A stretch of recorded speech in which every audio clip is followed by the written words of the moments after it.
Never give in. Never, never, never. In nothing, great or small, large or petty, never give in except to convictions of honor and good sense. Never yield to force. Never yield to the apparently overwhelming might of the enemy.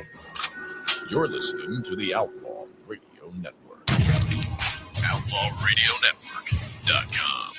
This country can't be knocked out with one punch. We get right back up again, and when we do, the world's going to hear the roar of our engines. But it ain't about how hard you hit. It's about how hard you can get hit and keep moving forward. How much you can take and keep moving forward. That's how winning is done. You do your work, and we will do our bit.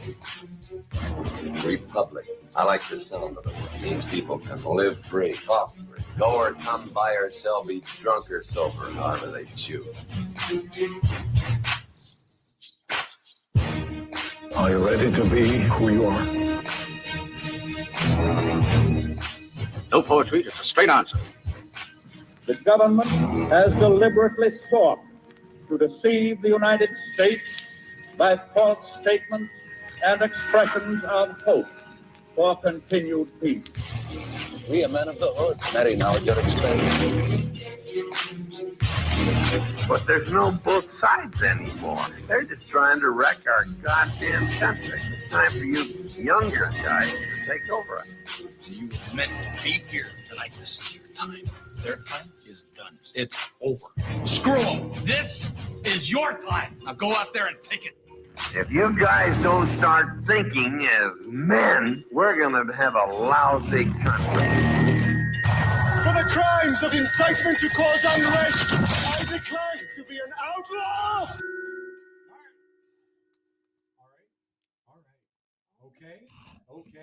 All right. Hello. Okay. Hey, I'm here. No, I didn't realize there was a microphone switch on. I never get a mic with a mic switch on it. So, hey, everybody, it's Outlaw Radio. We're still figuring out this not being in a radio station thing, but doing it from a distillery where all the alcohol's here and some people are drinking before I even show up. But hey, welcome to the show, everybody. Outlaw Radio. Actually, I don't think What's up, buddy? I don't think anyone in here has had a drink on my watch today. Nobody believes you. Okay. Nobody believes you. Okay. Welcome to Outlaw Radio with the from the Black Ring Studio. K-Dog, Black Tom, what's up, buddy? Hey. I don't know what's up with Paul. Well, he had a long night and he's had a bad day, and I know there's a lot of stuff going on. So I don't. And I messaged and asked if he was coming. We haven't heard back yet, so it might just be me and Tom. It might be me and I mean, we'll get to this to the rest of the background characters, but you're not on a microphone, boss baby. So it might just be me and Tom on the camera for the next 4 hours. Paul might be here. Lori will be in shortly. Boss Baby is here running the tech stuff. She's actually going to try to video chat in with us here in a second so we can see how that goes. DJ D, as always, is running all the cool stuff in the background and making sure that we have audio and that I turn a switch on when it's time to start the show. So welcome, everybody. We're glad you guys are here. We're going to get it coming up at 8 o'clock tonight. I think I might have said 7 before, but he had a change in plans. The one and only Chris Gergen calling from Lost Wages, Nevada. Lost Wages. Home of Pete Carroll and now DK Metcalf. No. Geno Smith. Yeah. Metcalf's going to Pittsburgh. Yeah, so if you're a Seahawks fan, a couple big trades is the last couple days. First, Geno Smith got traded to the Raiders late Friday. So they have a new quarterback and the Seahawks have none. And that's okay. We didn't really have one. Sam Howell's not the answer. No, he was top 5 in the NFL in yards, passer rating. But he lacked consistency. Yes, I mean, and he liked to throw picks. Yeah, Geno's career has been as a backup. He's a fantastic backup, but he's a backup. Yeah. And then today, the Seahawks traded DK Metcalf to the Pittsburgh Steelers for a second round pick. And a late round swap. Yeah, I thought they probably could have gotten a better deal because didn't Pittsburgh make the playoffs last year? Yeah, I think so. Yes, I think they did, and then they lost in the first round. So you could have traded him to for a better draft pick earlier in the second round. Yeah, maybe. I don't know. I'm just okay with Metcalf going as talented as he is. He lacks professionalism. You know, he has those tantrums, and those turn into 15-yard penalties. And I'm okay with I'm okay with his. And then they're going to sign him to a 5-year, $150 million contract. He's worth it if he can find his professionalism. But I mean, he's got to stop the tantrums, man. He pulls so many personal foul penalties, and I think that detracts from a player's worth, and it should dramatically. Yeah. I don't think he's that good. Metcalf? Yeah. I don't think he's a freak of nature. He's a freak of nature, but have you seen him really take over games? Like when you think about, we're not going to talk NFL all night, so just shut up. But look, when you think about wide receivers that can take over the game, is DK on the top 15 of your list? Because he's not on mine. No, and I think the thing that kills it for him is between his ears. Yeah, and he likes to get stupid penalties, and yeah. So I mean, I'm totally good. As John Walker said, and John Schneider we trust. I completely agree.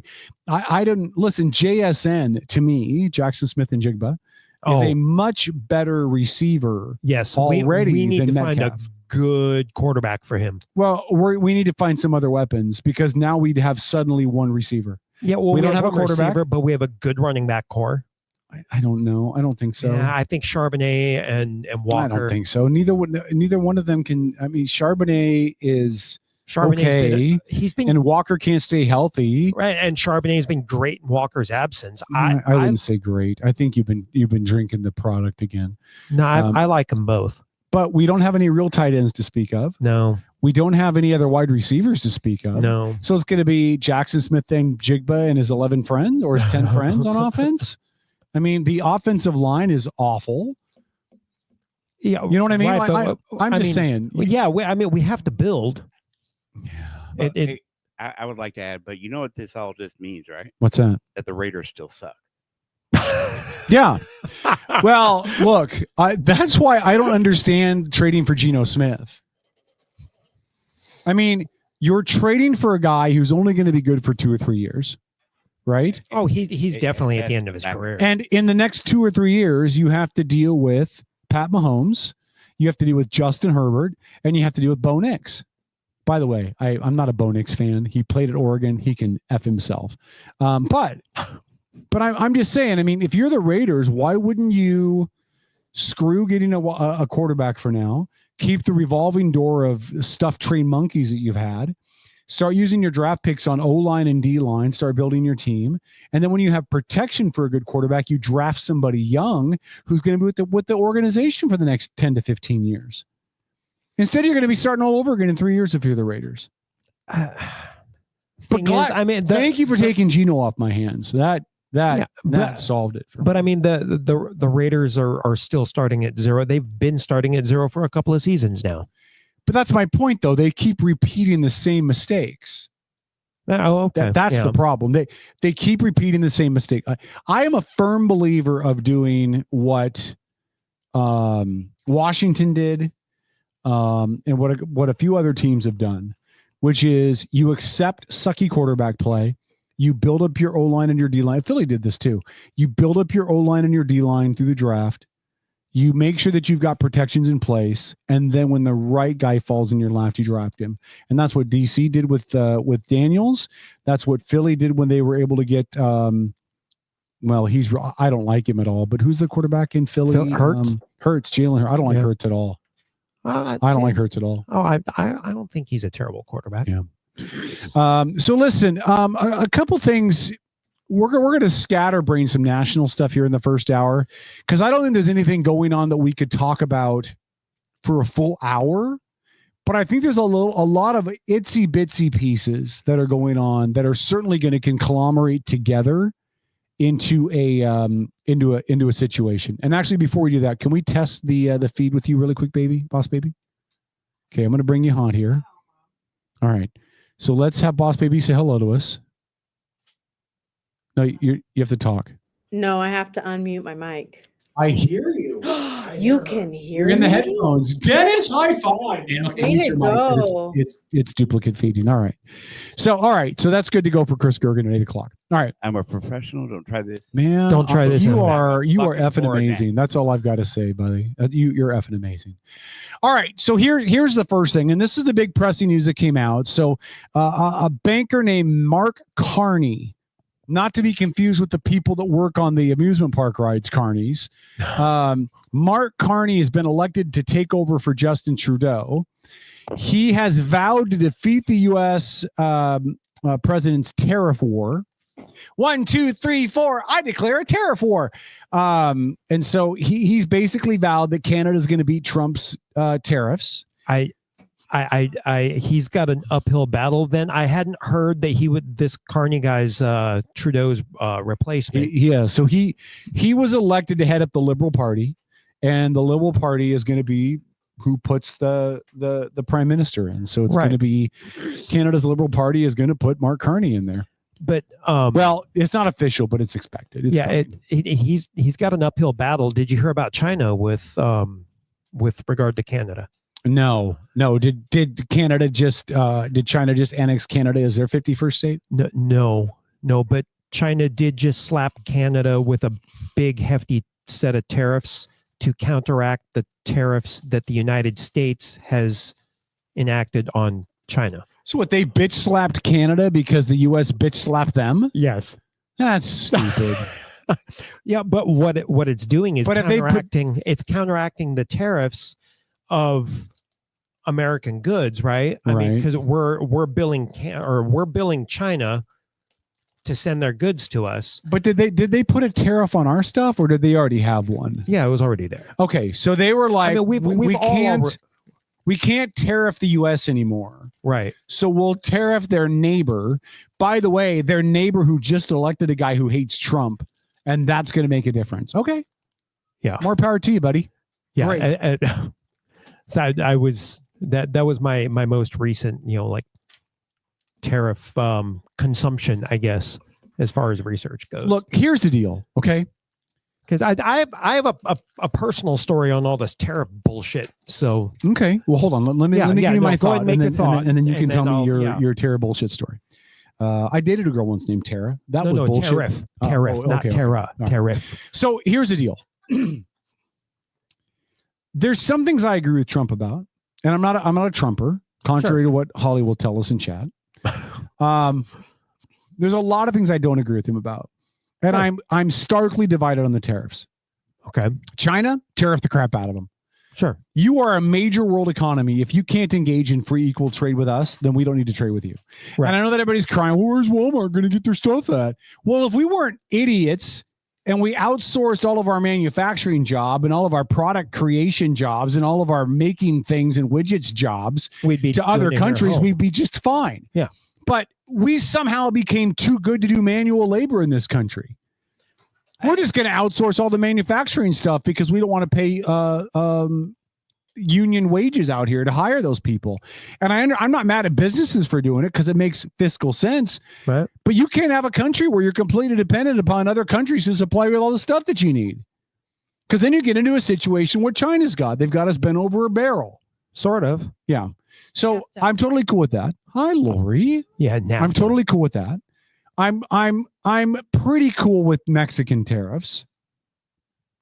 Yeah, I hate Canadian tariffs. Okay, we shouldn't be cool with Mexican tariffs because that's where a large part of our produce comes from. Mm-hmm. So you're going to see more expensive produce in the grocery store now. Okay. Yeah. I mean, if that's what it takes to get them to help secure the southern border, then I'm fine with it. Okay. Yeah, and as for Canada, I don't really know what we get from Canada other than mediocre whiskey, bad cheese, awful beer. I wouldn't buy any beer. All the Canadian hockey teams suck. Lori said hockey. All the Canadians have not won a Stanley Cup in forever. Yeah, but how do you tariff hockey? So I don't care about hockey one way or the other. I think every time a Canadian comes across the border wearing a hockey jersey, you should just be able to beat him with a stick. Yeah, I'm a little miffed with Canada right now. Why? Because some of the product that I need comes from a bottling a bottle manufacturer, right? So I need glass, and there is Kevin said Tom's drunk already. Yes, keep going. Tom had one drink hours ago because it was work related. Yeah. Anyhow, so the bottles I'm currently using, the ones with the cool little flippy swing tops on them. Yeah. There's one warehouse I can get them in right now. Canada. It's in Quebec. And I was having a great conversation with an agent with the company, and I was, we were making headway, and I was going to get some bottles shipped to me from Quebec. Yeah. And then Trump started his blabbermouthing about Canadian tariffs. They won't return my emails now. It's like Canada's also pulling, American whiskey off of all their shelves. So Jack Daniels is having a fit right now because the Canadians are saying, yeah, we don't want to sell your whiskey anymore. John asks, is fentanyl really the reason for more tariffs? So it depends who you ask. If you ask the White House and Donald Trump, and who's his really attractive press secretary? Oh, not the AG. What's her name? I was going to say Bondi, but no. She's the AG. Yeah. Levitt. Oh my God. Listen, outside of Sarah Huckabee Sanders, Trump picks some really attractive. Yeah, he does. Anyway, so if you ask the Trump administration, it's about fentanyl, even though they didn't really get a lot of fentanyl across the border from Canada. I say not the northern border. It was enough to kill a whole bunch of people. I mean, it doesn't compare to what came across Mexico, but if you're asking my opinion, which you are because you're listening to my show, if you're asking my opinion, this has nothing to do with fentanyl. It has to do with positioning, and it has to do with I think it's posturing. I think it's some of it's party politics, even though it's two different countries. Yeah. I think some of it's some partisan just bickering. Yeah. Well, but it's even bigger than that, though. It is the conservative Trump White House hating the liberal Canadian government. That's exactly what I'm talking about. And Canada is always going to be a liberal government. Even if they elect a quote unquote Canadian conservative, it's basically a liberal. That's just not as liberal. It's liberal by our standards. Yeah. Yeah. I mean, no matter what, they're going to be more liberal, and they're not going to want to work with that, with the Trump administration.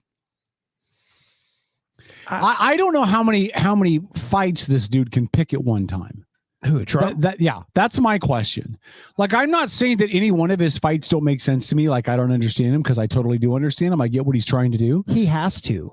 I mean, he has to pick all these fights simultaneously because, because the voter base that put him in power expects immediate results. And well, the base that put him in power is stupid. I think the base is stupid. If they think they're going to get everything accomplished, they're dumb. Lori? Well, it's not only the base. By the way, hi, Lori. Expectations. Welcome to the show. It's good to see you wearing Outlaw gear. By the way, you too can get your own Outlaw gear at outlawradionetwork.com. But go ahead, Lori. Thanks. Free Anyways, it's not just the base, but the fear is that the Democrats are going to strike back, and they're going to strike hard, and they're going to shut down his presidency. So he's trying to accomplish as much as possible in the first 100 days, knowing that lawsuits are just going to keep piling up afterwards. Yeah. So. Well, go ahead, Tom. Oh, I say, the lawsuits and stuff, the lawfare isn't going to change. Yeah. But I mean, really, I think it's going to come down to the voters in 2 years. Is he going to have, I think that's the dangerous thing, right? For Republicans, not for me. Like, I don't give two craps either way. Because I don't feel like whatever's coming is going to make that much of a difference, right? Republicans are not even on the same page with everything that they want to do. So, okay, for an example, let's get rid of the IRS. Okay, all right, I'll give you that. I hear you. I don't agree. I think no matter what, you're going to need an IRS. But okay, I got you. I hear what you're saying. You don't even have enough Republicans on board to get rid of the IRS, let alone the fact that no Democrat's going to vote for it. So that's persona non grata. Okay. Meanwhile, you have Marco Rubio and Elon Musk infighting in the White House. Yeah. Like, these guys are going to eat themselves. They are the biggest threat to themselves in the first 2 years. Well, and at the midterms, Republicans are going to get trounced in the midterms, and Democrats will get control of the House and or the Senate and maybe it's too early to say. No, it's not. Now. It's not because people are already starting to get Trump fatigue syndrome again, and he's only been in there less than 2 months. Lori, would you give me a pair of scissors? Thank you. I'm going to stab myself in the eye because we're talking about Trump again. I think that depends on who you talk to, right? Because if you dig into public opinion polls, and really, I think that's what matters. Mm-hmm. Public opinion, because that's who's doing the voting. I think the last I've heard, if you get rid of the political spin of things, the public is reasonably happy about how the Doge audit is going. The Doge audit is dumb. Okay, let me tell you why. Okay, here's why the Doge audit is dumb. What they're doing is they're taking a flamethrower to a molehill. Mm-hmm. Okay, that's what the public wants to see. I don't think it is. What I think the public wants to see is remedies, and what he's doing is not a remedy. It looks like one. It does it? Mm-hmm. Well, I believe this. By the midterms, the economy's going to tank. See, but to the average taxpayer who's not involved in a federal position or have any insider knowledge, the average voter is seeing, oh, Doge found $45 billion of waste here. They found $5 billion of waste there. They found 300 million there, and that just all turns into taxpayer savings in the minds of the average taxpayer. Maybe. We'll have to see what the savings really comes out to be with it. Right. And again, listen, I'm not gonna battle this battle again because we've already had this conversation in nauseum out here ad nauseum. I have no issue with scaling back the size of the federal government. No, but my argument has always been the same thing. If your idea is to fire people and cut jobs, but you don't fix the root causes, then you've done nothing besides make it even worse. Right. IRS, for example. Okay. If you want to fire a whole bunch of IRS agents, more power to you. But if you don't fix the issues that are leading to the issues causing people to owe and needing all those IRS agents, now you still have just as many Americans owing, probably more if you're getting rid of like tax help services, right? Mm-hmm. And yet they can't even call and talk to anybody to discuss it. So now you're still creating a mess, and the mess is even worse, and the people that need the help can't get help because you just fired a whole bunch of people. So I would only suggest that you go in and fix the problems, and then you cut staff back. Because I don't think, listen, all Trump's ideas right now, here's what's going to happen. Trump's idea is going to save us money for 2.5 years, 3 years. Yep. And then J.D. Vance is going to get trounced when he runs for president, because by that point, people are going to be sick of X, Y, and Z. Maybe. And then you're going to get a Democrat back in the White House, and everything that Trump undid is going to come back. Maybe. And what did you accomplish? Nothing other than inconveniencing most of America. I mean, that is certainly one scenario, right? Mm-hmm. But I mean, we're not far enough into anything to make that call right now. No, we haven't hit the first 100 days of this presidency. Well, yeah, tonight's drinking game brought to you by Black Ring Spirits. Look, I'm always right. Okay, I'm always right. And that's why I'm going to tell you all right now 3 things that I know is true. Thing number 1, Democrats win either the House or Senate, if not both, in the midterms. Guaranteed it. You think so? Yep. Okay.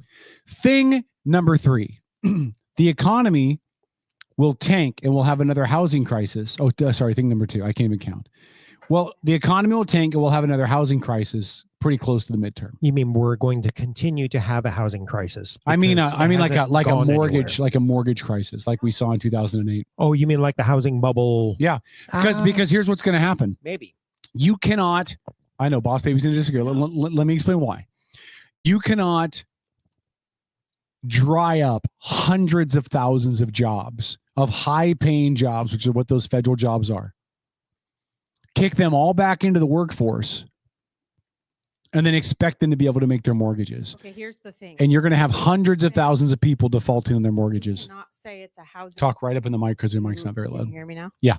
You can't say it's the same type of a housing mortgage bubble like is, because it's nothing like that. The mortgage bubble bull crap we dealt with years ago was because there was shisty mortgage companies giving out shisty mortgages because you could breathe. I'm not saying the cause is the same. I'm not saying the cause is the same, but the result will be the same. Is that people will not be able to make their mortgages, and you're going to see a whole bunch of people defaulting on their mortgages. But you're talking about people that are coming from, like you said, higher paying jobs. If they can't weather the unemployment storm for, I don't know, 3 to 6 months while they find a new job. But they won't find one in the same income bracket is my point. Then they shouldn't have been in that income bracket in the first place. What? They shouldn't have been in that income bracket in the first place. I don't know why you would say that. Because Lori agrees. Lori's also been drinking. I have not been. Lori just walked in the door from her automobile. They were hired I'm and they were sure they she were wasn't hired drinking. and they were doing a job. Yes. It's not like they were bounced from the job because they couldn't do it. They were bounced from the job because the government just deemed that they weren't necessary. And then they pushed them back out into the regular market, which again, I don't have an issue with that. So All I'm saying is there should be something equivalent out there for them. But equivalent for what? Because it's not like the government jobs are suddenly finding their way in the public sector. Okay. But there will be something in the public sector that is equivalent to what they were doing. That people probably already have jobs doing. Sure. That's my, so you're not going to replace somebody else who's already in that job. No. So you're going to have a glut of high qualified candidates that are used to making big money that are now going to have to take lower paying jobs because the higher paying jobs are already held by somebody else. Maybe. Or they become entrepreneurs. They're not going to. Why not? Because they're not going to. Some of them might. Yeah, some. Most people are not Tom. Okay. Most people do not have the stomach to run their own business, the willingness to take the risk, right? The fluidity that comes with that. Most people don't have that. Yeah. Most people are not independently wealthy like Tom is. Jesus. His OnlyFans account is what keeps him afloat in the slow My months. OnlyFans account. Yeah. No, but And as Sean said, there are some very specific skill sets in the DC area that have no application in the private sector. And that's exactly true. Like, well, Kamala Harris has been looking for a job since November. Anyway, go ahead, Lori. Sorry. I agree with you on the mortgage thing, and I agree that it's not the same cause. I'm not sure how many people are aware, but I was reading through a report. I'm sorry, I can't remember the source right now. A National Enquirer? No. It was data and statistics from the government. Oh, that sounds stimulating. Housing. That sounds trustworthy. Housing, urban development. Sorry, I can't. Okay, HUD. thank you. HUD. Anyways, the federal government during the pandemic started propping up mortgage loans. And if people said that they were unable to make their mortgage payment, even after the pandemic, the government has continued to prop up those loans. Yeah. And that is something that's under the focus of Doge now. Well, here's didn't we learn from that mistake in 08? Well, here's the problem. We've had experts talking for years that another bubble's coming. Yep. And so my argument is that pending bubble, plus putting hundreds of thousands of people that work in the federal government back into the job market, that'll be enough to tip it. Now, I could be wrong. I'm not a financial expert, although I do play one on the radio. So, I mean, I could be wrong. But I think between now and midterms, you're going to see a housing issue with the mortgages and foreclosures and banks. You're going to see it again. I don't think so. No? No. I don't think it's going to be like 2008. I think it's going to be localized to cities. I think it's going to be a regional thing. So like DC obviously is seeing it right now. Most housing prices in Washington, DC over the past 2 months have dropped by 100,000 or more. Yeah. Each house. Well, now is a good time to buy property in DC. Yeah, if you want to. Because in 4 years, when a Democrat's back in the White House, they're going to reinstate everything they were doing before, and that property value is going to go right back up again. It will be a Democrat in 4 years. No, I really believe it will be. Like, well, I'm going to. Anybody want to bet? I'm going to pick. I'll on still you be a little doing this bit. show in 4 years. you also thought that Biden was going to be the guy. Yeah.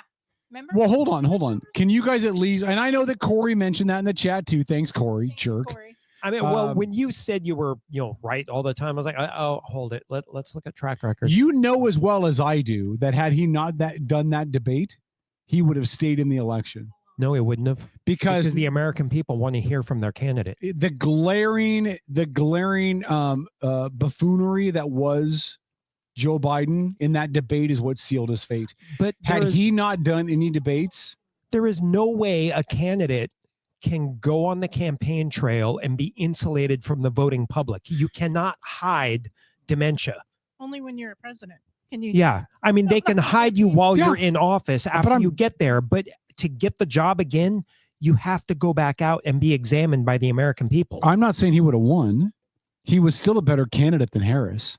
I mean, as far as how people look at him. He was never going to be the man. Just like Trump was never going to be the president. If he hadn't been nominated, we would still have a Republican president. You think so? Yes. Kevin, it had nothing to do with the people. It had everything to do with the country's temperament and the country being tired of the direction.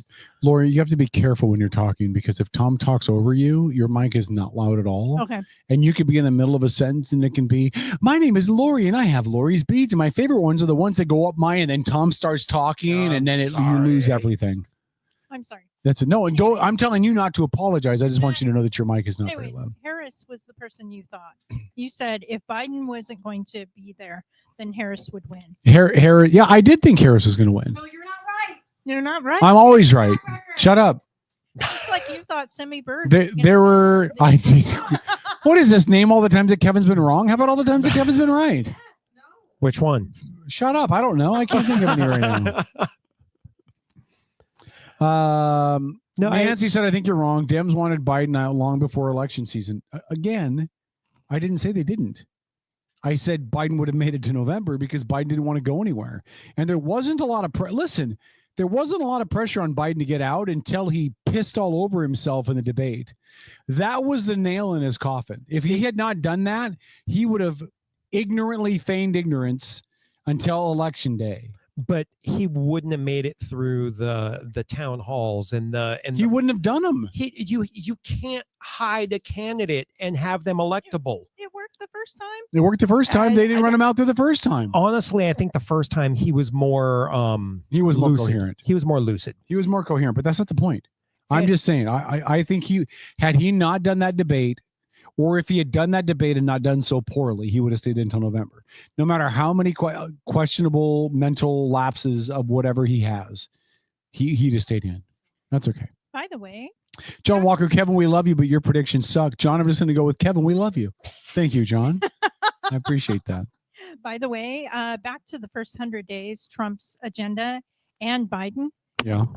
Apparently, Trump is really on fire because this is rumor, conjecture. I have not been able to vet it. But Biden was sniffing and touching Melania.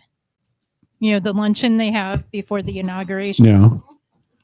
I'd have to see. Listen, both parties are full of creepy people. No, both parties find whatever dirt they can have on the people that don't agree with them, and they'll float it out there. Oh, and they make stuff up. Oh, so yeah. Maybe he did. I wouldn't put it past him. He's Creepy Joe for a reason. But I'm not necessarily of the belief that he was sniffing Melania. For one, she's an adult, which really isn't his style of things to sniff. And two, Melania strikes me as the kind of woman that would punch him in the nose. Oh, I think she'd place her heels somewhere else. Yeah. Although the Depends would probably protect him. Maybe. Margie said years ago we went to Canada for some hot springs. No border problems, 1980s. Well, thanks, Margie. That has nothing to do with what we're talking about, but I appreciate the input. Oh, yeah, the hot springs in Canada. Are there hot springs in Canada? Yeah, it's Justin Trudeau's hot air. I mean, on the topic of hot springs, I like the ones at Solduck. Never been there. Oh, you're missing out. I need to go. Greg says hello from Kansas. Hello, Greg. Thanks for checking out the show, buddy. I'm sorry you're in Kansas. Where the wind comes sleeping down the plains out of Oklahoma. Yeah. So listen, another story. I got a question for you guys. I need your opinion on something. Are you sure? Yeah. Because I'm always right. Listen. So I have a rental property I'm managing for my nephew. It looks really nice too. It is. It looks really, really nice. What's that? The one you've been advertising. Yeah. So I listed it for $2,500 a month. How many bedrooms? 2. What? 2. How many bathrooms? 1.5. Wait, Okay. how in city are we? It's in East Bremerton, in between Manette and Mountain View Middle School. How far to the ferry? 10-minute drive. Oh, okay. If that. I mean, depends on traffic and all that.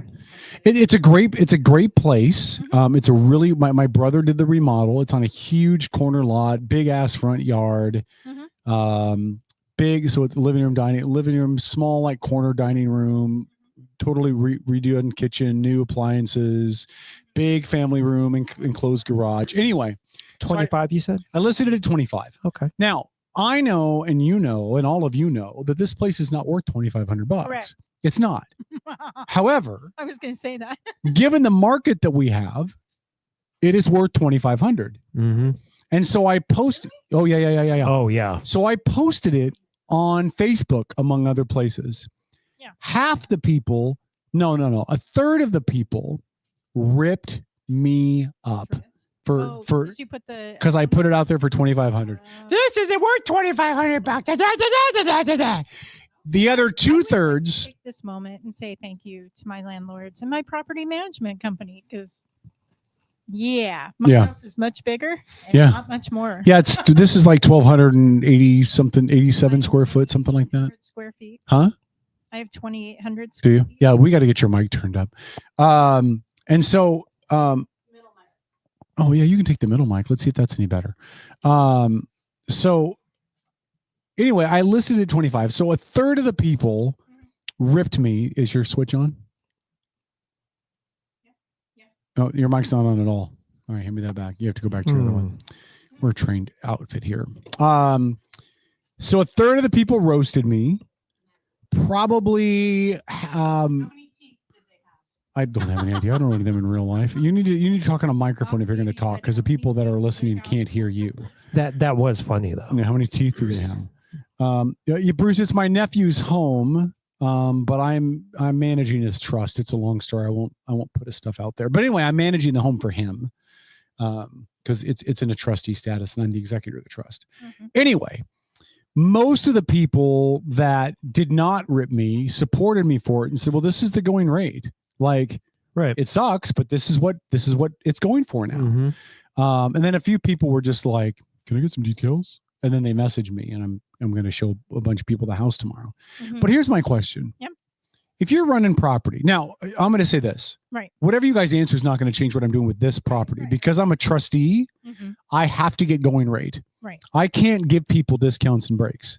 Now, if it's my house and I was doing it for me, I could be a little more flexible. Right. I could find some woman that needs a little bit of assistance, and I could rent it at a lower rate because she lost her husband or whatever, right? Like I could do a nice thing and give a little lower rent. Right. But as a trust executor, you have rules you have to follow. Yeah. Well, and one of those is I have to correctly manage the estate and the items in the estate for the best potential value for him. I'm looking out for his financial interest, not anybody else's, including my own. Mm-hmm. So I listed it at what I thought was reasonable, which was 25. Mm-hmm. And the only discount I'm giving it for 23 if they sign a 2-year lease, because I don't want to have this thing out on the market every year. Right. It is exhausting. Yeah. So if you were running your own house, mm-hmm. now take the trustee part out of it. Right. You're running your own house. Would you rent it at 25, even though you know it's probably only really worth 17 or 18? Or would you rent it for what is fair and not what the market's dictating? I would rent it depending on the situation, and again, the term of lease, going to 2,300 if they do a 2-year lease. Yeah, that makes sense. I guess my thought would be, what are the factors? Where is it located? Is it on a bus line or close to one? Where is it from the ferry? Stuff like that. So, I mean, it's probably in my mind more like 22, 23. Yeah. But that's just my opinion. No, that's negligible then. Yeah. Bruce said, remember our 2-bedroom, 1-bath, 950 square foot duplexes built in the 70s in Kingston go for nearly $2,000. Yeah, they do. Mm-hmm. Now, that's Kingston. I wonder if it has water view. Bruce, let me know if it doesn't moving in. And Paul said it should depend more on the mortgage and go from there. Paul, I love you. Why are you not in studio? But I love you, but I disagree. Because regardless of what the mortgage is, does not dictate the current value. Yeah, if you're 28 years into a 30-year mortgage, your mortgage payments are going to be low. Well, your mortgage payments will be exactly the same, right? Because but it's going towards your. They're going to be 28 years old, so they were set. Oh yeah. 28 years ago, so they're going to be lower. Yeah, so I wouldn't base it off of the mortgage, right? Because never. I'm not going to out any of his personal stuff. I'll out mine. I have a house in Bremerton that's mine. Mm-hmm. That if my mortgage on that house is less than $1,300 on the mortgage because I bought it in 07, right before the market fell out. Yeah. If I was going to rent that house today, it's a 4-bedroom, 1 3/4 bath, huge downstairs, family room. I could rent that house out for $3,000. Oh yeah. Easy. In downtown Bremerton on 11th Street. Does it have a yard? Yeah, fenced in front and backyard, garage. Yeah. Mm-hmm. I could totally do that. However, yeah, I wouldn't base it on the mortgage, but whatevs. Can you hear me? Oh, much better. Much better. Yeah. Much better. So hold on. So Tom, what would you do? You have a home. You can, let's say your brain says it's probably only worth $1,700 a month. But the supply and demand says it's worth $2,500 a month. Right. So I've done the landlord thing before, long before we opened the distillery. But so my experience is, if you don't stick with what the going market rate is, then you end up kind of attracting riffraff, and then you end up with property damage. That was part of the other reason why I put it at 25. Yeah. Because we put a lot of money into the remodel, and I wanted to make sure that the people that I got in there were going to take care of it. And somebody else asked me, well, do you take Section 8? Well, I never have before. I don't even know how it works. I mean, it's quite an ordeal. It's a bunch of paperwork. Yeah. I don't want to do with paperwork. I got enough of that out of the day job. I believe under Section 8, as a landlord, you would be entitled to inspect frequently if you wanted to. You just have to give 3 days notice. Yeah. Yeah. 3? I think it's 24 hours. No. Not for Section 8. Not for Section 8. Because they got to be able to put their meth stuff somewhere. They have different rules. Okay. They got to break down the meth lab and get it out of the middle of the living room. And but here's the backlash. Clear all the guns and the cocaine out of Junior's bedroom. I mean, come on. Here's the backlash. Yes. There's proposed bills. I don't know what the status is currently for landlords to increase up to 7% per year. Yeah. Yeah, I thought it was 6 or 7% cap. Yeah. That's state law. Yeah, and they're working on and then it was like 6-month notice or something. I thought it was 60 days, but I could. Oh, I thought I had heard it was like a 6-month notice. Hold on, what is 7% of 1,000 would be $70, right? 7% of 1,000. Hold on, math is not my strong point. Hold on. Yeah. Yes. Am I right? Yes. Yeah, $70. Okay, so out of 1,000. So 2,500 would be 140, and so it'd be $175 that I could do on 2,500 a month. If I was gonna, well, whatever. And Paul had a point. He said, wrong. You're going to want to establish a profit every month so you can put money aside for capital repairs. If the mortgage is $2,300, you're only charging $25. You're screwing yourself. I wasn't looking at it that way. I was looking at it like, well, if I have a really low mortgage, does that mean I charge less because I have a low mortgage? That's what I thought you were saying, Paul. And why are you not in studio? And the other part of that whole equation is the fact that there's another bill currently in the Washington legislature where property taxes are going to go up instead of a potential of 1% per year, up to 3% per year. So, and the rental cap, it's the same thing. You either take it or you lose it each year. You can only do it once a year. No, I know. Oh, God bless it. To answer the other question in chat, Kingston, I would much rather live in Kingston than in Bremerton. So I don't know what that equates to in like rental dollars. Nancy and Bruce are talking about it. Well, I think that depends on you. I would much rather live in Kingston than Bremerton. Sure. Kingston seems to have less crime. It's a little quieter. Although this house is in a good, quiet neighborhood. Everybody knows everybody's business. Yeah. The cool part about the rental that I'm managing is the neighbor's nosy as shit. Oh, that's great. Oh my God. She texts me, there was somebody at the house and they're there right now and it's 10 o'clock at night. And I reply back with, yes, it's me.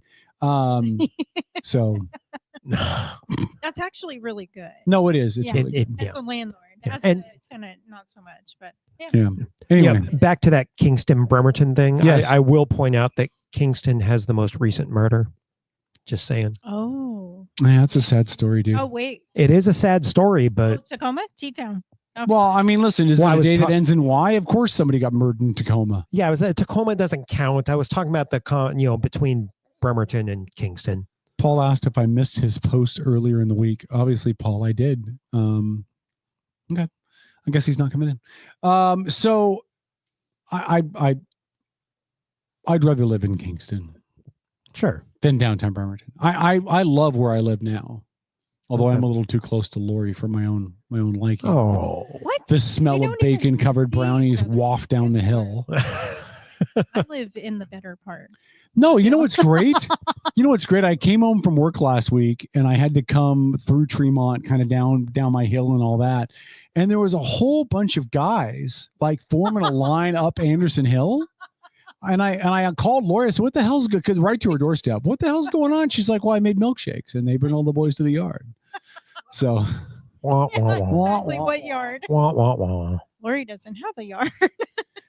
Nancy said, be glad you have a Gladys Kravitz. Yeah, I do. I'm very happy with that. And they're good people. So they keep me abreast of things that are going on. All right. Can we go back to Canada?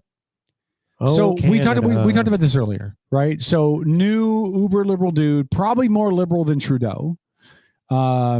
He's been anti-Trump for a very long time.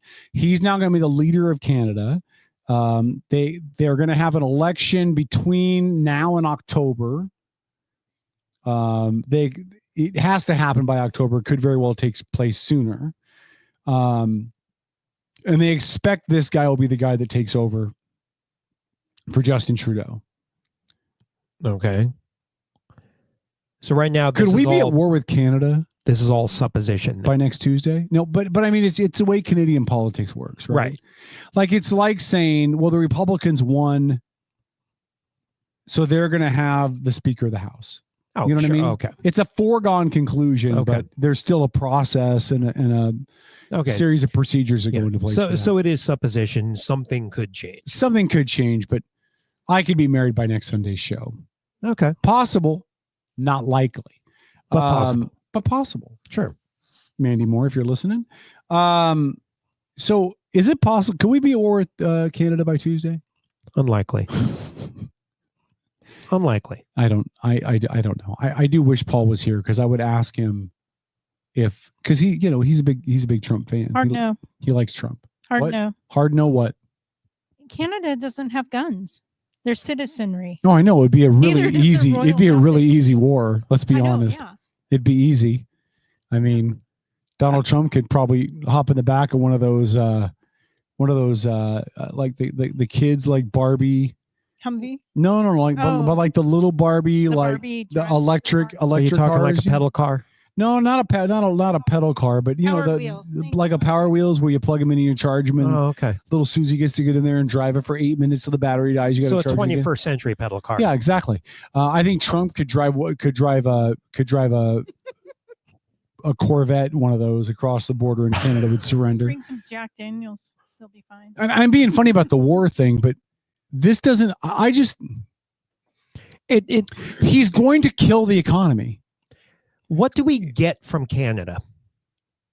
What is it that we get that is going to be so devastating? I don't think it's about what we get. I think it's about what we give. What do we sell them? Everything. Yeah, exactly. So you're talking about goods leaving the U.S. to go to Canada, right? That businesses in this country are receiving money from. Okay, why does Canada import stuff, whatever that stuff may be? Why do they import it from the United States? 60% of their country is frozen over 10 months out of the year. Right. So they have to import it, is what you're saying. They have to import it from somewhere. Right. Lori, this is not third grade. You don't have to read. For those of you that can't see, Lori's off camera going. Oh, stop it. All right, go ahead. Anyway, what's up, Lori? The problem is, as part of the NAFTA agreement, Is that still in place, or Yes, did Trump kill it in his first term? killed it. He needs to do Okay. that now. Anyways, for the tariffs to work. But in this particular area, our regional area, our raw lumber, for example, goes straight to Canada. She said raw lumber. Go ahead. I didn't say I'd like to know a girl I could give some raw lumber to, but go ahead. Go ahead. This is why I'm not on AM radio anymore, folks. Anyway, so we ship our Hey, raw lumber. what's your wife's name again? Heather. Heather, be sure to ask Tom about his raw lumber. Go ahead. Go ahead. Damn. I thought you and Nancy had a thing going here. You can stop it over there. Hey, Nancy. Me and Junior just hanging out here waiting for you to come. Would you like some of my raw lumber? Go ahead. I got a plank for you. Go ahead. Come on. Finish your conversation before I get myself in more trouble. Raw lumber. Good God. State goes up to Canada, specifically BC. They cut it down from the raw trees down to lumber planks. They mill it, kiln it, etc., etc. Send it on its way. And then they sell it back to us. Yep. How ridiculous is that? And that's what killed a lot of our lumber mills in this area. Right, because labor was cheaper up there. But as soon as all the No, because we were trying to be good neighbors, because Canada felt like the wicked stepbrother. You're not paying attention. You're not giving us money. You don't well, I mean, we can always reopen mills here. I mean, hell, we have there's mills on the Olympic Peninsula that are just sitting dormant. Yeah. Oh yeah, and try to go out to Aberdeen. I mean, God, that'd be a boom for Aberdeen. Yes. Aberdeen. No, but I'm saying go out to Aberdeen now, Mhm. right? Go see what the loss of those jobs and go to Sheldon. That's why I'm saying Aberdeen would boom. Yeah, you know what would make Aberdeen boom is if they had Kurt Cobain lookalikes just wandering the town in a flannel carrying a guitar in their back. Like people would go there. She were. Yeah. By the way, Courtney Love did not do it. Never said she did. A lot of people believe that she was responsible. Dennis believes it. Oh. Yeah, Dennis believes it. Dennis has something to say. Um, You're in trouble. Your mic's not working. That mic doesn't work at all, Dennis. We tried it earlier. It does too if I turn. Oh, it on. now it does. Okay. And you're kicking the camera stand, just so you know. It's the earthquakes. Yoko Um, Ono did it? Is that what you're saying? Yes, Yoko Ono is took responsible. care of Kurt Cobain. Lila said, Nancy, the IRS hired those to go after the rich who hide their taxes. By the way, there is spelled Their, Lila. For every dollar we spend, we get $6 to $7 back funding the IRS. If we funded it properly, your wait time would be less. Lila, let me correct some numbers for you. And again, keep in mind, I worked for the agency for nearly a decade, so the numbers I'm going to give you are accurate, actual, and factual. They don't get $6 to $7; they get closer to $3. The IRS is the only agency, however, that runs at a profit. Every other agency loses money in the execution of their duties. The IRS does make about $3 for every dollar they spend. Really? However, Net? After everything. yeah, they net $3 on every dollar they receive. So that's why the IRS makes sense to fund if you're trying to go after taxes. Now, the other thing that Lila said is the IRS hired those new tax enforcers to go after the rich who hide their taxes. Well, that, my friend, isn't true. They hire them to go after anybody who hides their taxes, has mistakes in their taxes, messed up on their taxes, didn't mean to owe and owed on their taxes. This was not a rich thing. It was if you're going to owe and you owe enough, we're coming for you.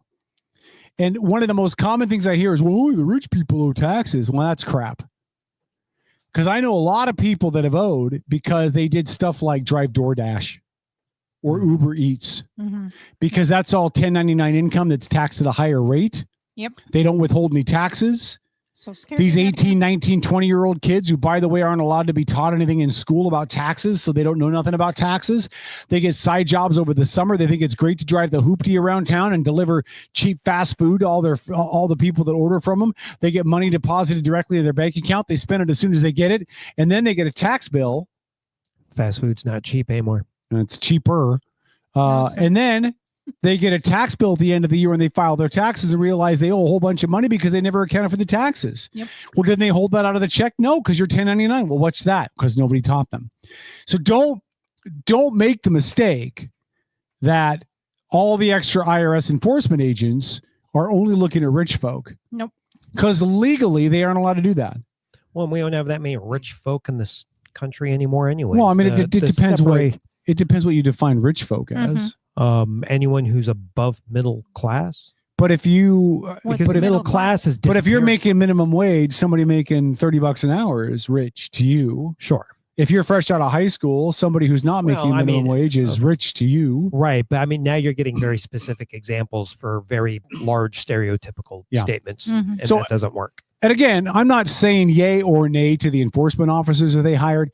I would remind you, though, that all 86,000 of them were not given guns and badges and told to go out in the field. Some of them were, but some of them were people to answer telephone calls and provide tax assistance and help process claims and all that kind of stuff, right? So whatevs, right?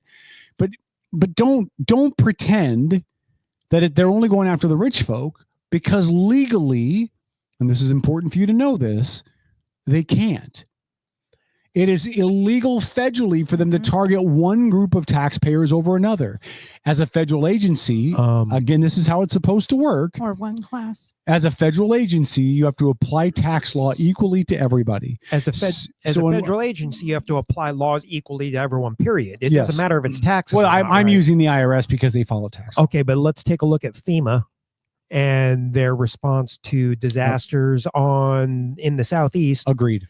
And skipping Trump houses. Agreed. Okay, so I mean, we already know that the government doesn't follow their own rules. Correct. But I'm just talking about from like an agency standpoint. You know what I mean? What happened with skipping the Trump houses was supposedly, anyway, a local, like, regional manager decision. Do you believe in that? Yeah, kind of. Really? Kind of. Yeah, listen, the Biden administration was stupid on many things, but I don't think they would have signed on to have that kind of negative press that soon before the election. You know what I mean? Yeah. Like maybe if it was right after election day and they were giving the finger to Trump houses as they drove by. Okay, I would get that. But you were less than a year from the election, I think. Why would you give that kind of ammo? I don't think they would have. And again, it wasn't Biden making the decisions. He was too busy masturbating with a bowl of syrup. But his people were smart enough to know that if they hoped to get reelected, they had to avoid anything that appeared improper. So I don't think they would have signed on for it. But yeah, I don't even know if our politicians know what improper appearance means anymore. Well, and that's what we're going to talk about the next hour, because we're about to go to break. When we come back, we're going to talk about the awfulness that was Trump's addressing the joint houses of Congress and what the Democrats did. And again, I'm all for protest. Protest until you pass out. Like I'm totally cool with that. Yes. But what Democrats did in the joint chambers was so far out of bounds and so unacceptable. And we'll talk about it when we come back. I'd like to have one Democrat stand up for it. Please, Lilet. Any of you, Lilet. Feel free, Lilet. If you agree with what they did, I'd love to hear why. We'll talk about it when we come back. It's Outlaw Radio. 1 hour done. 19 hours to go. Network.com.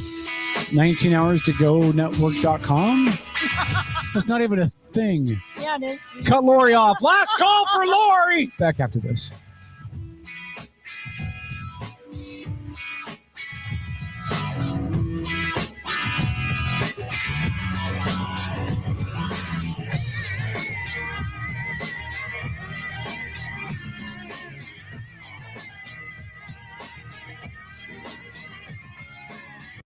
Are you ready to elevate your spirits? Look no further than Black Ring Spirits, your local craft distillery nestled in Town Square Mall.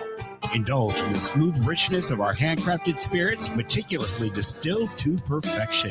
Whether you prefer the bold kick of our bourbon or the subtle sophistication of our gin, Black Ring Spirits has something for every palate. Visit us today at Town Square Mall and experience the essence of true craftsmanship. Black Ring Spirits, where passion meets perfection, unconventionally traditional.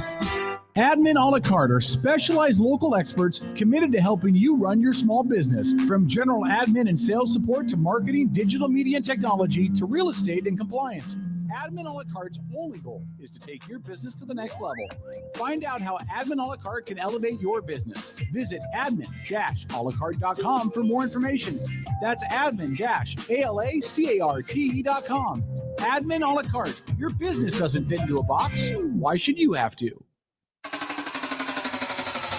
On a recent episode of the Outlaw Radio Network, some of our listeners even appreciated you dumbing it down for them. So, on behalf sometimes of I have to mansplain for people like. By the way, mansplaining is when men explain things to a woman in a condescending tone. I just mansplaining.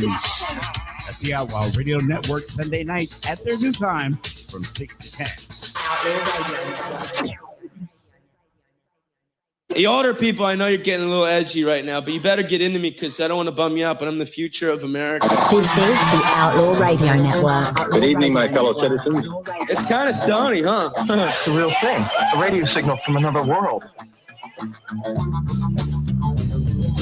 The United States government presents the Outlaw Radio Network. Outlaw Radio Network. To provide guidance to mankind.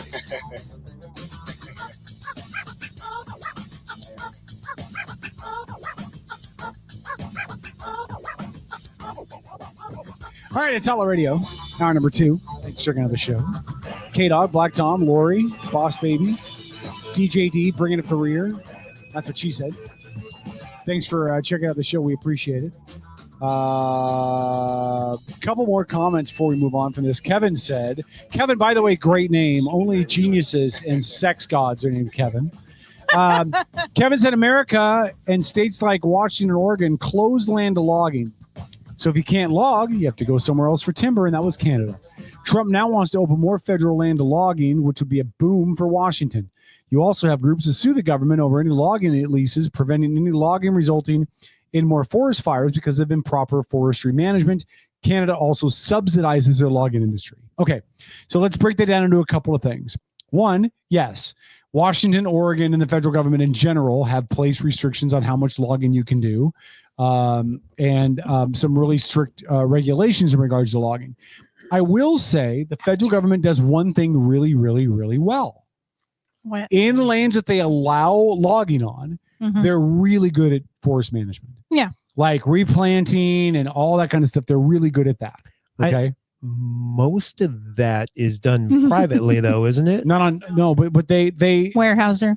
Yeah, well, it's usually public-private partnerships. Yeah, and again, it's the federal regulations come into play on what they have to do on those lands. And the only reason I know about this, you guys will be shocked to know this. 5 trees for every 1 taken per Boss Baby. So I'm Native American. You guys know that? Have I talked about that on the show before? No, never. I can make not that once. joke. Whatever. It's like, well, never mind. I can't say that on the show.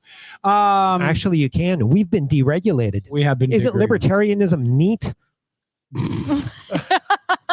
Anyway, so sometimes I make a joke and then I question myself why I even said it. It was so offensive. So, but because I'm Native American, my family has some pieces of property that have timber on them, and the BIA, the Bureau of Indian Affairs, which is the Department of the Interior, they will log them every 20 years. And there's a whole process that goes into that, and how they manage it, how they have to replant it, when they have to do it, all that stuff, where the money goes, all of that, right? Do you get a cut? We get all of it minus the cost of the actual logging. Oh, yeah. Well, that's better than a poke in the eye with a sharp stick. Well, yeah, kinda. But I mean, kinda. Well, because timber prices are not great. It's still free money. Well, yeah, but you didn't do anything for it. Yeah, if someone That's what gives you Tom said. hello, My people were murdered while hunting buffalo by the white guy. We paid for it. Trust me. Just kidding. Talk about you personally. Me and my casinos. Anyway, so they do a good job of timber management in limited circumstances because they don't allow a lot of it. Right. But everything that Kevin said is correct, right? You can't log as much in the States, especially not in Oregon and Washington. You can do much better in Idaho. But we just get our stuff from Canada. And as he mentioned, Canada does subsidize their timber industry, which motivates people to stay in timber. By the way, Canada kind of subsidized everything. Everything. You could not pay me to do timber stuff.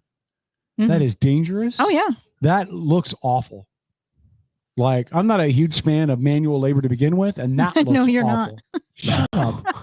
I had manual labor for years. Did you know that? I worked in manual labor for years. Doing what? Did you see my ex-wife? Can you imagine how hard it was No, to I get have intimate not with that? That was a seen your lot of manual ex-wife, labor. and I have not met her. Anyway, Nancy said, what tribe am I from? It's called the Samish Indian Nation, not the Sammamish, but the Samish. It's located up near Anacortes, in Anacortes, actually.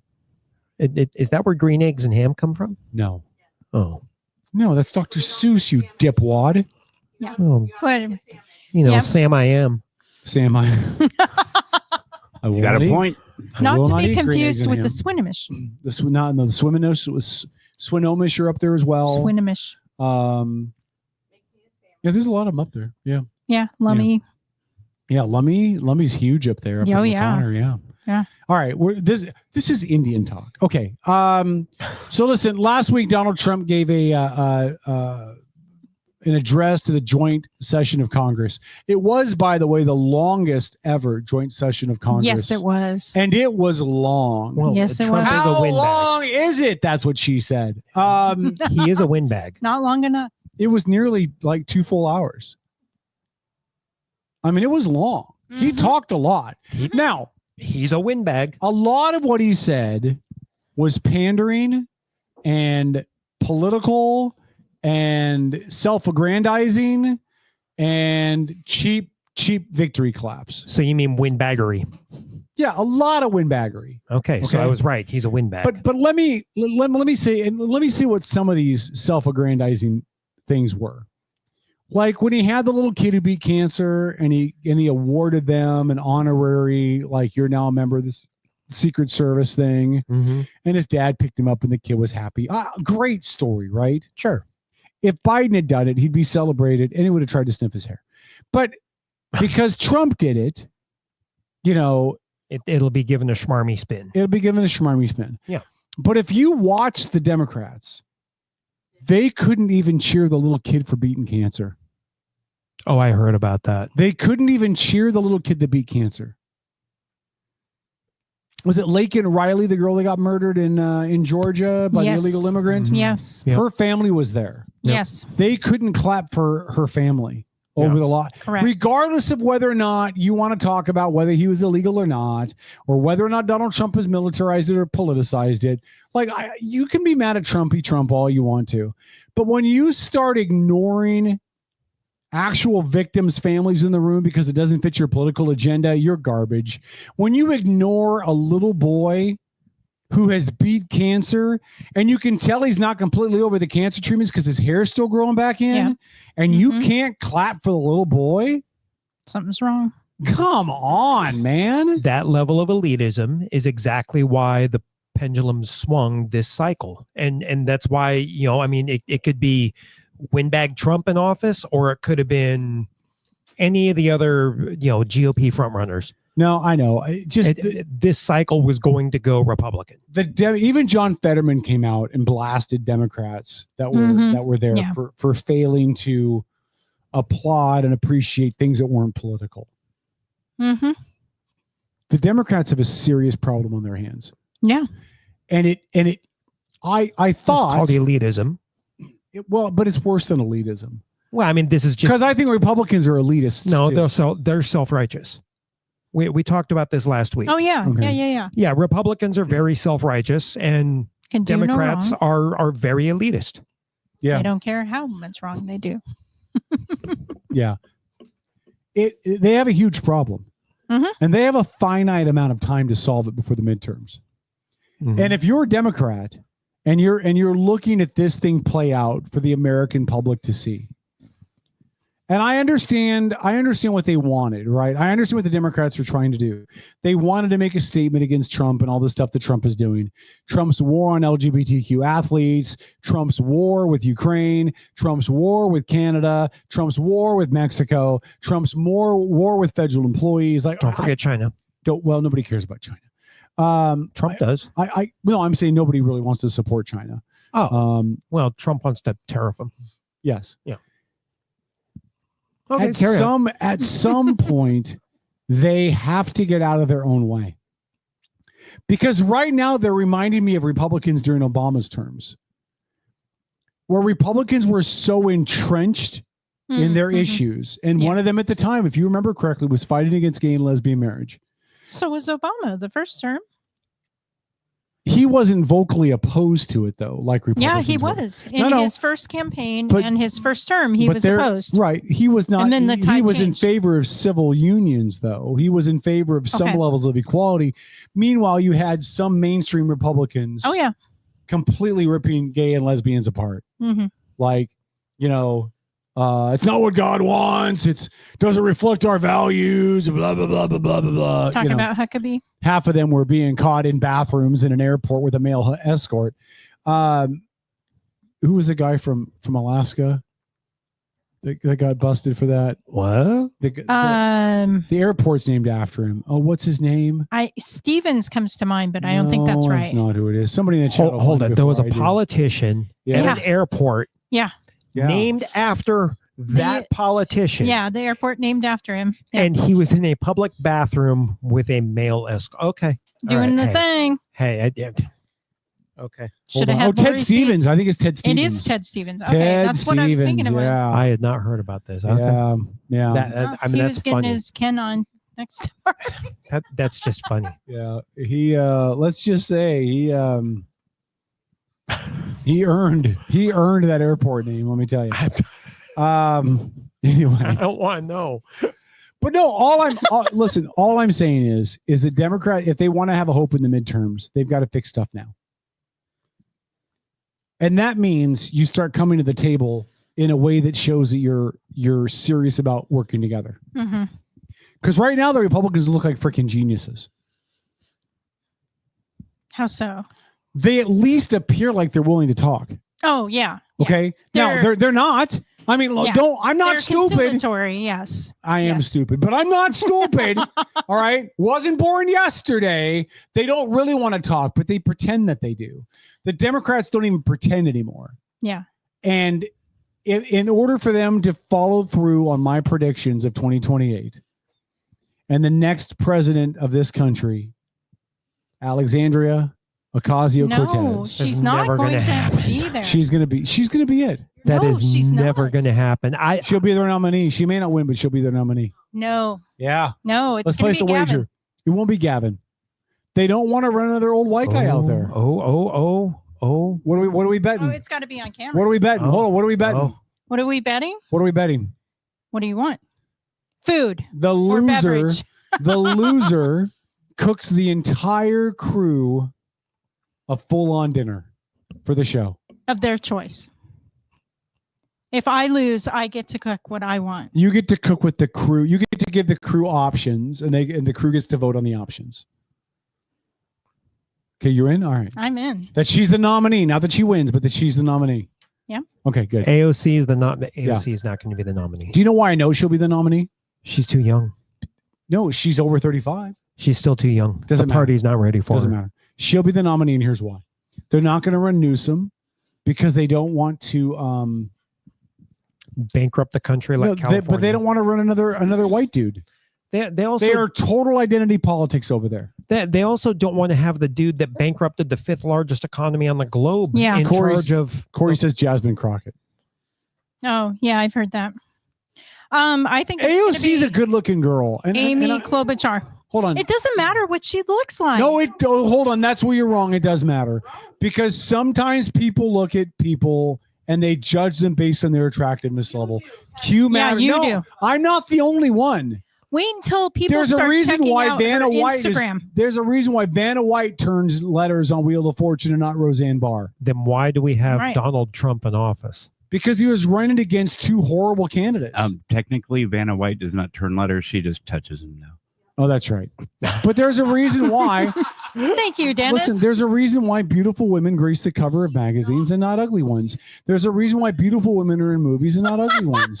There's a reason why people go out in droves to watch Carrie Underwood sing, but not nearly the same number of people give two shits about Lizzo, right? Because people are drawn to attractive, sexy people like me.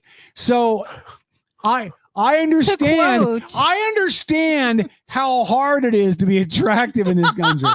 I know how hard it is to wear that banner.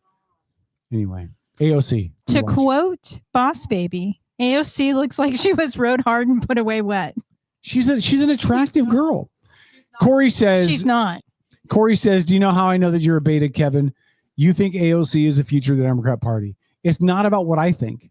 It's about what the Democrats think.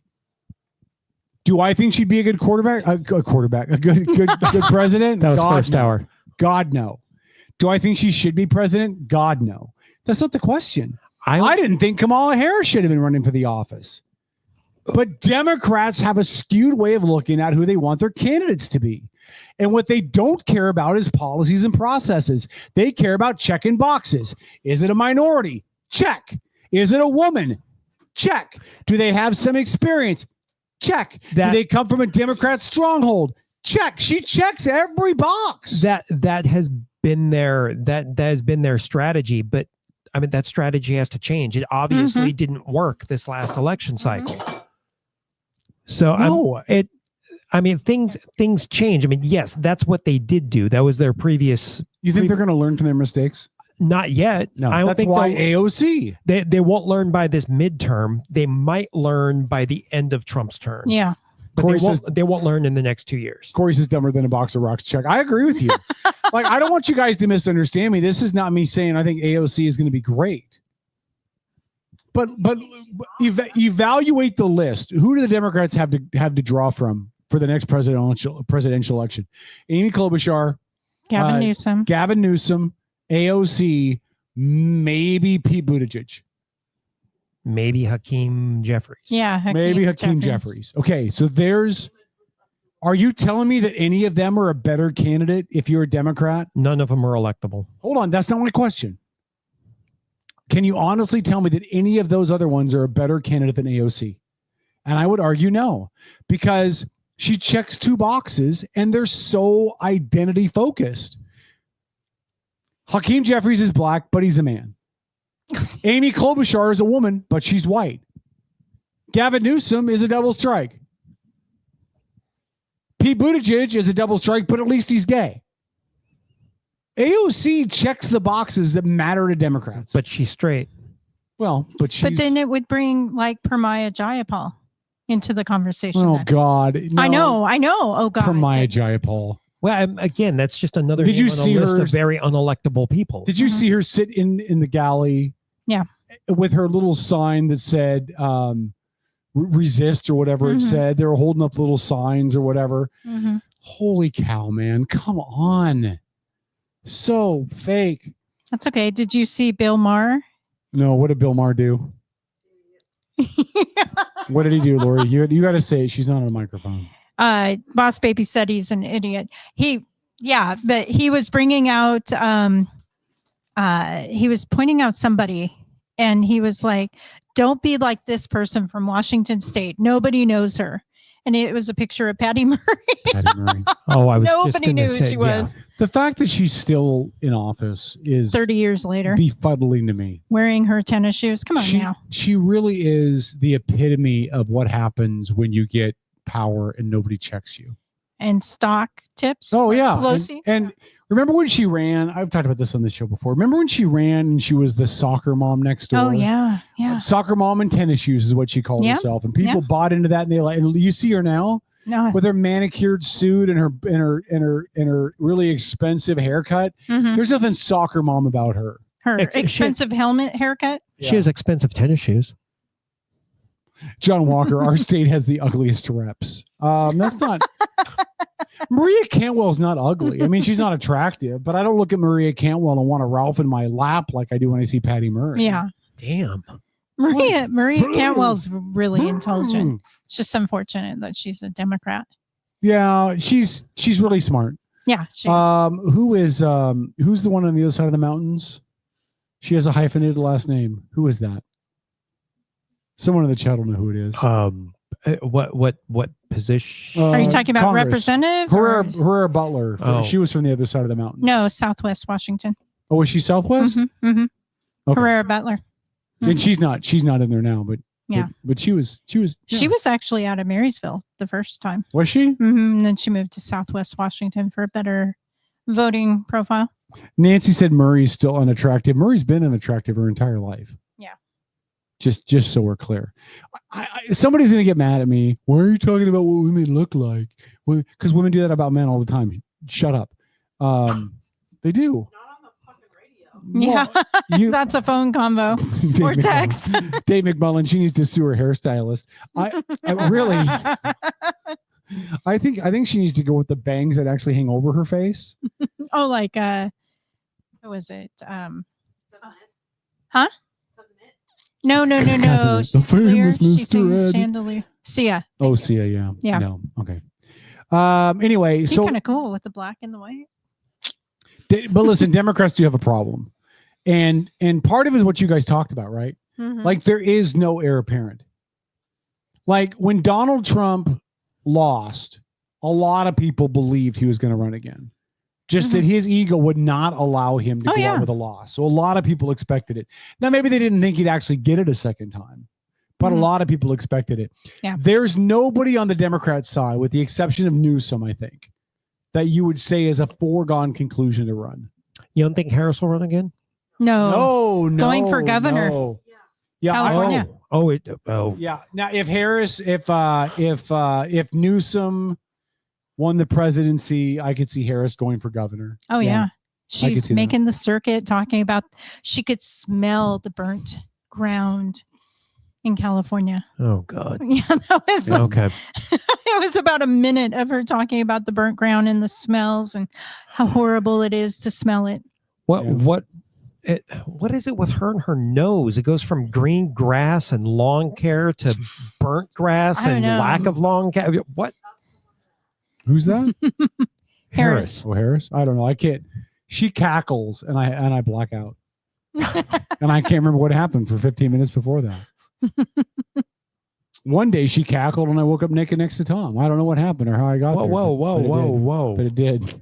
Were we in a Denny's parking lot? We were behind the dumpster. Oh. Okay. Yeah. I must have been drunk. The Democrats, and by the way, I said the same thing about the Republicans and I was totally wrong. Because I said before. Twice in one night. Shut up, Lori. Doofus. I said before. Mark. Polo. I said before that Republicans were going to have an issue when Trump finished his terms because they weren't going to have an heir apparent. They got an heir apparent, and his name is J.D. Vance. Yeah. And I didn't think Trump would pick somebody who had a bit of a pit bull mentality or somebody who might steal the spotlight from him a little bit. Clearly, Trump has changed up his mode because in that meeting with Zelensky, J.D. Vance was a pit bull and and earning himself points with the caucus. Okay, so after you've just said that, do you still think that at the end of Trump's term, the next election cycle, we're going to have another Dem back in office? Yes, because I think people are going to be sick of this dog and pony show again, like they were at the end of Trump's first term. Okay, but I think the people get conversation, tired. but the conversation we just had was about how the DNC doesn't have anybody. They don't have a game plan. And there's already an heir apparent for the GOP, but you still don't think it's going to work out that way. Because here's what's going to happen. When we get to 2028, the Democrats are going to pick somebody. They're going to get a whole bunch of press. They're going to do the whole gamut for it. People are going to be tired of Trump and everything that goes with him. They're going to be tired of the drama, the constant noise. Elon Musk, by the way, who's only supposed to be there a certain amount of time, he'll be there the whole time. He's done July 4th, 2026. Okay. He might be done with Doge. he's still going to be somebody advising Trump the entire time. Maybe. And people are going to be tired. They're going to be tired of the drama, tired of the noise, tired of the mental taxation. And I know that a lot of Republicans that are in the chat are like, that's not ever going to happen. That's exactly what happened when he ran the first time. People can only take so much crap in their inbox and on their social media and on the news about how chaotic and awful everything is because of orange hair before they start to mentally just punt. Right. And hey, look, the only way that Trump could win, and I love this guy, I would probably vote for him, is if Pete Buttigieg were to get the nomination. Because I would vote for Pete. I really like Pete, but I don't think this country would accept a gay man as president. I don't think they would. I think it is far more likely they would vote for the right woman candidate than they would before they'd vote for a gay I was man. just going to ask you that. I was like, do you think a woman will be in office before a gay man? Yeah. Oh, yeah. Okay. Hell, I don't care one way. This last election cycle, I voted for a gay man. Chase Oliver is a gay man. Oh, is Chase Oliver gay? Mm-hmm. I had no idea. Yeah. And why does it matter? Well, hold on. I don't care. Well, let me tell you why it matters. Okay. Should it matter? No. Does it matter? Yes. And I'm going to give you some numbers to explain why. Prop 8 was run, and this was 15 years ago or whatever in California, which was to legalize gay marriage in California. Right. It went down. Yep. They did some research, some op research after the fact. And there were two major demographics that led to the fact that it failed. Do you remember what those demographics were? Latin Americans and African Americans? African Americans was one. The large number of African Americans, especially African American men, that would not support anything about gays having equality. Oh, what was the other one? Mormon Church. Yeah, the Mormon Church. Yeah. Okay. The Mormon Church. Now, have things changed? I would think so. We tend to get more progressive, not left, and that was quite a long time ago.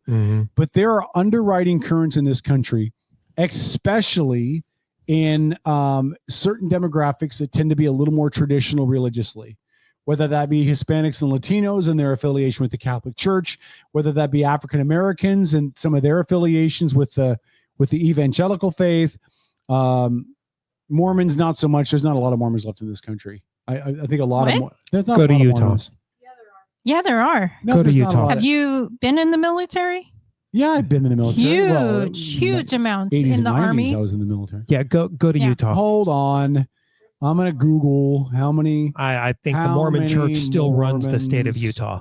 Yes, in they the do. U.S. Well, yeah. That takes a lot of people. 6 million Mormons in this country. That's not a small number. It's not a huge number. Guess how many Catholics there are in this country? Oh, I don't know. 30 million? Yes, boss baby. 53 million. 53. Okay. Yeah. So listen, I'm not saying there's no Mormons in this country, but 6 million is not a huge demographic, right? Because even if you vote 60-40, hold on. even if you vote 60-40, you're 4 million to 2 million. Yeah. Okay. So there's a net 2 million gain. That's not a lot. Well, okay. Now 6 million, you're saying 6 million is not a lot of people, but we were talking about how 2.2 million federal employees being impacted by Doge. Yes. Could Drive that be- knife in there, Yeah, Tom. could be a population issue. But if 6 million's nothing, then 2.2 is even less. 2.2 is something when you're talking about a financial system, though. We're not talking about every Mormon losing their job or losing their home. 2.2 million federal employees. And not all of them are going to be out of work. No, but And a lot of them probably retired. Some of them might have. Yeah. We didn't talk about this last week, but by the way, breaking news, it's being projected that Sam Darnold is going to sign with the Seahawks. Really? That's an update I just got. That is a projection, hasn't happened yet, but that Sam Darnold will be your next quarterback. Because, I mean, we don't have one now. I'd rather have Aaron Rodgers than Sam Darnold. What? Yeah, because then we'll finish with 2 wins. We'll have a really high draft pick. Oh, You okay. bring in Sam Darnold, we have your- what, 7 or 9 wins, I and then see we're in your the middle. strategy. We're in the middle of the pack again. We don't get to get a good quarterback again. No, bring in a garbage fire of a quarterback, Aaron Rodgers. Bring Aaron Rodgers in here, give him the reins, let him suck for a year. We'll finish with 2 wins. We'll get like the number 1 or number 2 draft pick. We'll have our pick of all the good quarterbacks, and then we'll rebuild from scratch. Here. But we don't have any good potential quarterbacks on the horizon, do we? I really every don't, year there's a couple that come out. Yeah, I don't follow a lot of college ball because I hate the BCS system. Will? But I'm always a little curious about yeah. the Ohio quarterback State. class. You know what the O? Ohio State has a good. Do you know what the O? No, we're in not the middle going of there. Ohio State's football field stands for? It's a number of players on their team that aren't convicted of a felony. Kevin, wow. Boss Baby's gonna kill you. She's got a knitting needle. Damn. Anyway. Damn, if the Hey, by the camera way, could've- I do have respect for Aaron Rodgers because Do I you? learned something new this season Oh my that I God. didn't know about him. That he's a jack off? What? No, he's a type 1 diabetic. What? Playing as Is he a really? professional football player. Okay, Yeah. that's all that to me is like, this all makes sense about your medical stuff and the fact that you're not buying into anybody's ish about a vaccine and all that. Yeah, I did not know that. I didn't surprised either. to hear that, actually. Yeah, me too, because that takes a lot just to be a human Yeah, just day to pro day. athlete. Yeah. But then to be type 1 diabetic, that's incredible. Man, that's an interesting extra obstacle. and check this out. longevity too. Check this out. Yeah. 40% of America, 40% of people who identified a faith in the United States were Protestant. How much? How much? 40%. 40% are Protestant? Yes. Okay. Well, 40% who identify as In a as religion, religious. yeah, as Okay. religious in this country. 40% Protestant. 19% were Catholic. 4% were Christian other. Okay. Okay, that could include Mormons. That Okay. could include maybe Seventh-day Adventists, because I don't think they fit into the Protestant either. 7% were other religions. Wait, wouldn't Jehovah Witness also be part of that? Christian other? Yeah. Okay. I would think Got it. so. Okay. 29% were religiously unaffiliated. So they believed in God, but they didn't affiliate with one over the other. And 1% of them did not answer. The Mormons didn't even make 1% because they're not on the list. So just take that for what it is. Mormons. But maybe they didn't consider that. Are you Mormon?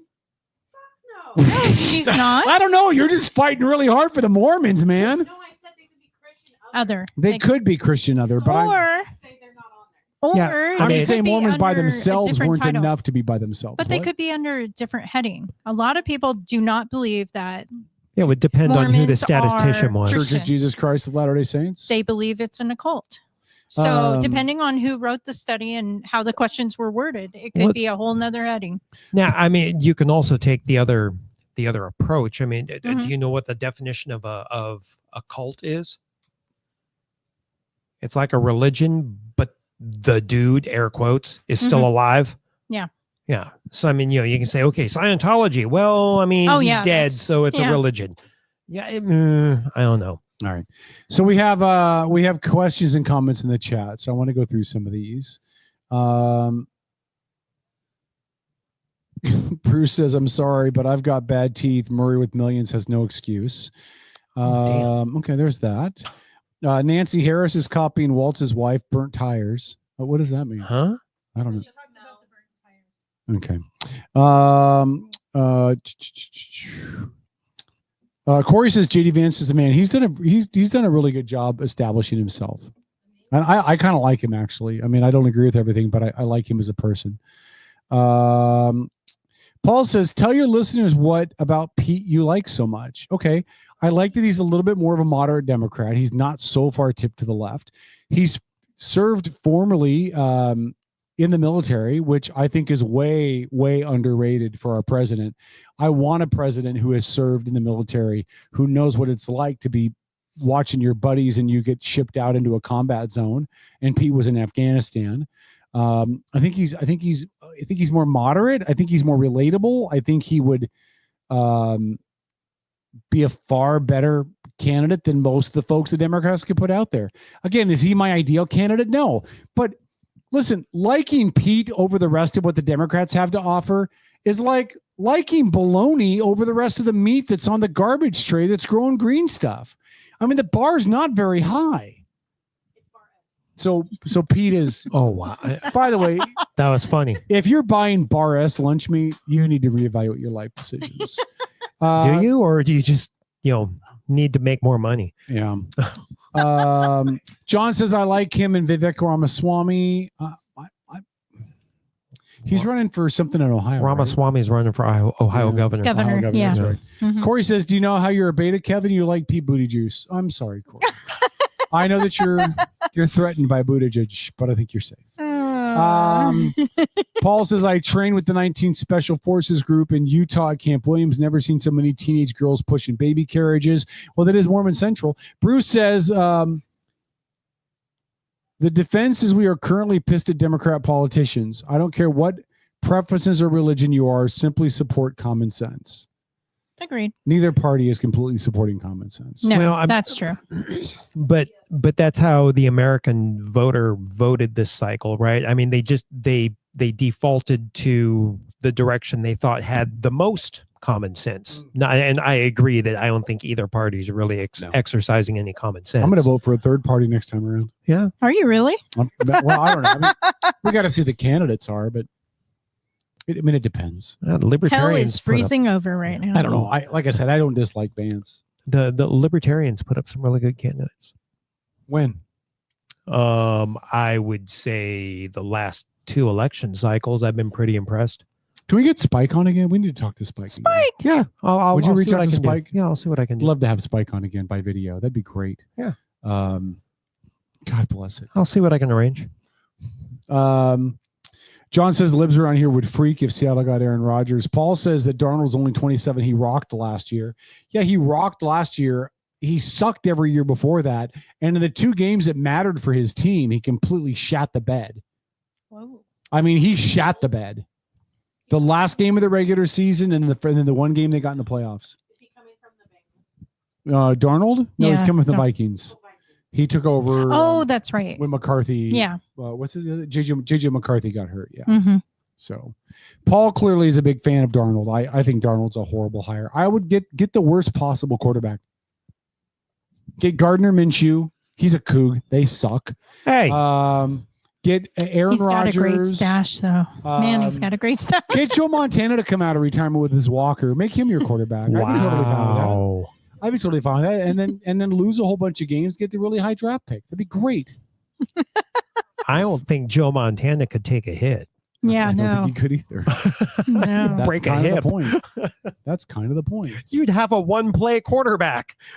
So Aaron Rodgers last year, remember that? Let's go back to Aaron Rodgers. He could promote type 1 diabetes health in the Puget Sound.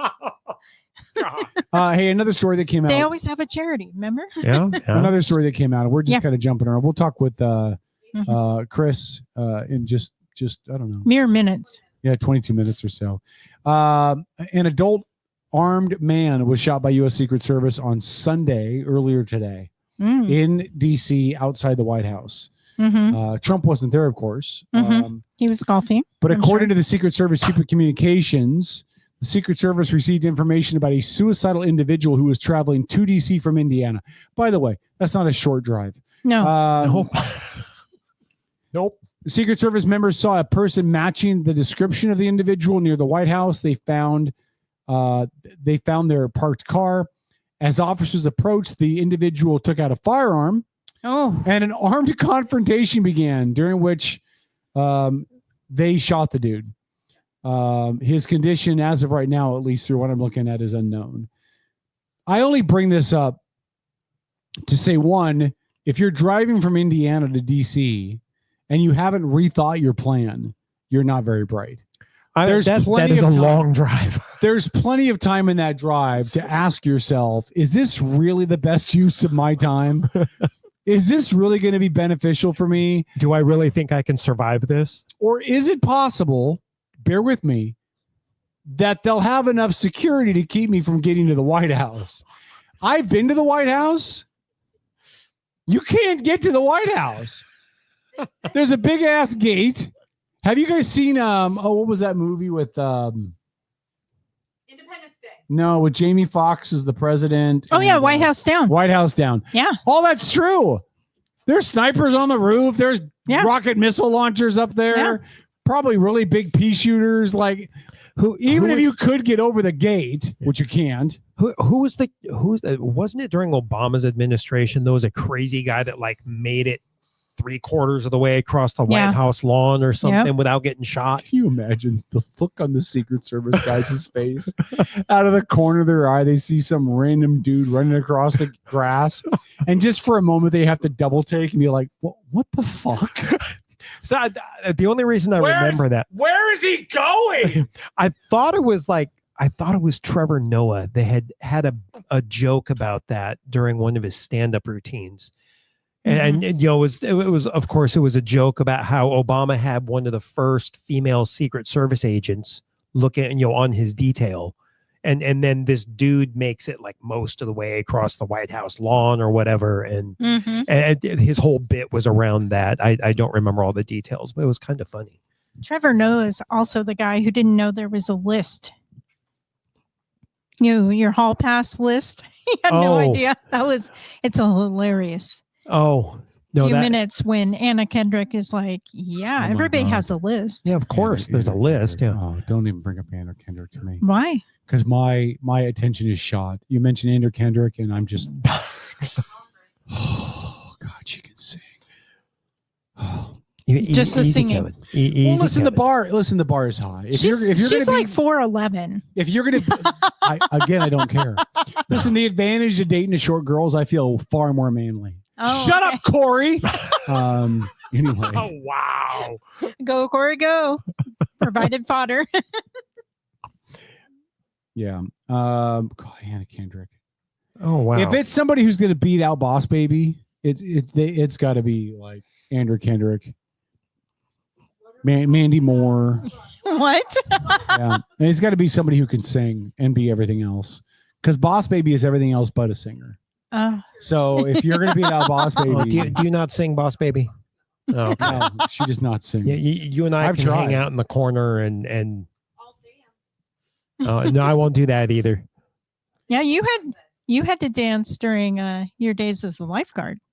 Yes. Well, at some point we need to have a talk with Lori about her time as a go-go dancer. Never ever has that happened. At that little strip club in Stanwood. I remember that place.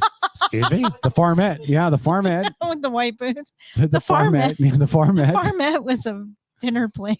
I don't know. Prove it. It's not there anymore. Prove it. Well, McDonald's is there. You got photos to prove it? I do. You know they had the Farmette. Nobody They cares had an about this. amazing They had turkey the pot big pie wheel. dinner. They had the big wheel. What's the It was big the wheel? biggest ice cream sandwich I've ever seen. in Oh, my life. yeah.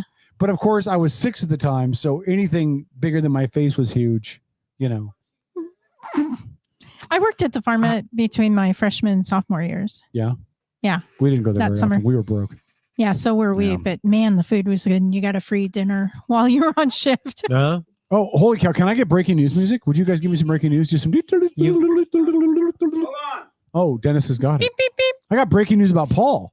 Beep, beep. It's on the thing. Yeah, Oh, you've is got it? breaking Remember? news on one of your buttons.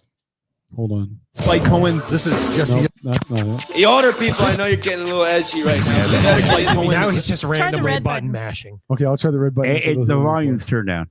I No, it's not. Never mind. I turned it down over here. I'm gonna let those play. Real quick. Okay. Is there a way to stop them? Because if Yeah, I push you it, just they press just it again. no. It starts it again. You just reset it, you dummy. God, we're so tech savvy right now. Listen, multiple things playing at once. That's great. Oh, look at that.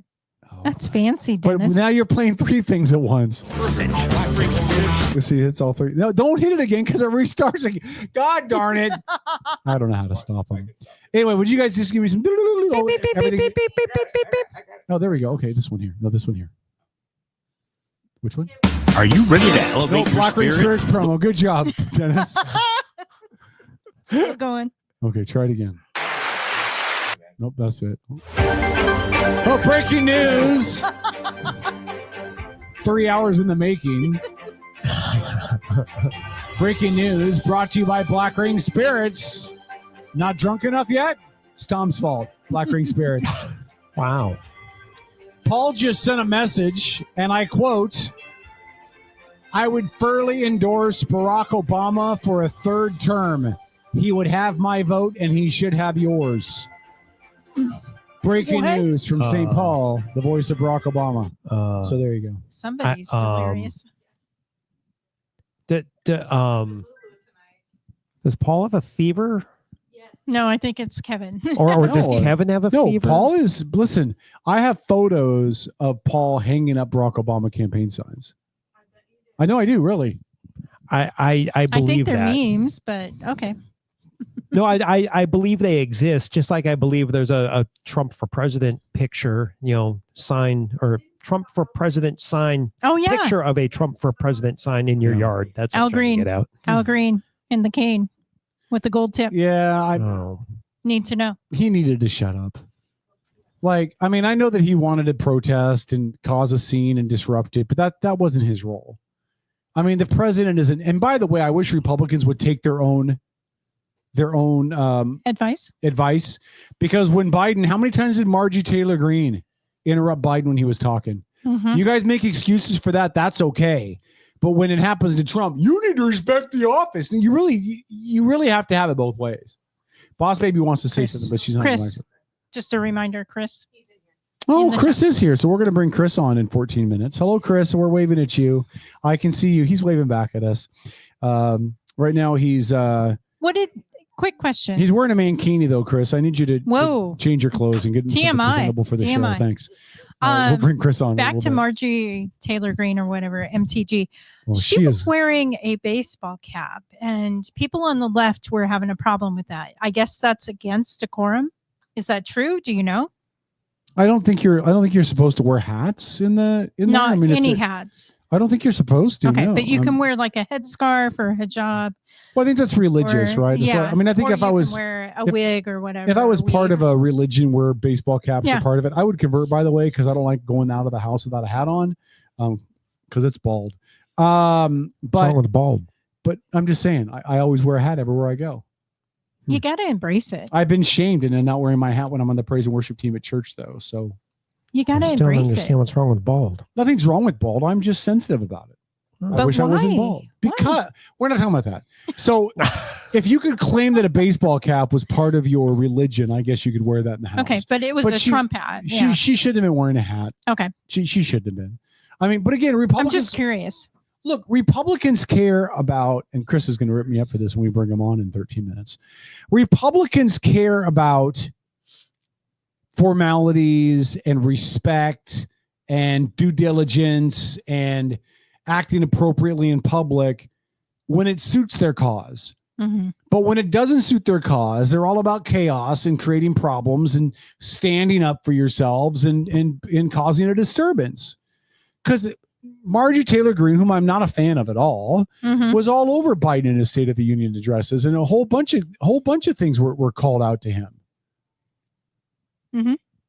And Republicans thought that was fine. This is civil discourse. This is how we protest. And then Green does it, and then they're like, "Well, let's kick the guy out and reprimand him." Like, you can't have it both ways. True. I think there should be standard. But I think, but they will never be, because the Speaker of the House was a Republican, and it was a Democrat that was making a fuss. Corey said Pelosi could have made a spectacle of MTG and gavelled her. She could have. Chose not to. I'm not talking about what they did or didn't do in the House. I'm talking about what people talk about. When we talk with, like, Frank Aquila, it was a great idea. Margie Taylor Greene, it's just First Amendment rights. She gets protest and speaker mind. But meanwhile, that Bremerton Football coach? the Bremerton school board member, what was her name, that went to DC and got kicked out because she was at now I got to look that up too. God bless it. Oh, Robert Parker's in the chat. He'll know who I'm talking about. Robert, who was the former Bremerton school board member that went to DC and then got kicked out of the Capitol during the hearings? Robert will know. But anyway, to see if it pops up. But don't you think that's just part of partisan politics? I mean, both parties do it. Oh, Leslie Dogs. Thank you very much. Dogs, yeah, Leslie Dogs. But listen, Republicans were like, well, that she deserved it because she's a liberal and she just has no respect and blah, blah, blah, blah, blah, blah. But when a Republican does it, you guys make excuses for her, like Margie Taylor Greene. Right. And you get the same behavior from the other party. Yeah. By the way, I like Leslie Dogs as a person, just so we're clear. I don't like all of her politics, but Don't know her. she worked at the school my daughters went there, and she was stand up for my kids. Well, good. My kids. Yeah, I don't know anything about her, so Me either. So I'm just. Robert said if they can wear Palestinian flags at the Capitol, then there are no rules any longer. Again, I don't disagree with you, but I also think John Fetterman should not be wearing sweats. If we can just cut to the chase, I think John Fetterman does not have a body that suits him for sweats. AOC, she could wear sweats. Oh, good Lord. That'd be okay. Fetterman is. She can wear sweats, stretch pants. That'd be okay. John Fetterman should not be wearing sweats. Fetterman's a very big man. I can see finding a suit being I can't. I'm problematic. I'm being a smart ass. Although I mean he's got enough connections. He should be able to find a tailor he can afford. And he's got a lot of money. Yeah. He's making a lot of money. Yeah. Listen, they make bank in these elected official jobs.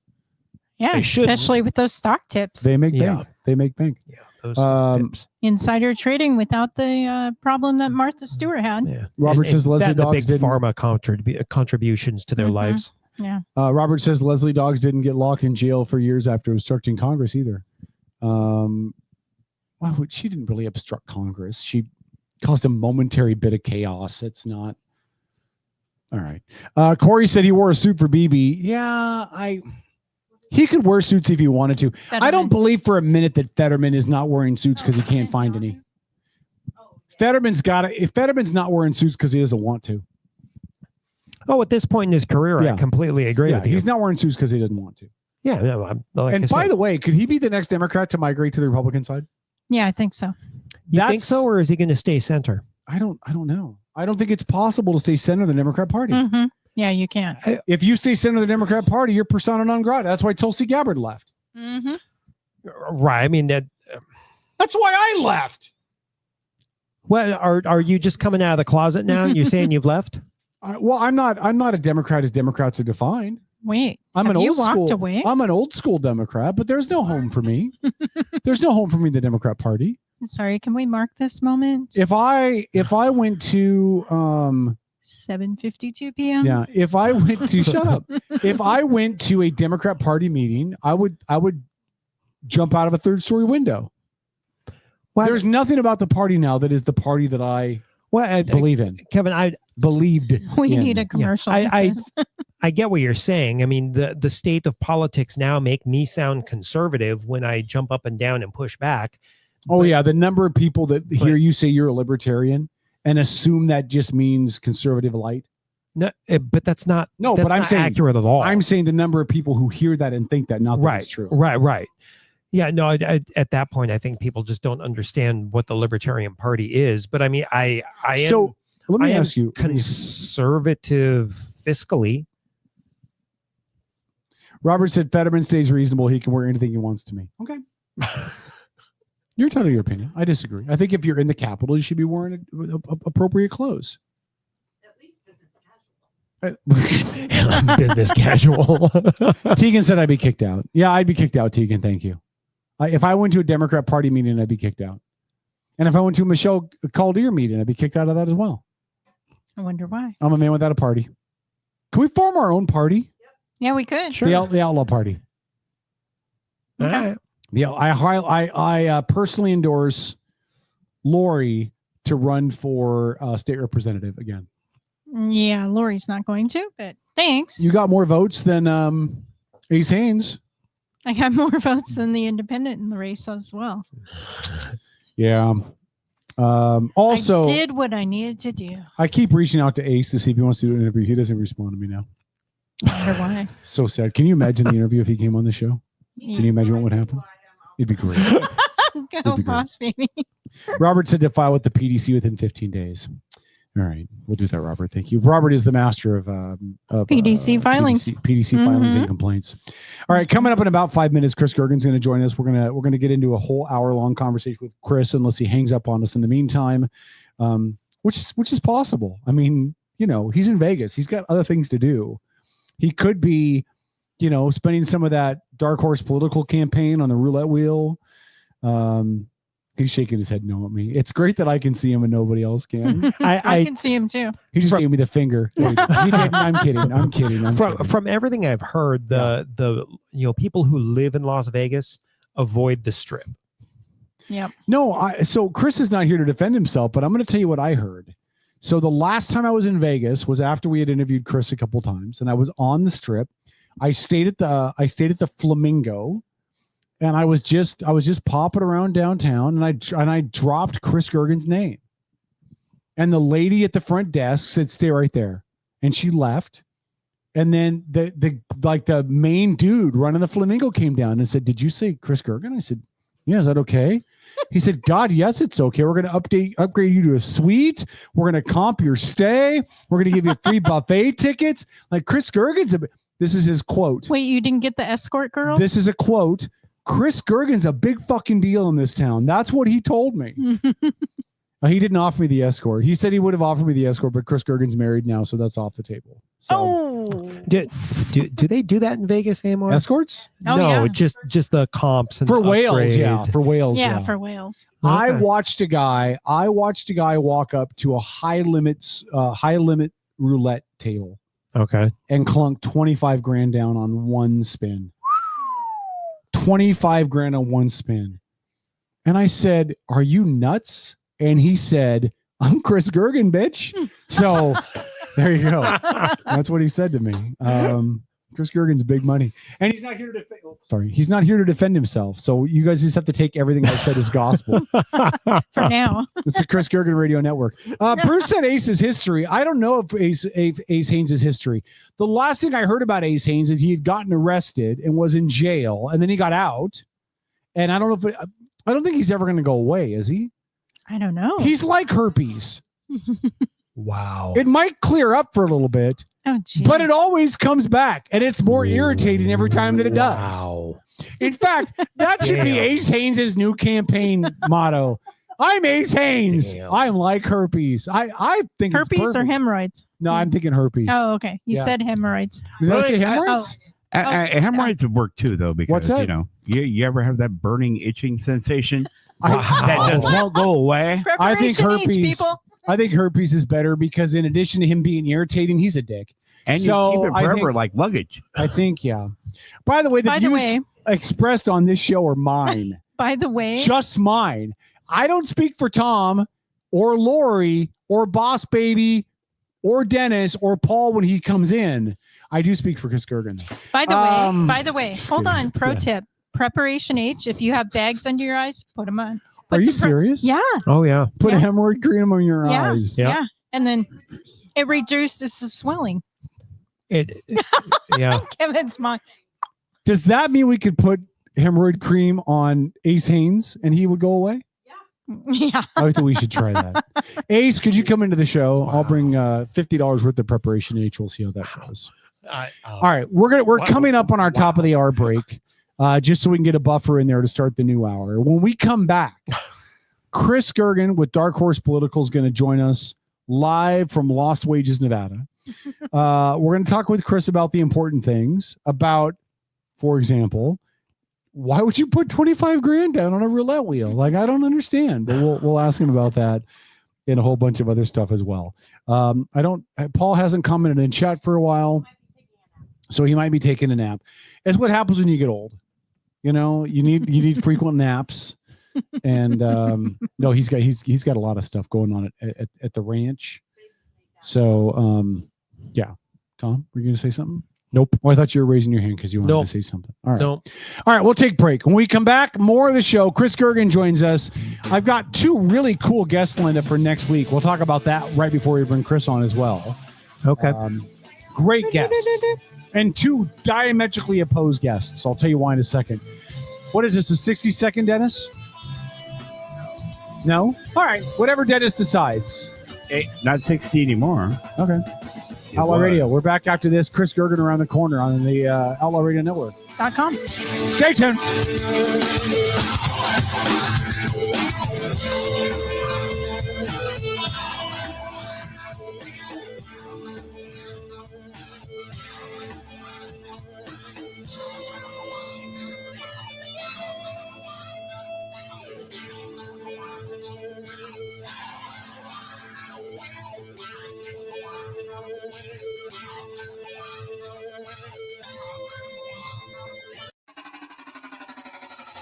on a recent episode of the Outlaw Radio Network. Some of our listeners even appreciated you dumbing it down for them. So, on behalf Sometimes of I have to thank you. mansplain for people like. By the way, mansplaining is when men explain what things to a woman in a condescending tone. I just mansplained. That's the Outlaw Radio Network Sunday night at their new time from 6 to 10. Admin a la carte are specialized local experts committed to helping you run your small business. From general admin and sales support to marketing, digital media and technology to real estate and compliance, Admin a la carte's only goal is to take your business to the next level. Find out how Admin a la carte can elevate your business. Visit admin-alacarte.com for more information. That's admin-alacarte.com. Admin a la carte. Your business doesn't fit into a box. Why should you have to? Are you ready to elevate your spirits? Look no further than Black Rain Spirits, your local craft distillery nestled in Town Square Mall. Indulge in the smooth richness of our handcrafted spirits, meticulously distilled to perfection.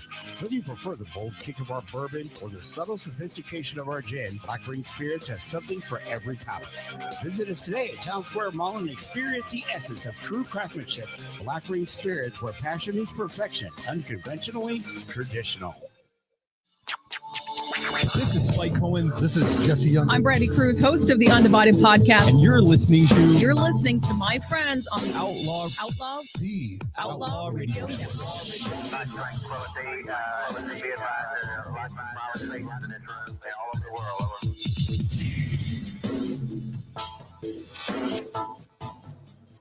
All right, Outlaw Radio. Thanks for checking out the show. In just a moment, we'll bring in our good friend Chris Gergen, if he hasn't hung up on us yet. I don't think the chat is alive. People are curious about Preparation H, so thanks for that, Lori. This hour brought to you by Preparation H. Well, it's better than, a ungodly amount of lube that you can buy off of Amazon. Thank you for that. By the way, the R. Kelly stash is still up for grabs. All right. Before we bring Chris on, quick announcement. Or you can move up to the next level, to the P. Diddy level. Next week's show at 6 o'clock, we have Dave McMullen joining us. He's the Pierce County Republican chair. He's a good guy, good friend of the show. We haven't had him on in a while, so we'll talk to him next week. And then the following hour, I'm so excited about this. Jim Moore is going to join us. If you don't know who Jim Moore is, Jim Moore was a writer for some Seattle newspapers for a while, sports writer. He then moved on to ESPN Seattle and hosted some radio shows on ESPN Seattle. He then left there and went to KJR, the other sports station in Seattle, and did that. Now he's doing some podcast stuff, but we're going to have him on for an hour in the 8 o'clock hour on next week's show, and we're talking nothing but Seattle sports with him. We're going to spend an hour having a fun conversation about Seattle sports with a guy that's uber knowledgeable, really bright. He's a Coug. He's one of the few Cougs I like. I've loved the guy for years just in listening. He doesn't know me from anybody, but I've listened to his shows for years. That'll be pretty awesome because I want to bring up some UFL stuff for him. Perfect. Said Seattle keeps getting robbed out and UFL's in trouble. I have strong opinions about the UFL. The UFL is having labor issues. Mm-hmm. All right, we'll talk about that later. First camp, everybody left. Did they? Did the UFL, the United Football League? All of the quarterbacks, not all the quarterbacks for one team, all of the quarterbacks for every team skipped camp and protest. That's okay. The Seahawks need quarterbacks now anyway. Speaking of Seahawks quarterbacks, let's talk to a guy who lives in the city where the Seahawks just sent their quarterback. Joining us live, he represents Dark Horse Political and a really good friend of the show, I think, is the one and only Chris Gergen. What's up, buddy? Hey, man. How you doing? Doing good, man. It's good to see you. Chilling out in Vegas. Are you at home? I am. Yeah, this is my home studio. I record all my stuff actually right there. There you go. I sit there and then record facing there. But when I do shows and podcasts and different things, I sit here. And, you are busy, man. You're all over the place. I keep seeing you popping up in people's podcasts and you're just all over the place. So thanks for not big timing us once you got to be famous. Oh man, I'm never going to big time you, man. I know who my friends are. That's right. Love you, man. Hey, really quick, before we get into politics, how did you get to be such a big deal in Vegas, man? Like $25,000 on the roulette wheel and people comping rooms and stuff. What's up with that? Dude, if I had $25,000, I wouldn't be dropping it at any of the casinos, man. This is the wrong town to live in if you have a problem with gambling. That's for sure. Amen to that. Hey, I want to start on some Washington State stuff, because you have been still, even after the election, consistently vocal in regards to the state of the WSRP, the direction of the leadership, all of that. I guess the only way I can ask this question, Chris, and this is totally the way I'm phrasing it, you answered however you want to. Are they dead? Like, is the KSRP right now, as far as a functional political party, are they just dead? The KSRP, you mean the WSRP? The Washington State RP, yeah. Yeah. So, I mean, functionally, they're broke. You know, they got, I haven't looked at new reports come out tomorrow. So this is last month's report. You know, they've got $495 in one account, and they're negative. Like when you take out liabilities, they've got some cash in there, like a couple grand, but they're negative like 79,000 or 77,000 or something like that. And then over in their federal account, again, when you look at the subtract liabilities and so forth, they're like 80 grand in the hole there, which to me isn't really surprising when you look at the chairman's own personal campaign account. I think he's the only legislator that has a negative balance when it comes to, when it comes to his net there. And the party has got a lot of challenges, man. And I'm trying real hard to walk a line, man, because the Republicans in the caucus, they have, to include the chairman, who is also a legislator, really have their backs against the wall this cycle. And to their credit, I think they've done a really good job, at least as well as they could. They haven't done everything necessarily. They haven't played every hand the way that maybe I would have played it, but it isn't for lack of effort, I'll tell you that. And there is a marked difference, a marked improvement between prior legislative sessions and then this one. They're really starting to do some good things. They're more active on social media. They're more active explaining things to voters, staying in contact with voters, letting people know what's going on. And I think that all of those things are very positive things. But the caucus is not the party, right? I mean, the caucus is just the elected Republicans, right? But the party itself, functionally, everybody wanted, the party backed Semi Bird. And I don't know if you remember, but a year ago, I wrote an op-ed and I wanted, the party backed Semi Bird. And I don't know if you remember, but a year ago, I wrote an op-ed and I wanted, the party backed Semi Bird. And I don't know if you remember, but a year ago, I wrote an op-ed and I wanted, the party back Semi Bird. And hold on, we got a weird loop going on. Hold on, I'm gonna mute you just for a second. And I wanted, the party. That is really weird. Can you mute that, Dennis? Loop going on. Dennis, hold on. Will you mute him just for a second? And I will you mute him wanted, the party. That is really weird. Can you mute that, Dennis? Loop going on. Dennis, hold on. Thank you. All right, Chris, hold on a second. We got some kind of a weird loop. Is it fixed? All right, Chris, are you back? Oh, hold on. Let me unmute you. Hold on. All right, Chris, let's try that again. All right. So, Dennis was playing Xbox, and I'm sorry. Was he? That's all right. I'm not on the Xbox. So it's I forgot where I was in this, but you're talking about writing an op-ed about a year ago. Well, a year ago, I warned everyone. Under no circumstances should the WSRP take a stand on endorsement with between Semi Bird and Dave Reichert. The party should just stay out of it because if they don't, it's going to irreparably fracture the party.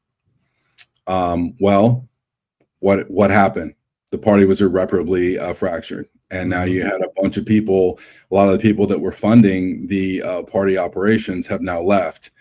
And then, a lot of the people who supported Semi decided to get involved, which is fine. I mean, it's their prerogative, and I would always encourage people to be involved.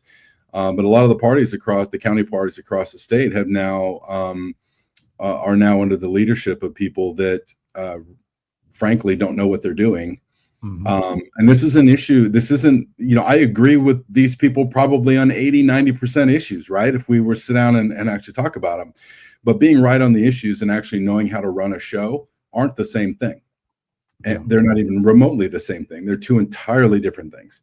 And, you have people that are chairman now of county parties that literally have never been involved with the party before in any real meaningful way. And so a lot of the large dollar donors have left, and that exacerbated a structural problem. And this is my opinion. I could be wrong on this. I'm sure people would disagree with me on this, but how their donor structure was that the majority, for years and years and years, the majority of the WSRP was funded by a relatively small group of people. And there was no real grassroots type thing that is going on that was funding the operations of the WSRP. So typically how this is supposed to look, y'all, is you've got, it's just like you're in your own personal life. So you've got fixed costs, things that come around every single month, right? Your rent, your light bill, your car note, your things that don't change. You know about what it takes every single month.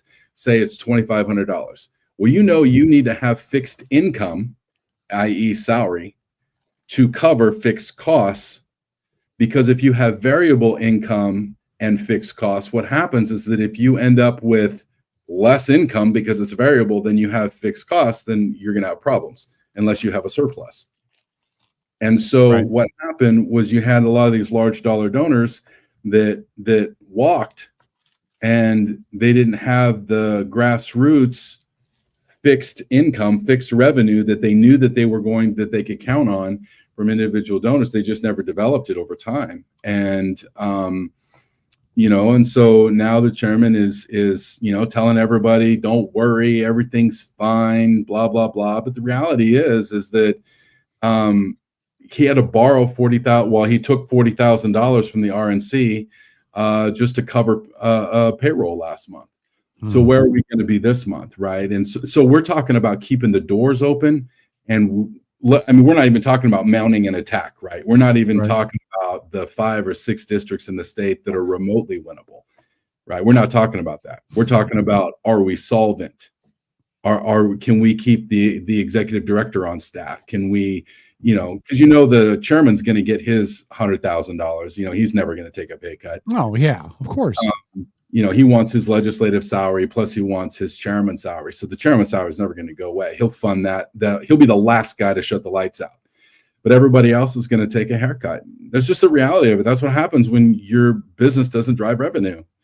And that's what's coming. And there's just a lot of problems, man. And there's no structure there to actually, do the work, like register voters, like, I don't know, get in the precincts and do things to seed the ground for a big push. And, John Braun and Drew Stokesbury, the two minority leaders in each chamber in the legislature, they are focused and they really have a strong focus on actually making a good push this cycle, and maybe not engaging in some of the things that they had done in the past, and just really staying focused on those 5 or 6 legislative districts. And those legislative districts are important to start the climb out of the hole.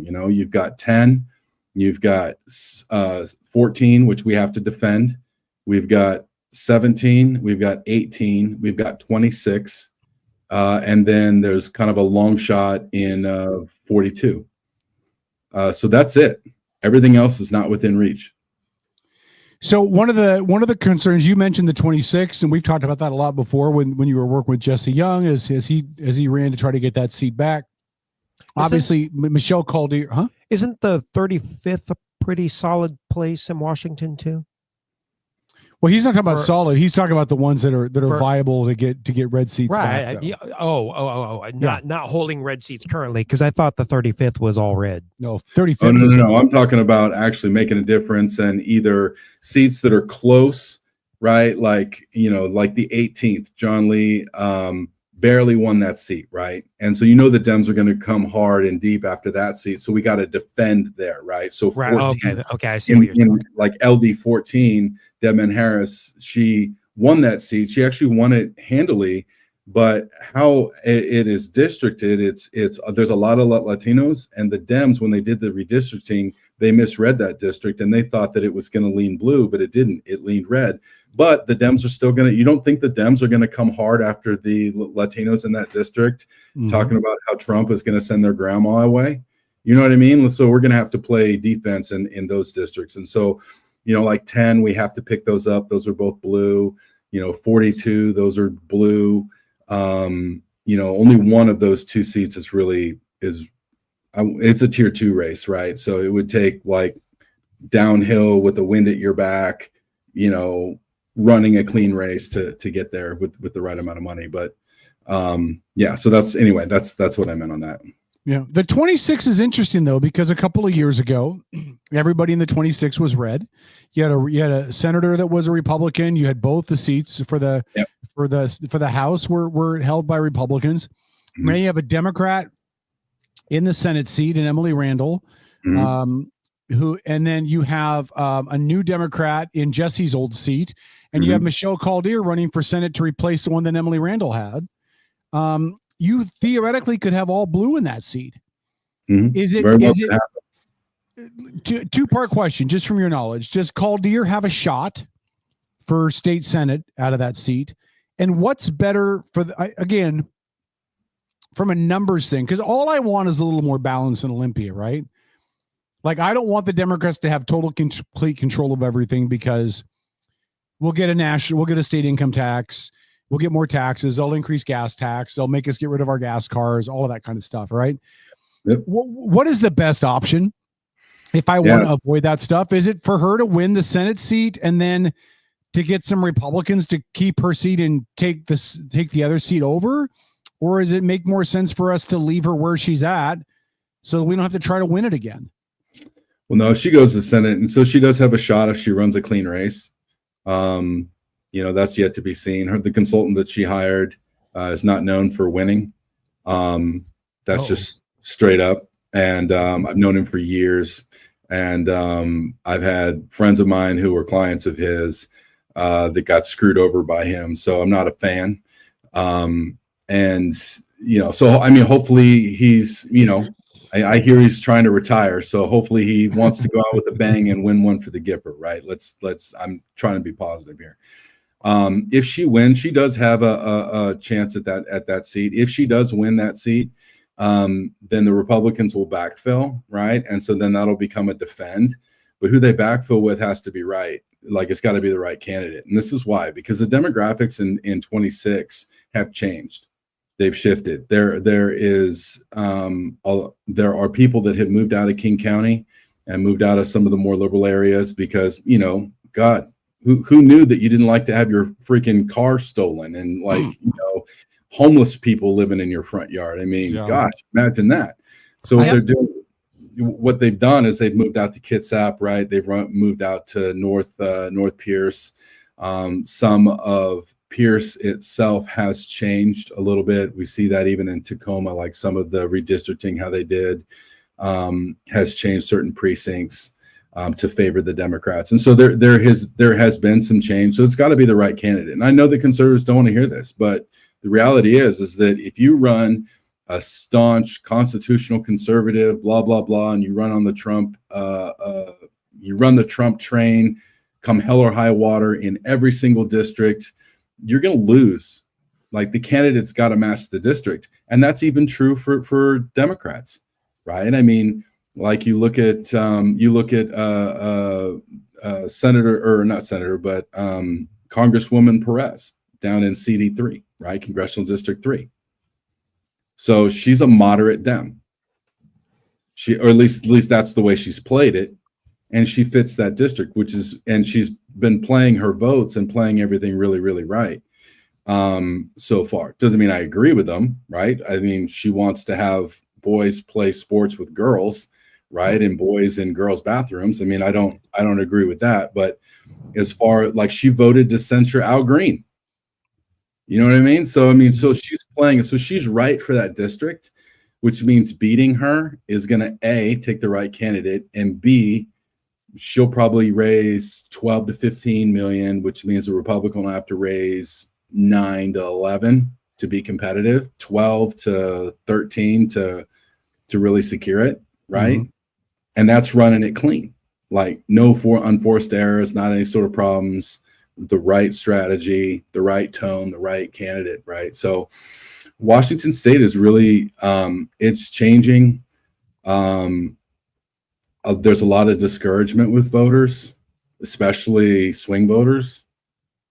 And the more dug in the Republicans get on just this one single line of hardcore, conservatism, I think they're going to find that doesn't work everywhere.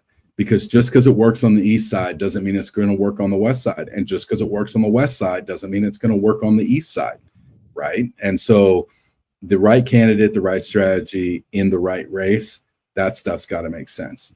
Now, I'm not suggesting that Republicans start running liberal Republicans. That isn't what I'm saying. I mean, there do have to be some values there.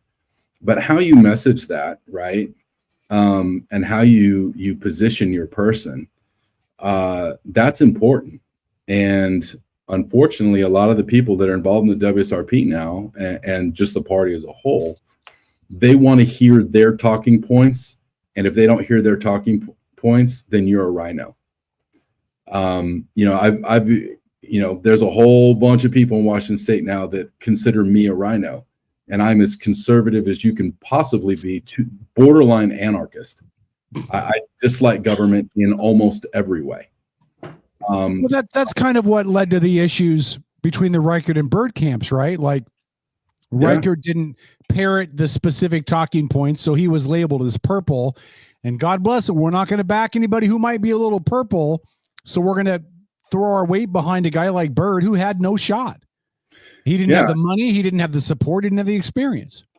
Agreed. And Dave also made some, and I like Dave, right? And, but I think that he made some errors, like, 2-3 weeks before the election, you don't go on television in an interview and say that, Trump is an idiot, or however, I don't think he said it exactly like that, but he, you don't go in and you don't, when you know that your base is conservative, you don't go in and talk about issues like abortion when that's not even going to be an issue on the ballot. Yeah. Like there were just some things that I think could have been done better. I think the ground could have been run a little bit better. But listen, I am not going to throw stones at those guys because I've been there and I understand that, running a statewide campaign is a lot like herding cats while running on your treadmill, trying to drink a latte and study algebra, right? It's a freaking mess. But at the same time, there are just certain things that I think that, and him coming out with his Trump comment, obviously it didn't help him. I don't think it cost him the race, right? But I don't personally think that there's a pathway for Republicans statewide at this point. I think we're probably 4 to 6 years away from that if we start today, start doing the right thing. But which is why the chairman of the WSRP conveniently has lost interest in running for governor, right? Yeah. So now all of a sudden he knows he'd lose. Absolutely, there's no pathway. But Chris, let me ask this question. I'm going to put this in a term that most people can understand, just to make my question as simple as possible. So, let's pretend you're the Raiders, okay, and you're in a division with Kansas City. Mm-hmm. And everything Kansas City touches turns to gold. Mm-hmm. You don't have a quarterback. You don't have an offensive line. You don't have role players. The people who could be help end up leaving to go to other places. Mm-hmm. How do you compete against a Kansas City where they've already got all their wealth in front of them? And to me, it feels like the WSRP in Washington. A lot of your people have pulled their donations out. The big money people have backed out because it wasn't successful. You've had a lot of people move out of state that were stalwarts out here because they just couldn't justify living out here anymore. Meanwhile, everything the Democrats seem to touch turns to gold. You know, they can run whatever candidates they want, whatever races they want, they win. You said 4 to 6 years for governor, and I'm not pushing back, right? You're far more knowledgeable than I am. No, I said statewide. Oh, statewide, yeah. But you're far more knowledgeable than I am. But I almost feel like the Republican Party in this state, and it's not because of the representatives, the people that are elected, they're great, right? But it feels like the party is dragging the entire idea and they're circling the drain. You know, there's no money coming in. There's no state influence at all. If you're going to run in a district, you better pull well in that district on your name and off of you, because you're not going to get anything from the R next to your name. Well, they're not running the party like a business, though. So anyway.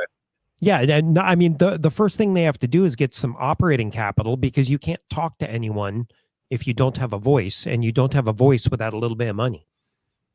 So I guess I'll ask you that question, Chris. How do they start trying to bring in some capital into this? Because if I'm a guy with money, which I'm not, have you seen my wardrobe? If I'm a guy with money and I'm trying to determine where to put my money, the WSRP is not a wise investment. Like, no, they lose. Yeah. And so how do you start getting big money people to bring that big money in to start turning the tide? Well, like you said, and you were right on the point, is that you have to run the party like a business. So with that, I know that capital follows vision, right? Where there's a vision, and not just a vision, but an actual plan of attack, capital finds opportunity, and capital flows to opportunity. There has to be competency in the people that are elected to run the state party. They have to have the, experience, the plan of attack, the management, the leadership. They have to have all those different things, first of all. So it all starts with the components of the party. You wouldn't invest into a company that had a CEO that was self-aggrandizing, guy that spends money like a drunken sailor and doesn't know how to quit and runs the party into the ditch. You're not going to give money into that, right? Because there's no return on that. What you're going to want to do is look for a guy or a gal that is sober-minded, focused on business, probably zero bullshit as far as his demeanor goes or her demeanor goes, and someone that has a plan of attack to organize, to train, to empower, and to deploy. And at the end of the day, that's what ultimately needs to happen, even down at the county level. Getting the ship right and going in the right direction is going to take a total rebuild from the bottom up. And they need to start building coalitions instead of building walls. The only place walls belong is at the southern border and the northern border. Outside of that, we need to be building bridges, and how you do that is through coalitions. There's no reason that the WSRP has fallen to its state, or the state that it's in, and organizations like TPUSA and others, Moms for Liberty, Moms for America, continue to expand at a breakneck speed, and we can't rub two nickels together at the WSRP. It all comes down to leadership or lack thereof. And it really starts there. And so the chairman's got to go. I wasn't a fan of the fact that he got reelected, but the voters didn't really have any other alternatives. And nobody wants to be on the Titanic. You know what I mean? Mm-hmm. Nobody wants to sail it to the bottom. Who wants to be that guy? Right. And, but I think the selling point for anybody that would come in would be to say, you know what, we're on the Titanic and we're going to sail this thing to the bottom, because nothing can stop that. But once we get to the bottom, that's when the work starts, and we're going to start to climb back up again. And it's going to take total reorganization of committees, of executive boards, of coalition members, building new coalitions, actually doing the work of the party, getting out there, rehabbing the brand, because the brand is hot garbage. And the bottom line is, like, I'll give you an example. So in 2020, Mr. Culp, his campaign, as directed by me, completely disregarded the party because I knew that they were irrelevant. Dave Reichert, who got to the big dance, just like Lauren did, completely disregarded the party. Why? It was irrelevant, right? Both the guys that got the endorsement of the party in 20 and in 24 both lost the primary. Yeah. Right? So the party is irrelevant. And I think that it's just like an alcoholic, right? The first step to healing is, admitting you have a problem. Right. There you Yeah. go. So is there a transcendent candidate out there? And I don't necessarily need you to give names if you've got any, but is there anybody that, you're already shaking your head? No, I mean, there's nobody and that's not to say, and I don't want people to misinterpret that. Like, I think that there are a lot of really good guys, and I think there are a lot of really good guys on their way up. Travis Couture is one of them. Matt Marshall is a former client and a good friend, is another. I mean, there's plenty of people that are doing a really, really good job. Dan Griffey's done great this cycle. And Suzanne Schmidt's done great this cycle. Like there's people. It's not like they're, we've got all just degenerates, but at the end of the day, their reach is really limited as far as, like, if I drop Travis's name, if I was out in Spokane and said, I just stopped 10 people and said, who Travis Couture is? Probably not very many, maybe one or two would know who he is. Mm-hmm. Right. And that's not a transcendent candidate. Doesn't mean he's not a good guy. Doesn't mean he's not on his way up. Doesn't mean he can't be a killer in the future, which I believe he will be. Same with Matt, same with all these other people. You bring Suzanne, who's the East Sider, over to the West Side, stop 10 people and say, who Suzanne is, So looking for that transcendent guy, I think we've kind of run through, like Dave Reichert was really kind of that only one, right?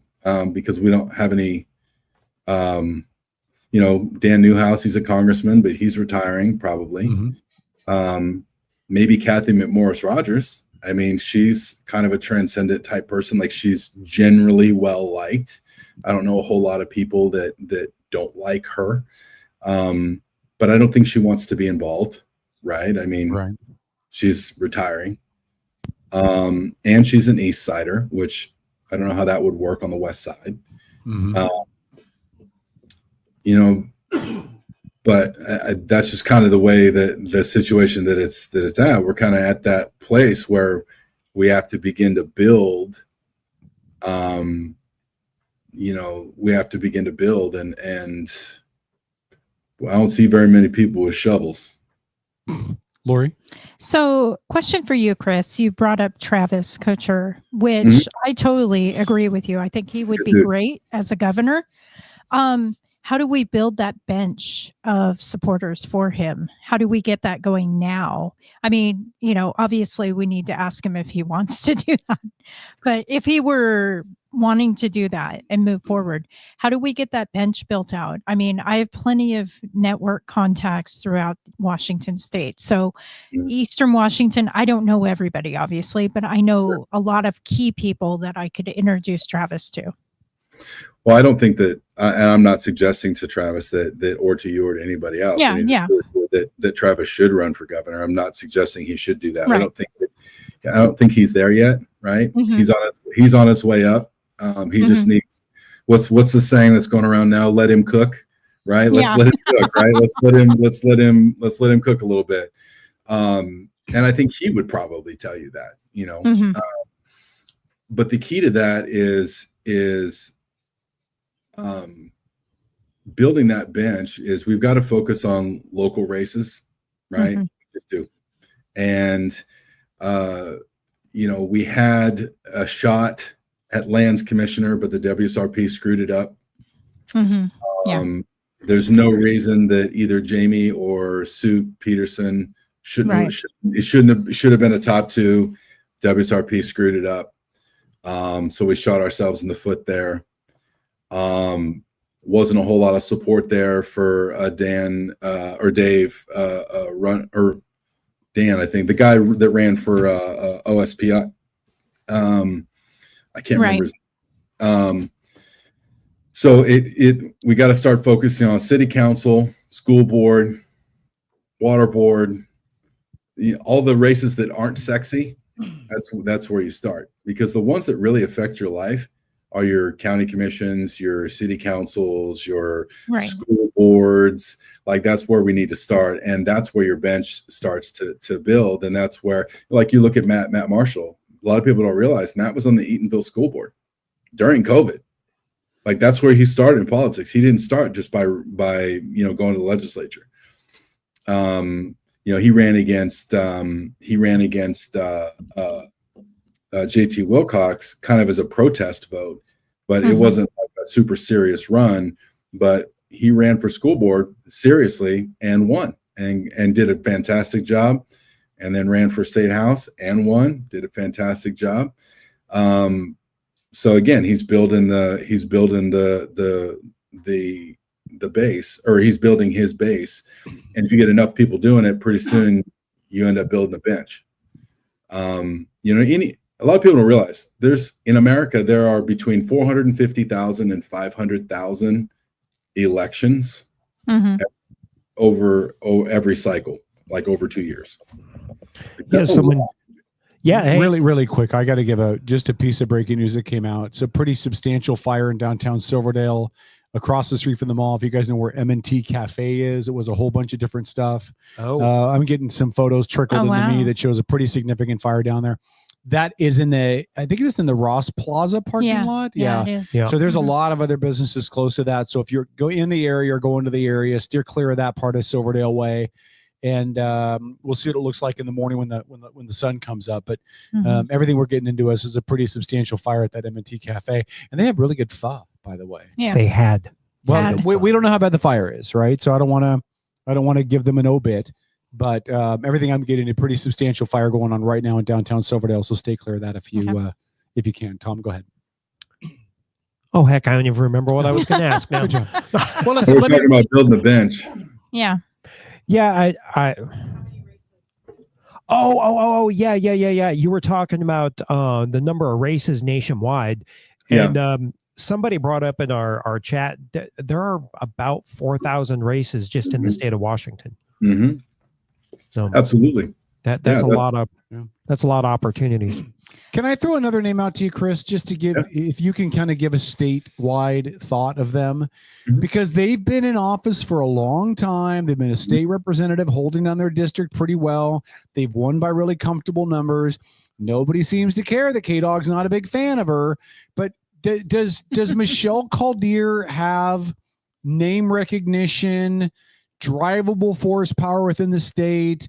Could she be somebody that just based off of her time and tenure would be able to climb a ladder?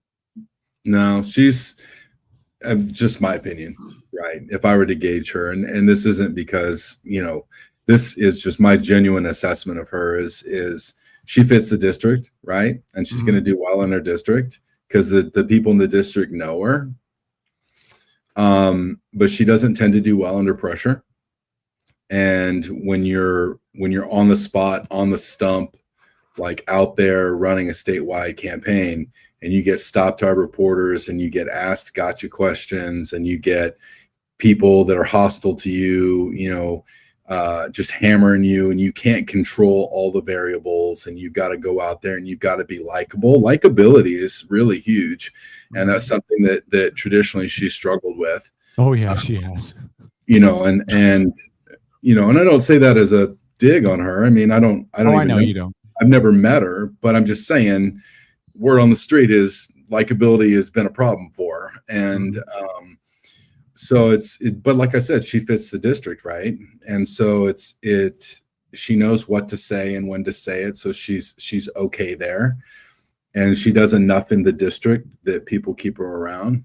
But that's a little bit different than, like, you've got to be solid and understand how to exist in a lot of different environments. So, like, let me give you an example.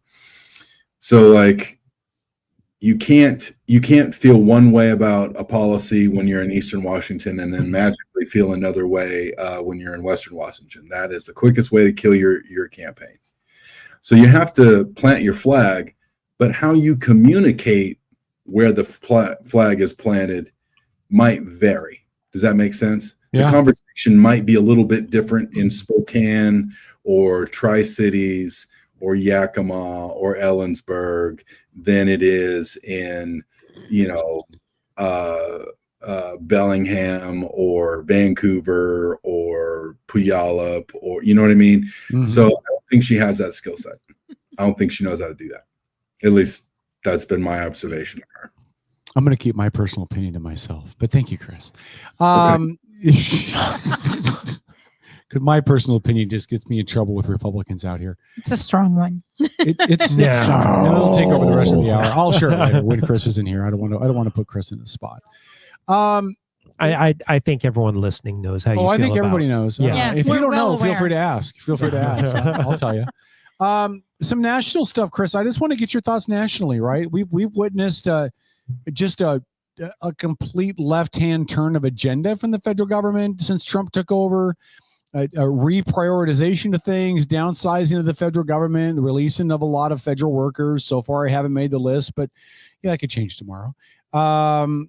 Just what do you think as you kind of overlook just the horizon of what we've seen and what might be coming?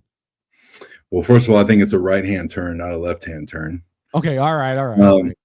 So just to be clear on that, I think that nobody had a problem when Bill Clinton fired 377,000 federal workers and downsized the government in the 90s. No one even batted an eye on it. Nobody freaked out about it. The bottom line is that whether you call it the establishment, or you call it the deep state, or you call it the bureaucracy, or you call it whatever, permanent government, permanent DC, Donald Trump is taking a sledgehammer to everything that was sacred to the government. And he's uncovering a lot of fraud, a lot of different things. He is very much a different president this term than he was in his first term.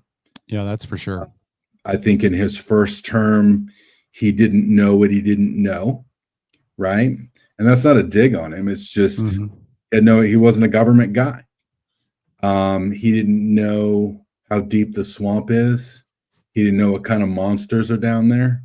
And I think after almost being assassinated twice and being, with all these BS, lawfare that he had to go through and all this other stuff, I think he learned real quick, what needs to happen.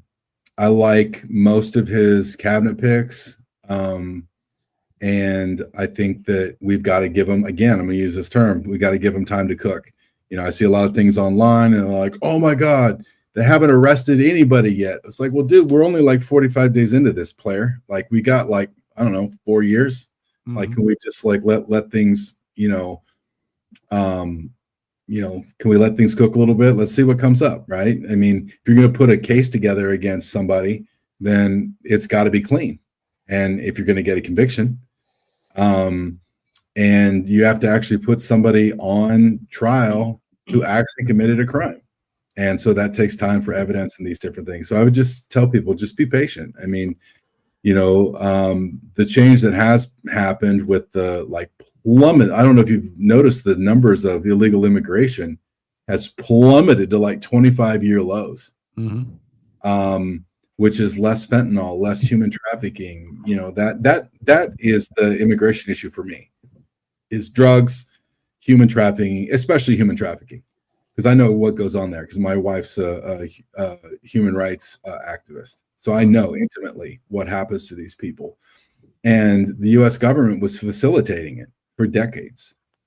Cocaine coming through and these different things. And so I like a lot of what's being done. And I'm just kind of sitting back and watching and, looking for results, and I do find it humorous though that the Democrat Party can't seem to get out of its own way.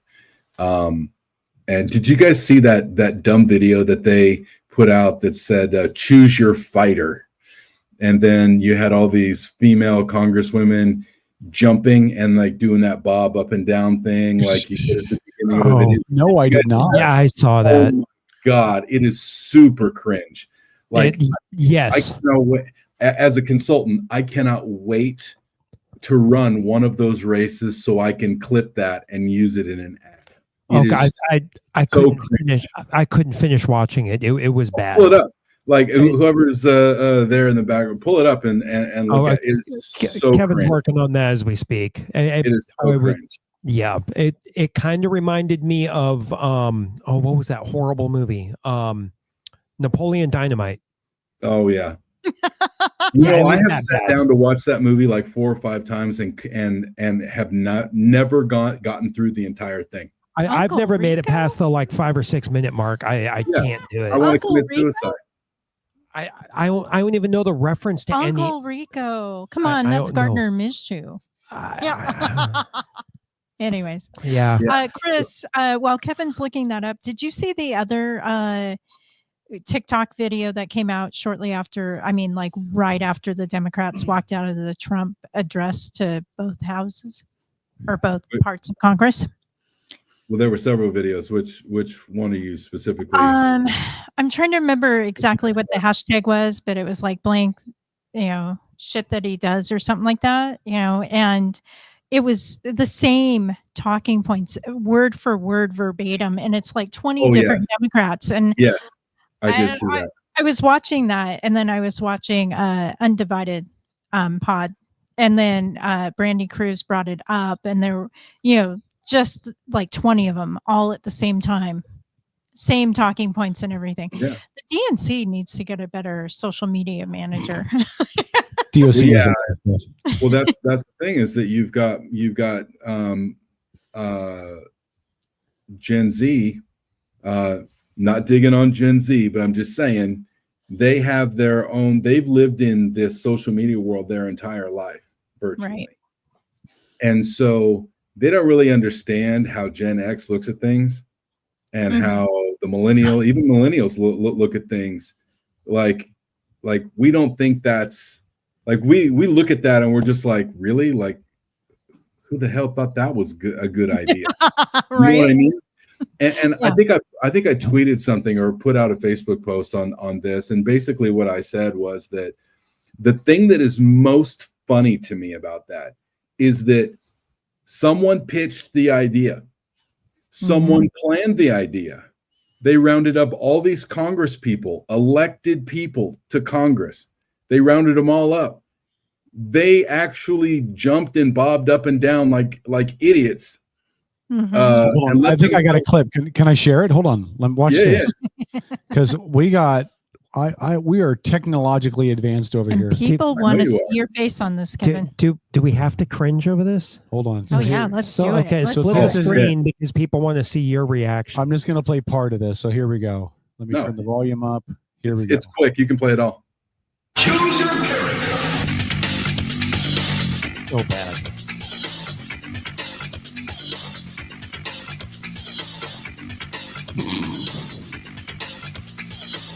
She can barely stand.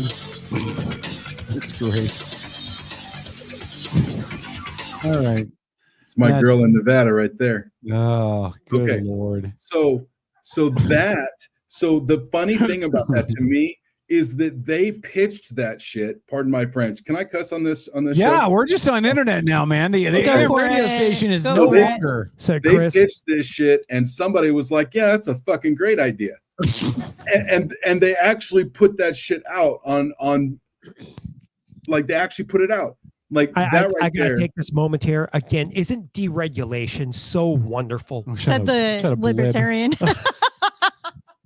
It just blows my mind. Like literally someone should be punched in the freaking forehead over that. Literally. The forehead, not the throat, the forehead. I thought it would work. What went wrong? Let's get some girls and have them bounce up and down. That's a great idea. How is that? Who's your fighter? Like we're fighters. We're gonna fight. It's like, dude, When the polls say the majority of people in the country like the direction of the country, you don't run a dumb shit ad that says choose your fighter and then double, triple, quadruple down on all the shit that America just voted against. Like, it's fucking stupid. Yep. Like, it's just stupid. I love you, Chris. It just makes no sense to me. The minute Chris realized he could swear, it was like, oh, the lid's off. Oh, the lid's off, man. Let's You're go. getting it full blown right now, man. You swear as much as you want to, man. You're not going to offend us. I was in the Navy, for God's sakes. You're not going to offend me. Hey, I was too, so I can cuss like a sailor. There you go. Well, you notice that Paul's not here. He couldn't handle two sailors. You know, he just couldn't handle it. He had to stay home. Oh, I almost got you to spit that water up too, didn't I? Yep. Yeah. Yep. We'd have to Listen, talk slow. If this purging the federal government thing goes too much further, dude, I'm moving to your couch in Vegas. Let's do it, dude. I got room, man. So I can become a dancer at Cirque du Soleil. Is there what? That just dawned on me. I was being funny. I say, come on, man. I love Cirque du Soleil. I love Cirque du Soleil too. Kevin, you don't want to be part of Cirque du Soleil. There's some beautiful women in Cirque du Soleil. Man. Yes, there are. Yeah. But do you There's a think lot you of can do pain. the acrobatics and once? Okay. All right. Maybe I do want to see this. Remember, if skydiving's not right for you, you shouldn't do it a second time. Right. Do you expect that this will like my prediction has always been that America's just going to get tired of Trump and the noise again by the midterms, and then it's going to bottom out like it did last time. Is that you think I'm off? I do. I think that because it's a different tone out of Trump this time. And he's serious and he's not playing any games. And, revealing, I think the biggest thing, like with Doge, revealing all this waste and all these different things, like even in the great state of Washington, you had a club of a masturbation club for males in Seattle. Yes, we do. It was being funded by taxpayer dollars. Did you hear Yes, that, we Chris? did. You brought that up, and Lori was like, "Yeah, we do." She was so happy that. No, that I'm was not here. happy. Did I'm you hear really the excitement in pissed her off. voice? Go ahead, Chris. No, I'm sorry. really pissed no. off. Shut up. Let the guest talk. So you guys are paying tax dollars to have a bunch of gay guys jerk off together. Yeah. I have no idea how that even possibly makes sense. And so, I mean, are people going to be more tired of Trump or a bunch of people sitting in a circle jerk and having their dollars go towards it, right?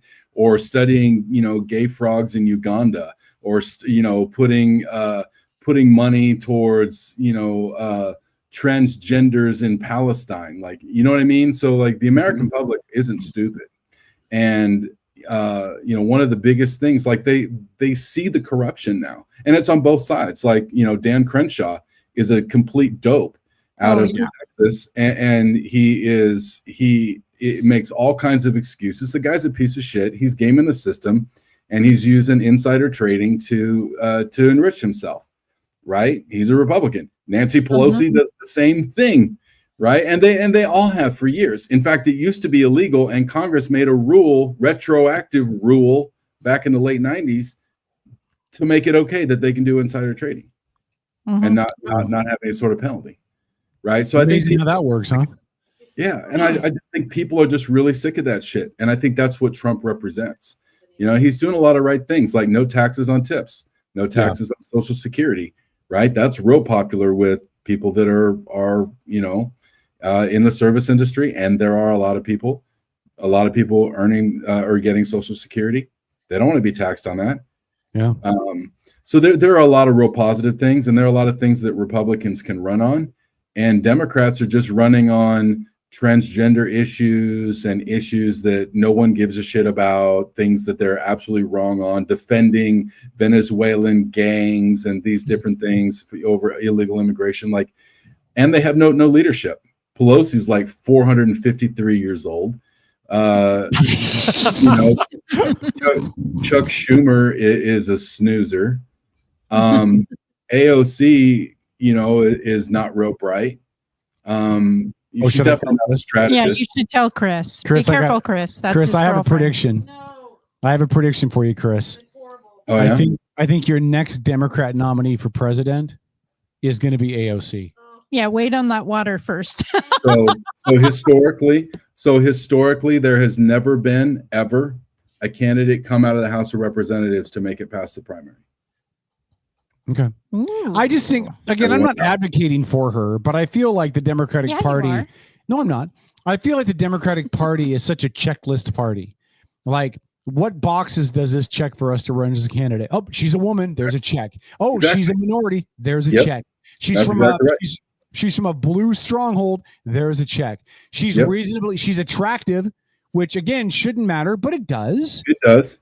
Right. Oh, in fact, help me out with this, Chris. Does attractiveness, physical attractiveness of a candidate, does it help or hurt them? It helps them.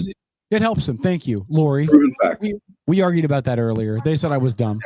Dude, but you have a hard on for her. Just admit it. I think she's an attractive woman, and it doesn't hurt her candidacy. Yeah, and when the data analytics come out on her Instagram and her other social media posts, they're gonna realize that she's dumb as a board. Well, okay.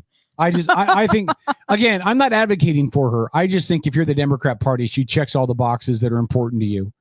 You know, they can't run another old white dude. So Gavin Newsom's out. But he'll run. I mean, he's positioning to run. Oh yeah, he'll run. But I don't think you'll get it. I think they'll go with the attractive, younger, minority female candidate who will hopefully get more younger voters to the polls. That she'll speak their language and they'll run her. She'll get smoked by JD Vance. Oh, by JD Vance, by you, Tom, anybody. She'll get smoked. And I'll tell you why. Because she's gonna get. Chris is like, you and Tom are idiots, but you're not that dumb. No, you guys would smoke her. I mean, and I'll tell you why. Because on the one-on-one sit downs, they're gonna do to her what they did to Sarah Palin. Like Sarah Palin, she was sitting for that interview and she got asked, "What is your position on the Bush Doctrine?" And she deer in the headlight on that shit. Now that was her prep team that failed her. But deer in the headlights, she's like, "I don't know what that is." That's exactly the wrong answer to give on that. Right. So she didn't have the tools to pivot, to pivot to answer with a question for clarity, to make sure that she's giving you the information that you need. She didn't do any of that. She fucking straight up deer in the headlights, And Kamala Harris, same thing. When you see the uncut version of that CBS interview, she was a train wreck, a total train wreck. Whereas Vance is pretty good at whether you like him, don't like him, doesn't make a difference. Homeboy's got skills when it comes to debate and when it comes to, that stuff. He knows how to handle himself. So, it's I don't see her beating a Vance, but Vance is also going to have some challenges. I think DeSantis is going to probably run. I know that DeSantis has fallen out of favor with a lot of MAGA. I think both guys, Vance and DeSantis, are great. I think DeSantis has more than proven himself in Florida. As they say, the great state of Florida. And really outside of that, I mean, you've got people like Ted Cruz might think about running again. Rubio might think about running again. He's Secretary of State. So we've got some good. I'm not necessarily a Rubio fan, right? But I think that he would be a good candidate, right? I mean, he wouldn't embarrass himself. Let's put it that way. Yeah, I think it'll be Vance. I think it'll be Vance and Rubio. I agree. I mean, I think that the two of them could really run hard against each other. I think Vance would probably clip it though a little bit. I meant the ticket. Vance with Rubio as his VP. Oh, very well could be. I mean, Rubio's got some things to prove a little bit because he's tied to the establishment. So you could end up with like a Reagan-Bush dynamic. Does that make sense? Yeah, exactly. And Chris, listen, we got to wrap this because we're at the top of the hour. We love you. I'm going to reach out to you. I think we should book you once a month. Okay. We need to do a monthly chat with Chris every month. we should just check in. Awesome. And maybe when I come down to Vegas, because I'm going to come down to Vegas later this year, I'll come over to your place and we'll do the show together, me and you together there, and then the idiots up here. We'll do that together.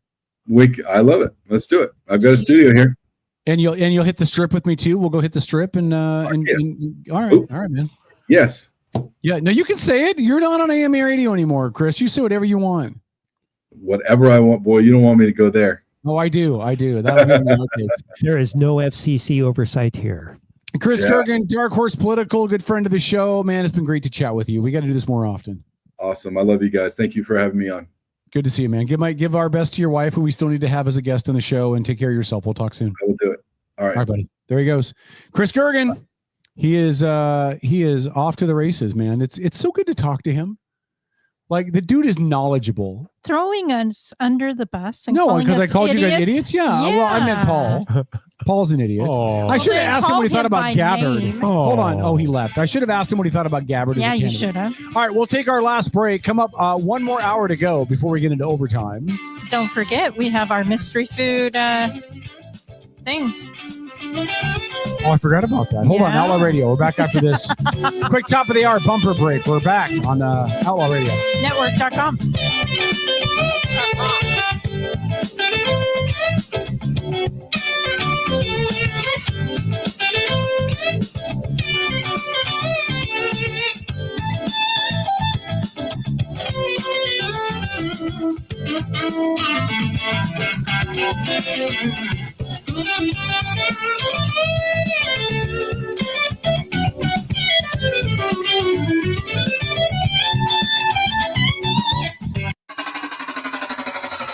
On a recent episode of the Outlaw Radio Network. Some of our listeners even appreciated you dumbing it down for them. So, on behalf Sometimes of Paul, I have to mansplain for people like.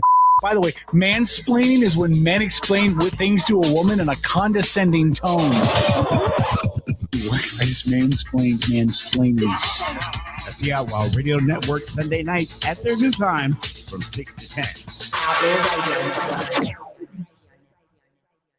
Admin a la carte are specialized local experts committed to helping you run your small business. From general admin and sales support to marketing, digital media and technology to real estate and compliance. Admin a la carte's only goal is to take your business to the next level. Find out how Admin a la carte can elevate your business. Visit admin-alacarte.com for more information. That's admin-alacarte.com. Admin a la carte. Your business doesn't fit into a box. Why should you have to? Are you ready to elevate your spirits? Look no further than Black Rain Spirits, your local craft distillery nestled in Town Square Mall. Indulge in the smooth richness of our handcrafted spirits, meticulously distilled to perfection. Whether you prefer the bold kick of our bourbon or the subtle sophistication of our gin, Black Rain Spirits has something for every palate. Visit us today at Town Square Mall and experience the essence of true craftsmanship. Black Rain Spirits, where passion meets perfection, unconventionally traditional.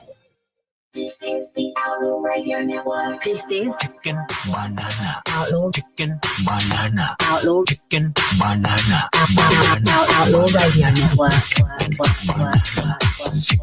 Banana. Chicken Banana. Yes! What in the holy hell is this? Awesome. Chicken banana. It reminds me of pen, pineapple, apple pen is what it reminds me of. Yeah. There we go. I made the revenge. Perfect. The Outlaw remix. Guess where I'll be 30 days from tomorrow? I don't know. Las Vegas, Mexico. Cabo San Lucas. I'll be on the beach in Cabo in my mankini. Looking for leftovers of Van Halen. Oh, Cabo. I cannot wait, man. I cannot wait. What if you find your wife and you're in a mankini? Are you going to be okay with that? Do you know how easy it'll be to find a wife down there? Because we're not letting illegal immigrants in here. So if I marry her first, she'll take your wife with you. Take my wife with me. You said you're not my wife anymore. You said. No, you said. Marital spat. Here we go. This divorce brought to you by Black Ring Spirits and Chicken Banana. That's right. Chicken banana. Chicken banana. Yeah, I cannot wait. I leave 3 weeks from Tuesday. Nice. Do you guys have the whole itinerary? Have I told you what we're doing? No. So we're leaving Tuesday, April 1st. What are we doing? What are we doing, Kevin? Tuesday, April 1st, driving down. You're leaving on April 1st. Yeah. April 1st is a Tuesday? Yeah. That's awesome. That's my anniversary with F-Bomb. Oh, yeah, that's right. She woke up next to you after the honeymoon. And you're like, surprise! April Fools! Dude, we haven't had a honeymoon yet. You need to. What? No, we haven't had time. Dude. So we leave on the 1st. Dude. We'll get down to SoCal on the 2nd. We'll crash at the hotel that night. The 3rd, 4th, and 5th we'll be spending at Disneyland, either Disneyland or California Adventure. We're doing the hopper, so we'll go back and forth. Have you already bought your passes? Yeah. Oh, okay, good. Got the passes. So that's the 3rd, 4th, and 5th. The 6th is a Sunday. Mm-hmm. We're going to have the whole day off. Everybody else wants to be lazy and sit their fat asses by the pool so they can just relax. They're just going to relax at the pool. Yeah. I'm not doing that. What are you I'm doing, in Kevin? Southern California. I don't doing? know. I'm going to do something. What? I might go to a baseball game at where the Angels of Anaheim play. No, that SoFi is just football. I thought they were playing baseball there too. I guess not. No. SoFi is beautiful. Yeah. But the Anaheim Angels, the LA Angels of Anaheim or whatever, they have a game, I think, against Cleveland on that day, a day game that I could go over to. Go surfing. No. Why? No. Does Kevin know how to surf? Why would I waste time trying to surf? Go take surfing lessons. It's fun. But again, I've got one day in SoCal. Maybe I'll go to La Brea Tar Pits. Maybe I'll go to Chinatown. There's things that you surf with that could eat you. Yeah, but he could meet the future Mrs. Chambers. Yeah, he could. He could. I could also get attacked by a shark and miss the entire cruise. Unlikely. Go to Catalina. Maybe go to Catalina. Go Catalina's to Catalina. awesome. It's beautiful. There's just there's all kinds of options. I'm going to do some research. Go to Lego World. But then Sunday night we're going to this medieval dinner show. Oh yeah, thing. yeah. Oh, like at the Nights. Excalibur? Yeah, Huh? Medieval Nights. Medieval Nights. Yeah, we're going to that. Kind of like the Excalibur. I don't in know. Vegas. I didn't book it. Somebody else booked it. I just paid for the ticket. Oh. Kevin, bring some handy wipes for afterwards. Pro tip. Just do it. You know what the hell you're talking about. Yeah, and then we leave Monday for the cruise. So and then we Nice. Monday to Saturday on the cruise. Have you picked out your suntan lotion? I might be back in time for that. I might only miss one show. We'll see. We'll see. Depends if we drive straight through coming back or if we're going to stop. Mm-hmm. I still think you should take surfing lessons. I don't have any desire to learn how to surf, dude. Really? Oh, why? It's fun.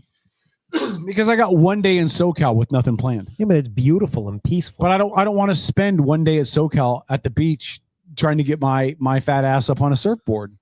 I would rather go. I don't know. I'm gonna. But Google, your ass isn't that fat anymore. You gotta change your thinking, Kevin. Branch out. Oh yeah, Boss All Baby right. says you're picking her up. cool from the things airport. to do near Long Beach. Let me look at that. Hold on. So the Queen Mary is open for tours. That doesn't excite me whatsoever. Let's see. Downtown Long Beach.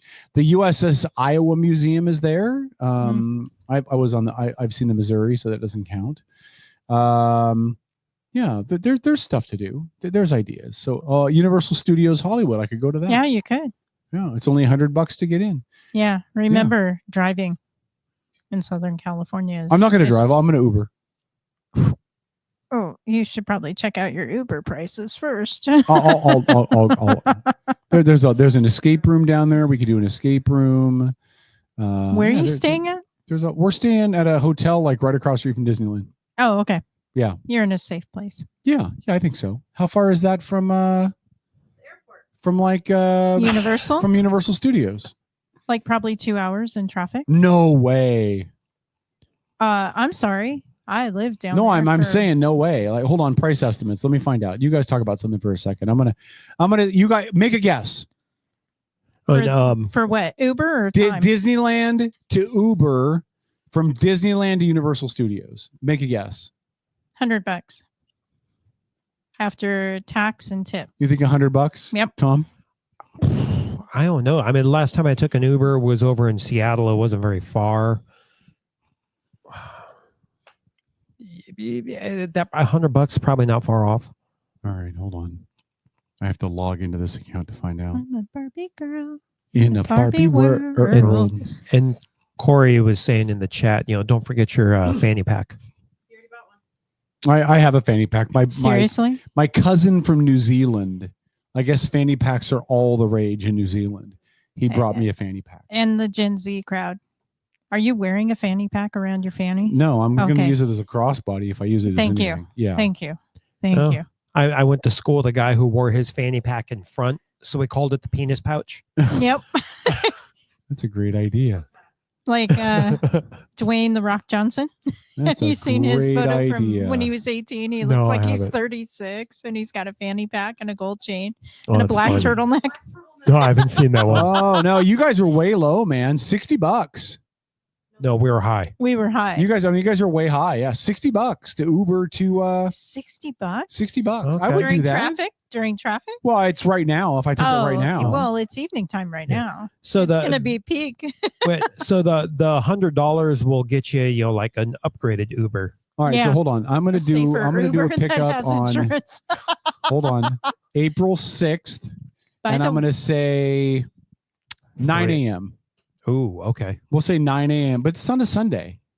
Aren't there a lot of Southern Californians going to church 9 a.m. on a Sunday? No. 9 a.m. California. All right, let's see what it says. So if I go at 9 a.m. on a Sunday, it's $71. Estimate. Okay. That's not including your tip. Okay, what's the tip? Just the tip. So $85. Mm-hmm.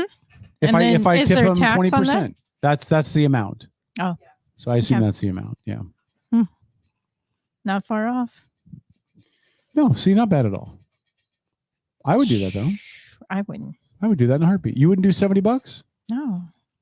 I don't have that kind of money. I don't want to go to Universal that bad. If I'm already going to Disneyland and California Adventure. I don't know. I don't know what I want to do, but I want to do something. Like I'd spend my time on the beach. I'm the guy. I'm a guy who can't travel and just sit on the beach or sit and rest or sit at the pool.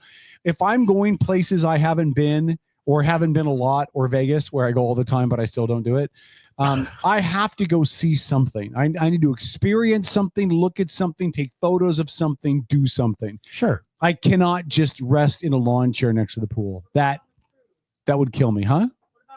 So on the cruise, there's always something to do on a cruise. There's shows, there's water slides, there's comedy, there's food. There's so much to do on the boat. And on the cruise we're doing, we leave on a Monday. Our first stop is on Tuesday, sea day on Wednesday, next stop on Thursday, sea day Friday, back on Saturday. So we've only got 2 days of just being on the boat. And 2 days? 2 days of just two sea days without destinations or excursions. Got it. Why don't you on Sunday the 6th help out at the mission? Help feed. There's no appropriate answer that I could give to that. So I'm going to act like I didn't hear it.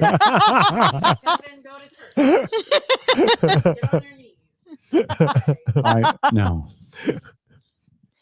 I don't know. I wanted to maybe go see the stars in Hollywood.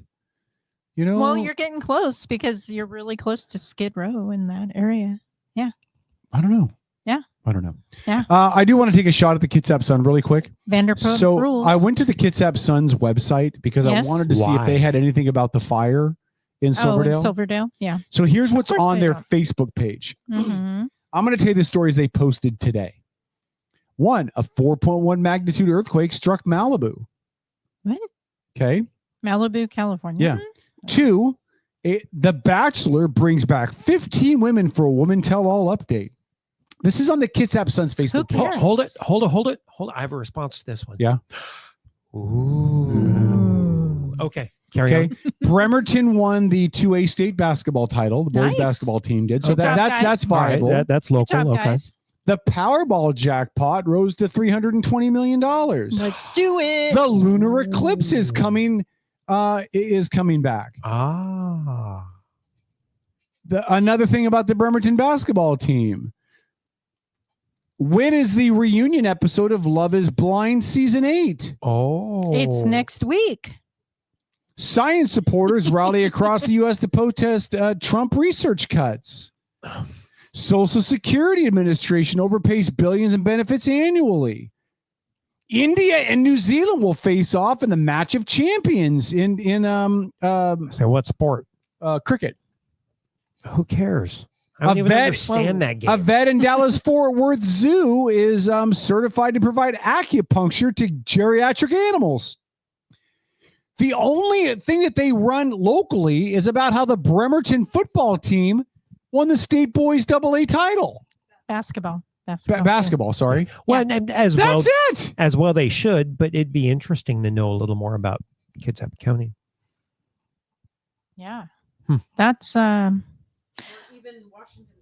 Hey guys. I mean, nothing is in Washington State. Somebody should start a newspaper online only to rival Kitsap Sun. But you don't have reporters. You can't pay people to do it. I know you have the volcano in Tacoma, but does that also cover Kitsap? I might have some insider knowledge of a grassroots project that is starting to do exactly what you just are said. just full of Tom is our insider. inside information tonight. Let's go look at Do the you got any disaster stock that is the tips for me? chat. I don't. Let's go look at the I know. disaster Actually, I center do. box. I'm I kidding. do. Yeah.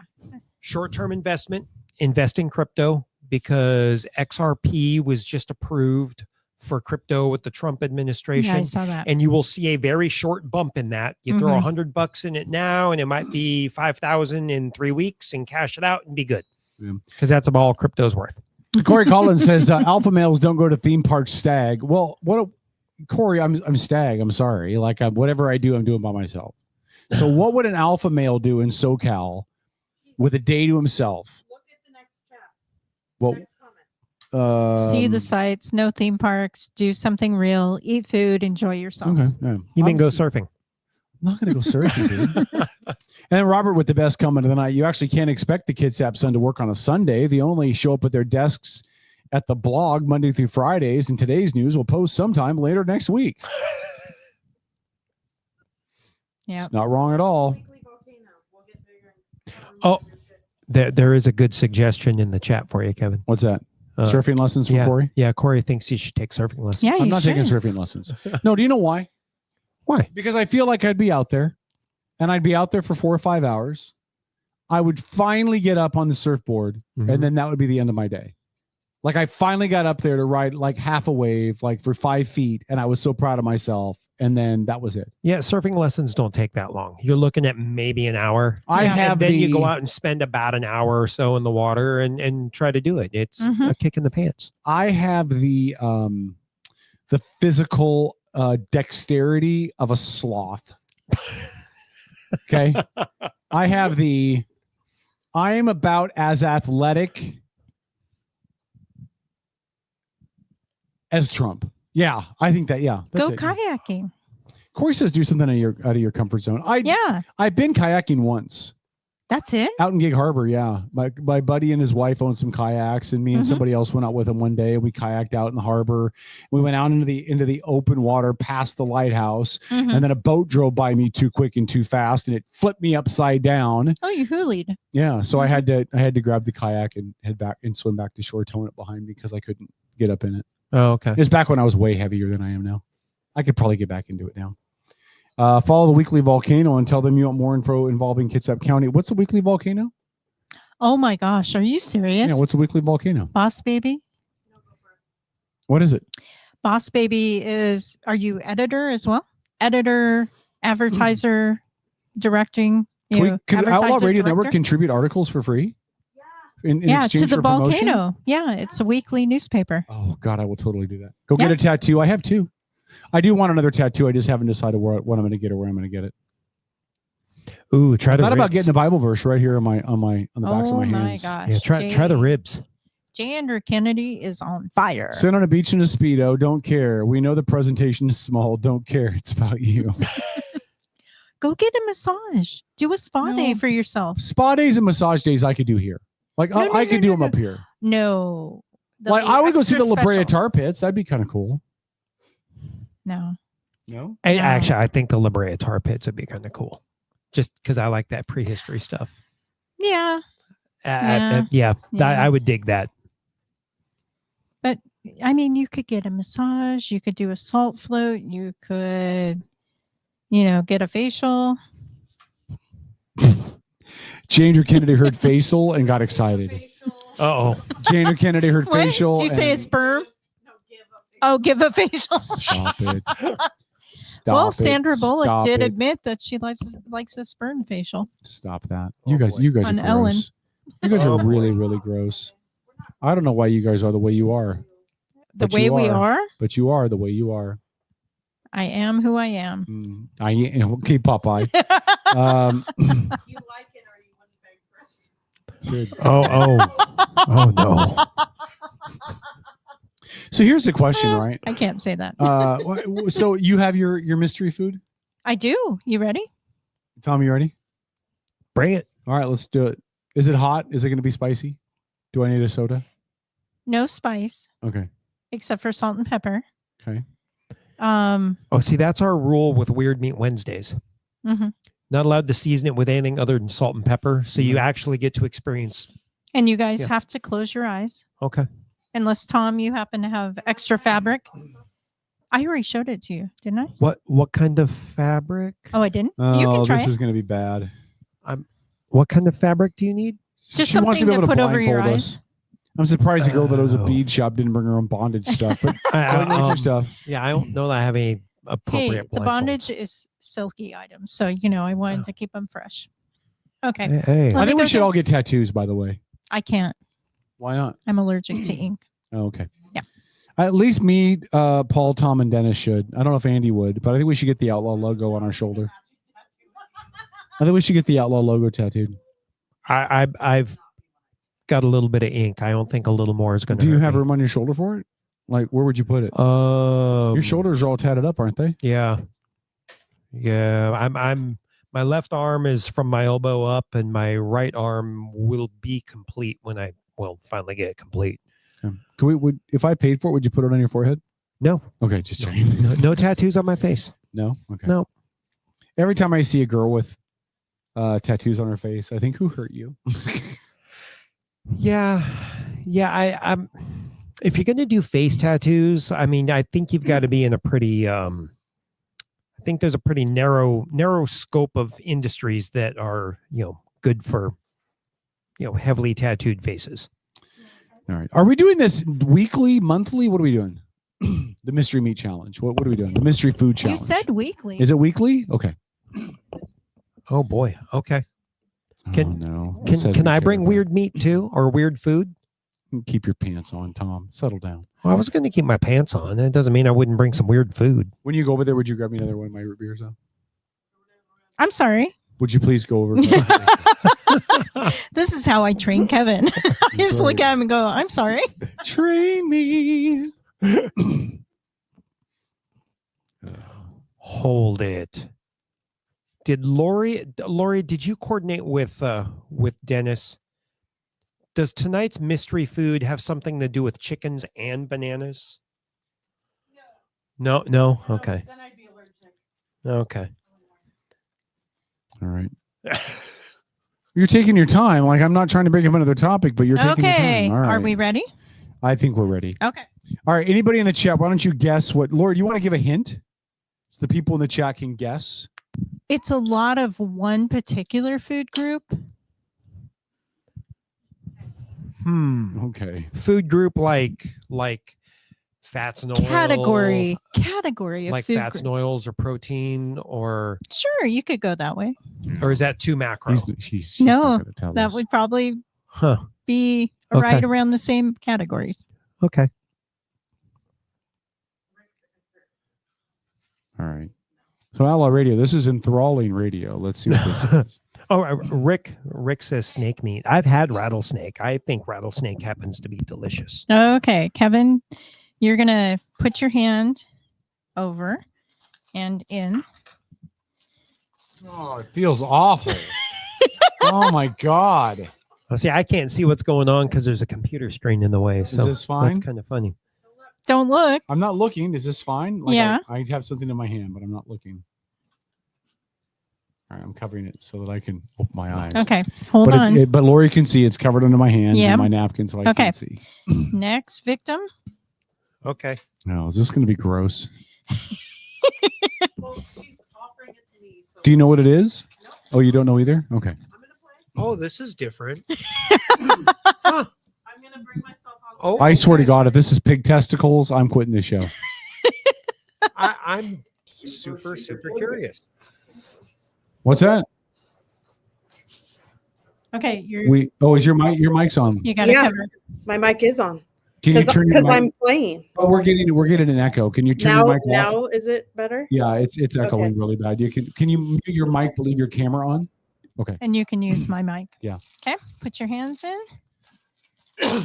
It feels bad, doesn't it? Doesn't it feel awful? Do you think Paul would do this? I know what it is, though. Do you? Oh, for sure. Yeah, I figured you would get it. You got all three? All three? Yeah, there's 3 different things in there. Oh, I only have one. I know at least 2. Okay. Okay. I probably know. Okay. So first, what's your guess, Kevin? It is. It's No, really gross cold. It almost feels like wonton-y, like a wonton or. Yeah, you'll be last, Andy, or boss baby. But you know what I'm saying? Like it feels like a wonton. Yeah, it feels very pasta-y or something. Pasta-y wonton. And I was just looking on the feed here, and people can't see that we can't see. So Lori brought around a little dish, and then see, everything mine is covered in. Mine is in a Kevin? napkin. So Yeah. Kevin, don't look at the screen. Look away from the screen for both of you. I'm not Yeah. looking at the screen. My Facebook is up. So go ahead. Okay, so whatever. This is what the thing is. This is gonna be so gross. I'm Okay. I'm All right. curious. I think I know. All right, Tom. Why don't you go first? All right.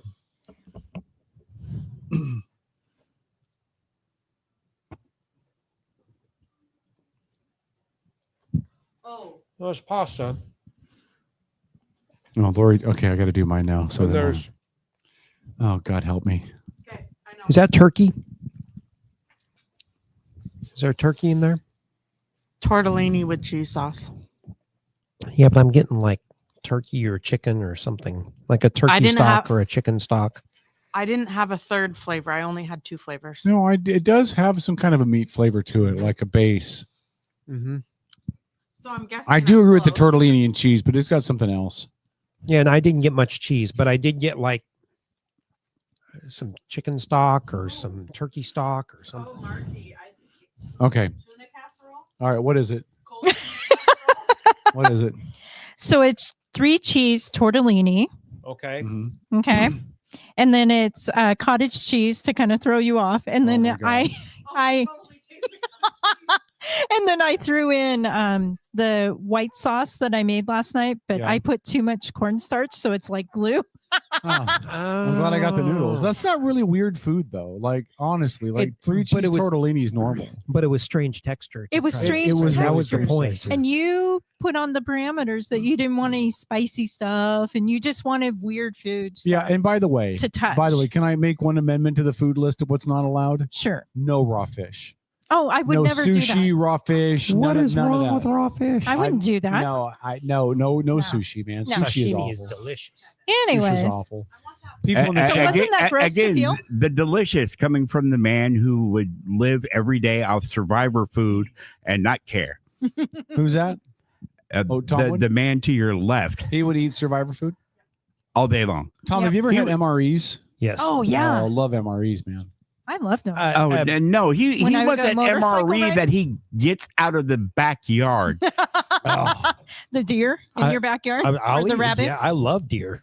Yeah, I love venison. I like rabbit. He sees Bambi out there and he's like, "Ooh, dinner!" I'm like, "Oh, baby killer." Robert says. Yeah. Robert said no sashimi. I believe that's a kind of sushi. So no. Yeah. Sashimi. Yeah. That's raw fish. So no.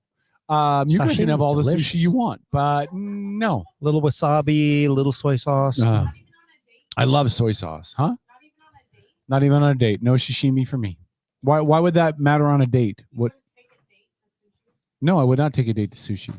Well, I mean, if she loves sushi, we could go to a sushi place, but I'm not eating sushi Why? because I hate raw fish. I don't. Not like all it. sushi is raw fish. I'm not eating sushi. Forget about it. I'll get some deep fried shrimp. I'll get some miso soup. I mean, there's plenty of things there for me to. Oh, you like miso? I love miso. Miso's great. Miso is amazing. Miso but- horny. Sorry, Yeah. what? But I mean, those flavor profiles are all through sushi. Yeah, but there's a lot of raw fish and a lot of white rice. I'm not a fan of white rice either. Like I like seasoned rice or like chicken and rice but regular white rice reminds me of that paste you used to have in kindergarten. Well, that's called overcooked white rice. I'm just saying white rice is gross. Nope. Yeah, and properly done sushi rice is seasoned with a little bit of sea salt, rice vinegar, and J. Andrew Kennedy. Sushi is not raw fish, you basic bitch. Whatever, J. Andrew Kennedy. You're in Michigan. How do you even have sushi out there? Oh, what are you guys dredging up the fish on the bottom of Lake Michigan and putting it in You the heard sushi? the Great Lakes? Yeah. Okay. Yeah, that's fresh water. I'm just giving a hard time. That's fresh water. You can't sashimi freshwater fish. No, not fresh water. Yeah. No, Michigan has Michigan has no business serving sushi. Well, they don't have a lot of business doing a lot of things, right? Wow, J. Andrew is on target tonight.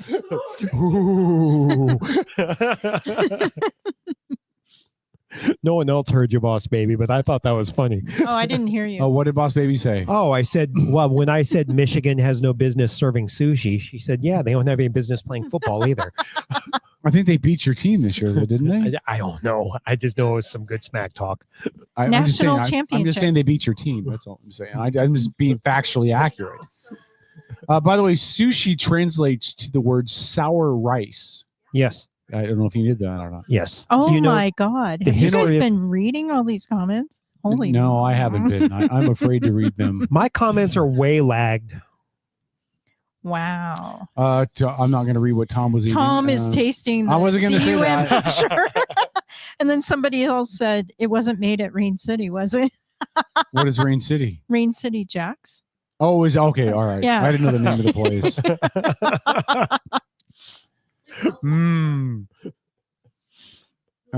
Yeah, that's gross. All right. Protein. All right. The other thing we were going to talk about tonight is we have our last half hour. This will be fun for everybody in the chat to participate in too. Weren't we going to talk about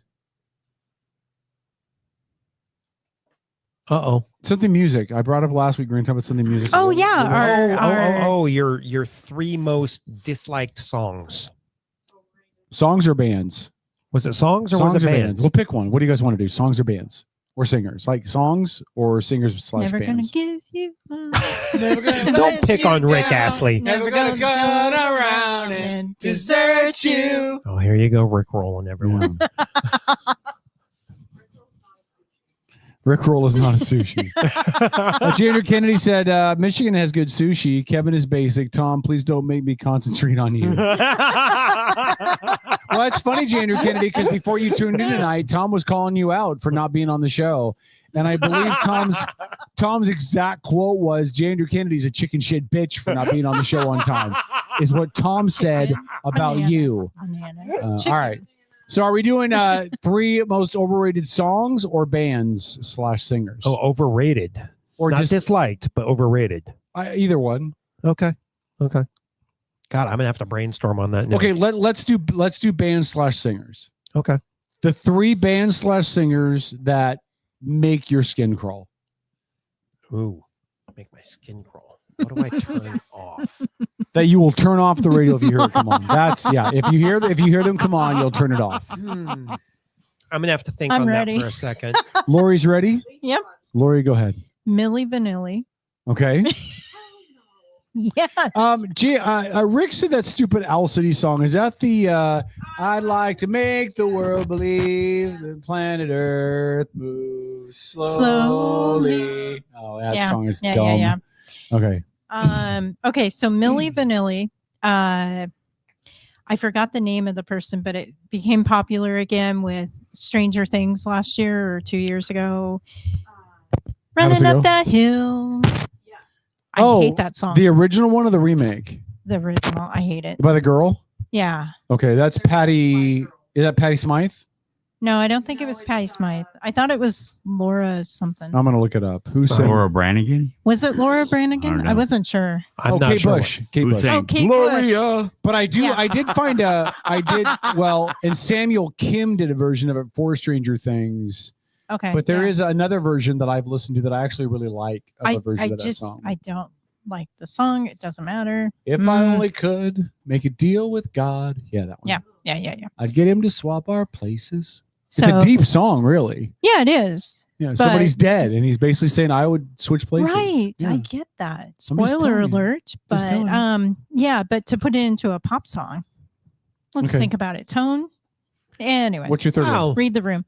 So Milli Vanilli, Kate Bush, or that song, and what's her name with Betty Davis eyes? Kim Carnes. Kim Carnes. Thank you. Oh, her voice wasn't great either. Yeah, her voice wasn't Sounded great. like it got drugged down a dirt road. Yeah. Yeah. Or Road Hard, whatever.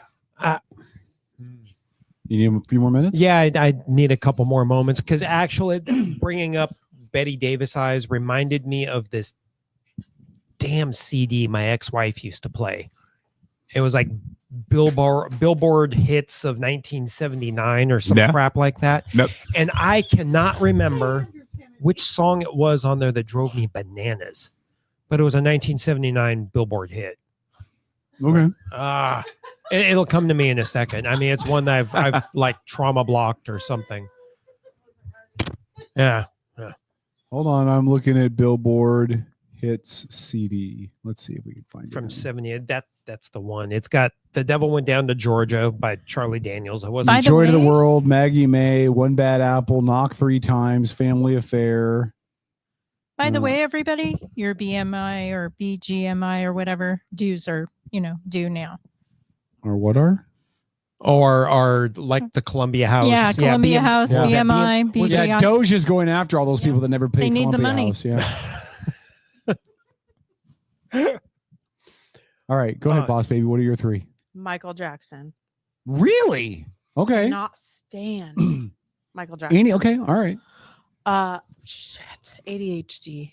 Put the penis-shaped object in front of your mouth. It gets louder. I'm working on it. I have ADHD. I friggin' forgot my other 2.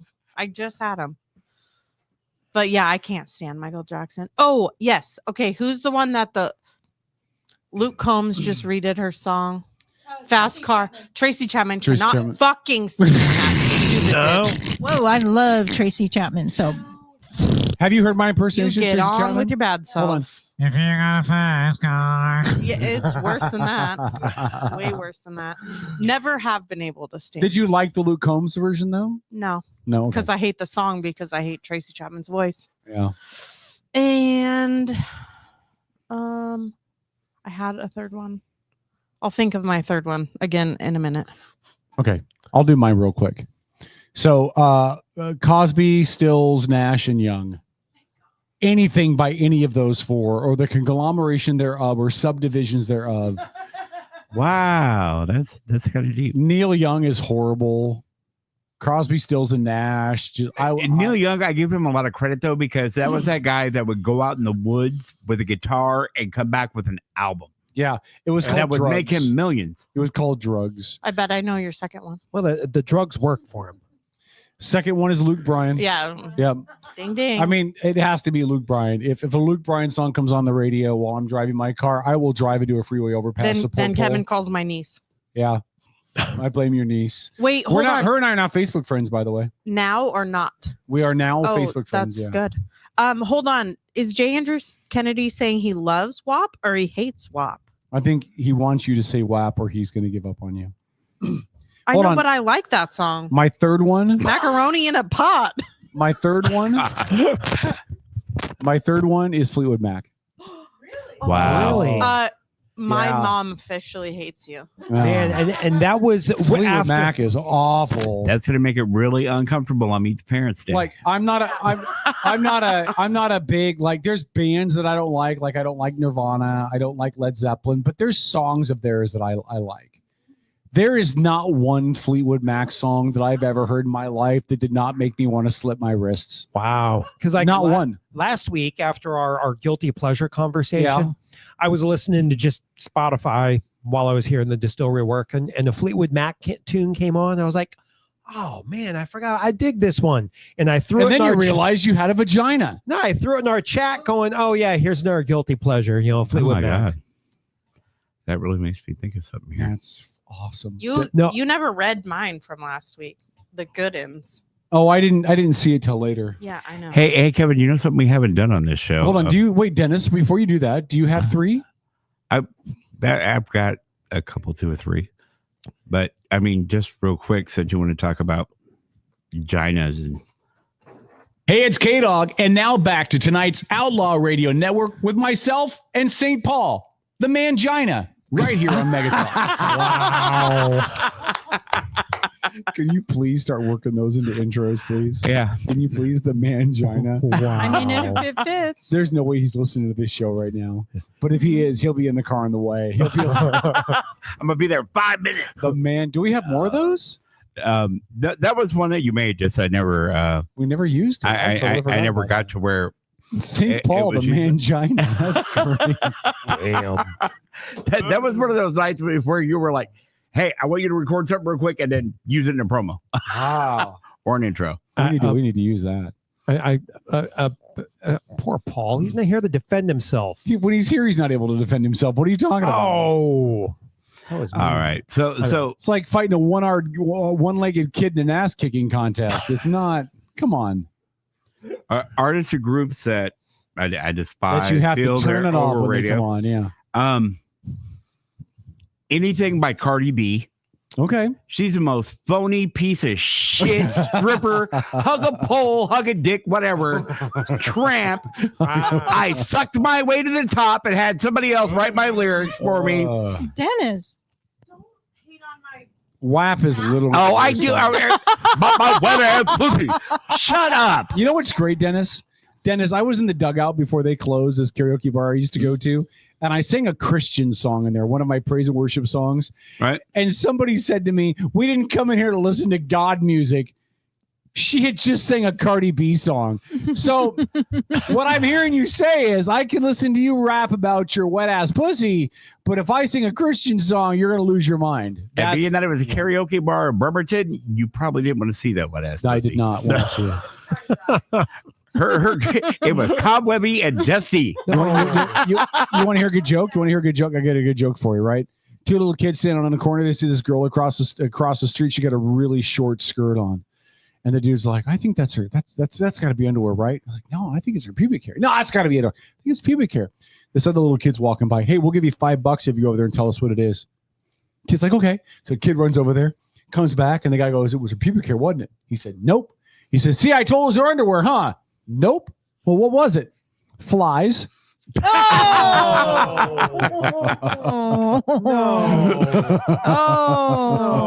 no. That's just all right, Dennis. What's your other ones? I'm gonna go next with I tolerate them. I feel that they're necessary, but the Beatles. Okay. The Beatles. I'm sorry. I could have just lumped in the entire British invasion, but I mean, there's good songs in there. Yeah. There's some good songs. And there's necessary songs for the evolution of rock and pop, but good Lord, that was just too much. Because Beatles fans are like Raider fans. Oh, yes. What? Yeah, Beatle Nation. They swear that the Beatles wrote the greatest 2 chords with short haircuts that people thought were long. Oh my God. I was gonna bring up some of the Beatles music, right? Yeah. I mean, it was one of the things that, because like Imagine, I mean, I know that was John Lennon, but okay, yeah, not a fan of Imagine.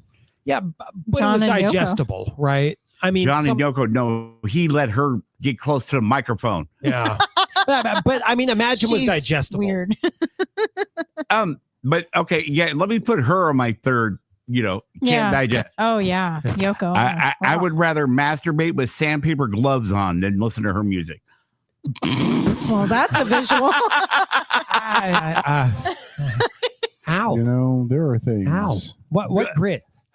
What grit? What grit? 80. Oh. Damn. Go ahead. If you're gonna skin it up, make it count. Okay. Look, Because you I gotta draw a line listen to So This Is Christmas. Her little part at the end, it's like the producer went, someone go in the hallway and step on a cat and hold your foot there. Yep. Right. Yep. So Mariah this is Carey. Christmas. Boss Baby's third is Mariah Carey. Oh, yeah. And especially All I Want for Christmas. Yeah. A lot I of agree. people hate that one. Bang, So bang, Maxwell here's the deal. Silverhammer. Mariah Carey's first CD was really good. Yeah. I mean, I really agree. good. Her yeah. No. Yeah. What year were you born? No, she was not. Okay. No, she Her wasn't. first alive. CD was really good. Before she realized she could screech like a cat in heat, it was really good. It's like Celine Dion's first album or two were really good. You know, like I think I mentioned this on the show before. She did a cover of a song that Prince wrote called "With This Tear," which is literally it's heavenly. It's so good. Yeah, it's so good. Yeah. She had a song from more one of Prince those than her. albums. It was called "Water from the Moon." I Oh, love that "Water from the ballad. Moon's" a good song too. Yeah, That's awesome. yeah. She had really good songs. I don't know what But happened then to she got too much into her. I'm the greatest. Blah blah. Put me to sleep. Put me to sleep. Yeah. But Mariah, see Mariah started safe in the pop zone. Yeah. And then she went I'm Mrs. R&B, blah blah blah, and on MTV Cribs she had to change her outfit for every room that she showed and stuff like that. I'm like, okay, you're petty. Welcome to Divahood. John Walker's 3, Led Zeppelin, Nirvana, and Springsteen. Yeah, Springsteen's really overrated as a vocalist. I mean, I know he's an icon in it, but he's not a good singer. Jandrew Kennedy presented some rap lyrics. Yo, I'm Dennis. I have a good personality. I'd love to meet you, but I really want you manually. I don't even know what that means. That's really concerning. Why has everyone got a hate on Led Zeppelin? I'm not because hating on Zeppelin was in a lot of ways kind of overrated too, because they were music for a different crowd. I mean, it's for one, musicians' music. I love people Zeppelin. love Rush or they hate Rush. I like Rush Same too. thing. I like Rush too. Rush has good songs, but I not a will fan. honestly say there would be no grunge if it weren't for Rush. Robert listed 2 because, like any conservative, he can't count. He said Prince, great guitar but shitty singer, and then he said Macklemore, but he only gave 2. Yeah, a shitty singer. Robert doesn't like him. Go out back and smack yourself. Well, He's listen, good. if you listen to the way- vocally, he was amazing. The way he could do a sang lot. "Kiss" was. I mean, he was uber talented. Mm-hmm. Yeah. He was. I mean, he's a guy that could play every instrument on his Yeah. album and did many times. Yep. So our song for next, our songs for our music conversation for next week's show. Top 3 songs to have sex to. Nope. Nope. Ooh. Huh. Nope. Why? Okay. Why? We're not doing that. No. Why are we not doing that? Why can't you share the top 3 songs to have sex to? No. Because Andy's sitting there going, my mind's telling me no. Oh, Andy, what are you guys afraid of? Pink Floyd.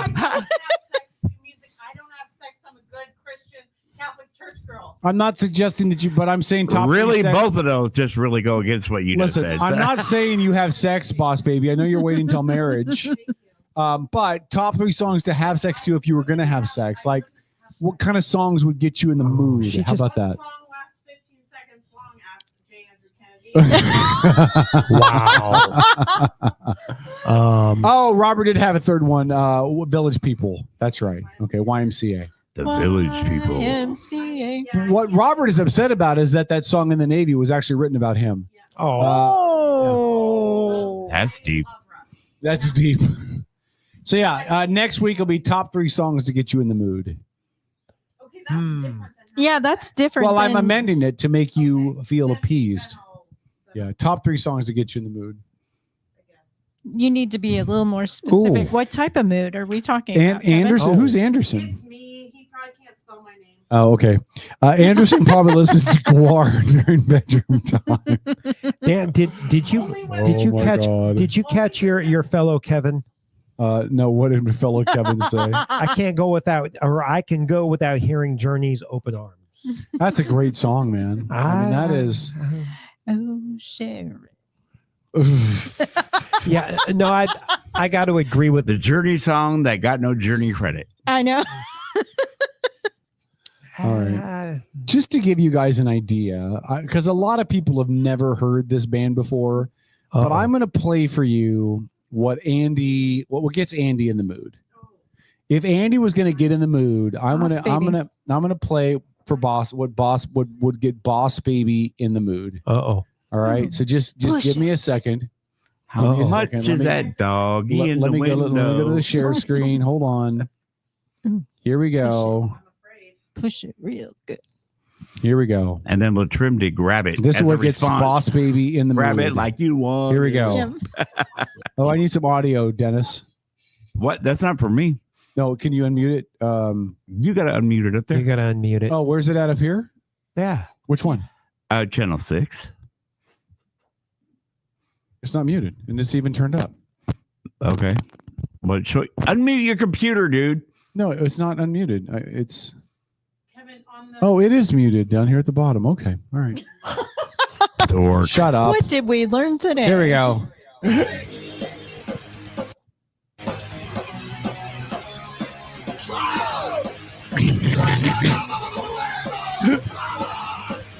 Is that Guar? Guar. Look, I can see the video from here. I can't see the audio, but yeah, the video. Guar. That's some weird stuff right there. Yeah, put on the X-Files. The fact that anybody suggested Guar. Feedback. Now mute your computer. Mute your computer. There you go. All right. I worked at Captain Guar. Feedback I loop. worked security for a Guar show. It was weird. X-Files. That's what gets. I worked security for a Kiss show. Okay. Kiss, Winger, and Slaughter, and I was the guard for Kiss's dressing room. Wow. And I was like, oh my God. You get any DNA on you while you were there?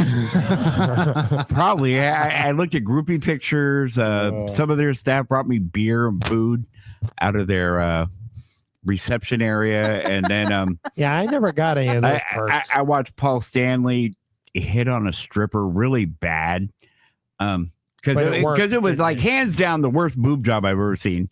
Her nipples were aimed up at the atmosphere, just straight up. But it worked, didn't it? Aimed up. And he's looking down. So how are they? And I'm like, you couldn't come up with a better line than that. You've been in rock and roll this long, and you couldn't think of nothing better. Hold on. I'm going to share one more thing in the chat. But do you think he had to try that hard? X-Files.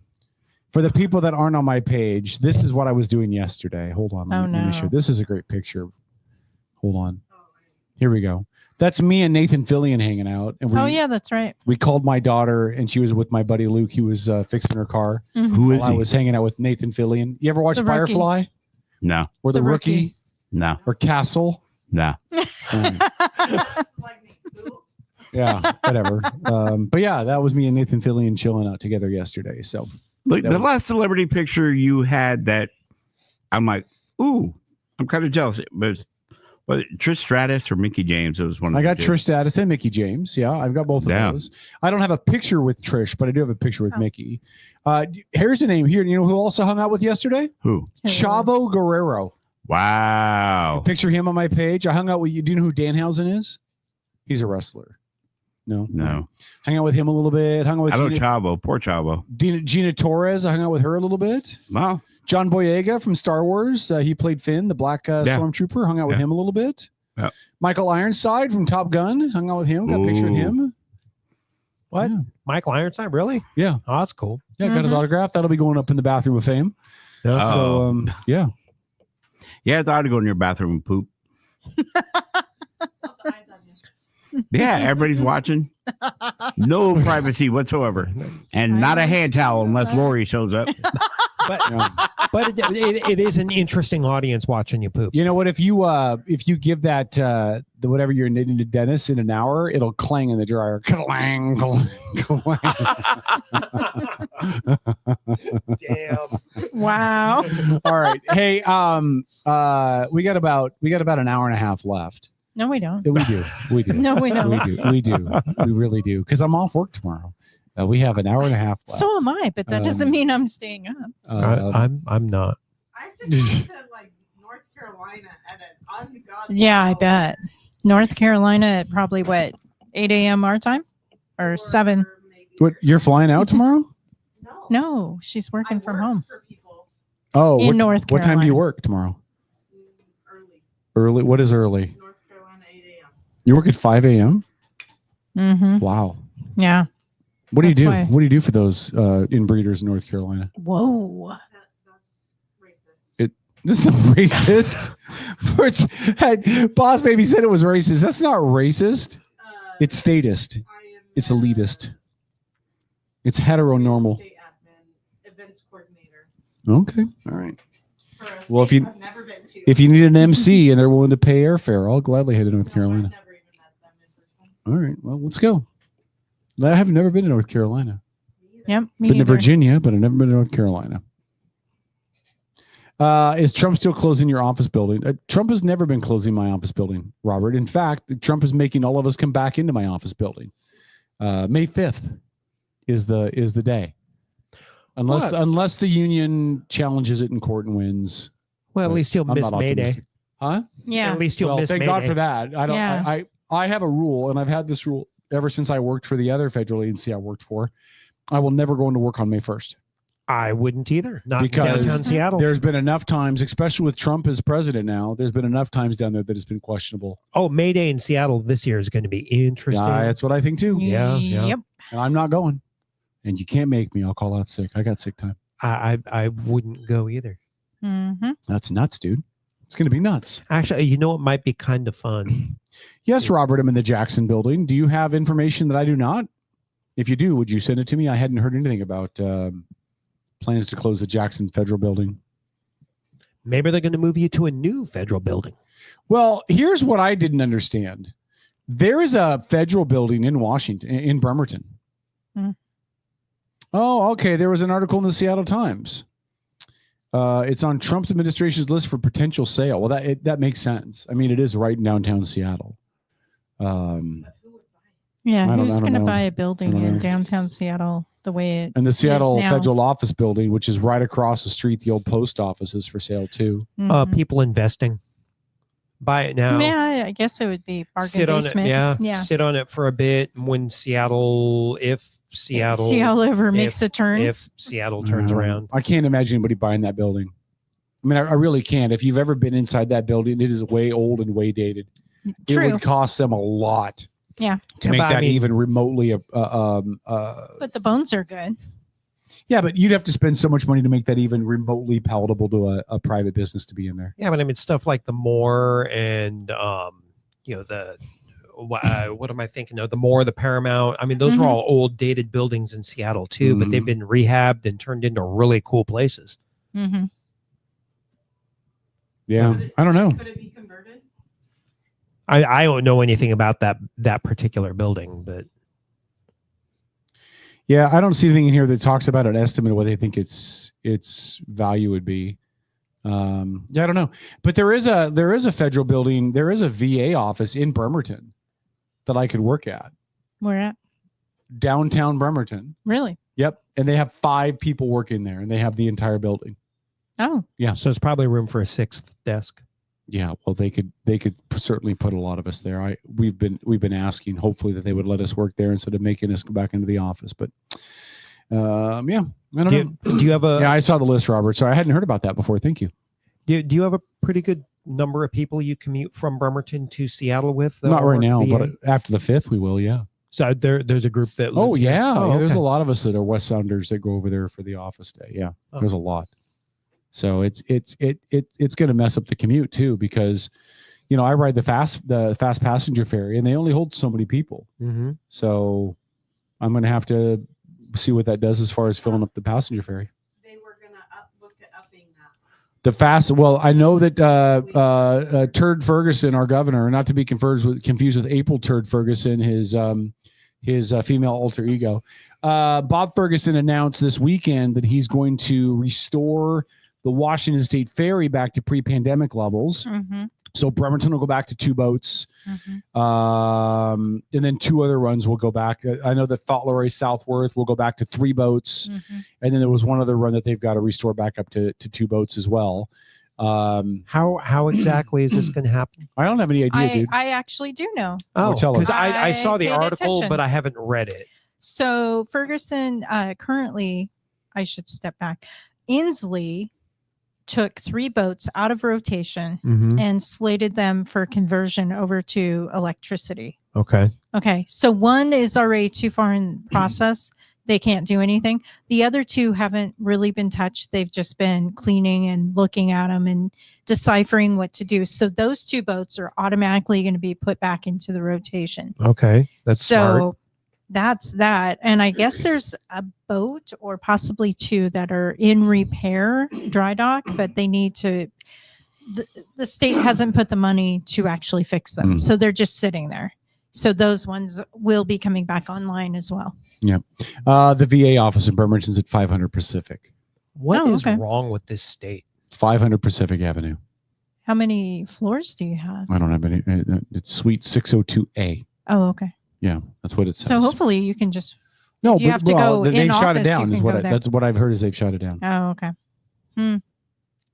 Don't forget your email, Kevin. Name 3 things productive you did this week. It's actually not 3, Corey. It's 5. And I have a template now that I have saved. By the way, the argument in the beginning of this was from a lot of conservatives. Well, we just want to make sure that people respond to their emails so we know that they're actually working. Well, when you have them respond every single week, that's kind of pointless. So listen, the email is what it is. It's a power play. We're going to show you that we can make you respond to an email because we're in charge. We're the boss and you're not. That's fine. Yeah, it's Dance Monkey Dance. Yeah, it's Dance Monkey Dance. So I'll respond to the email. But the idea that this was somehow to verify employment, okay, well, you had that after the first email.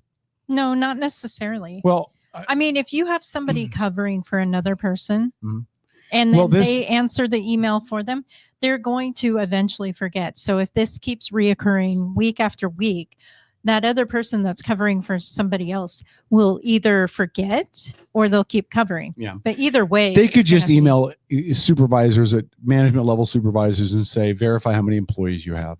Yeah, but who's the deep state? I don't know. I have any idea. The management. But the email we got was that expect to do this for the continuing future. So they want us to do the email every week for the foreseeable future, which again, I'm going to do it. I don't care.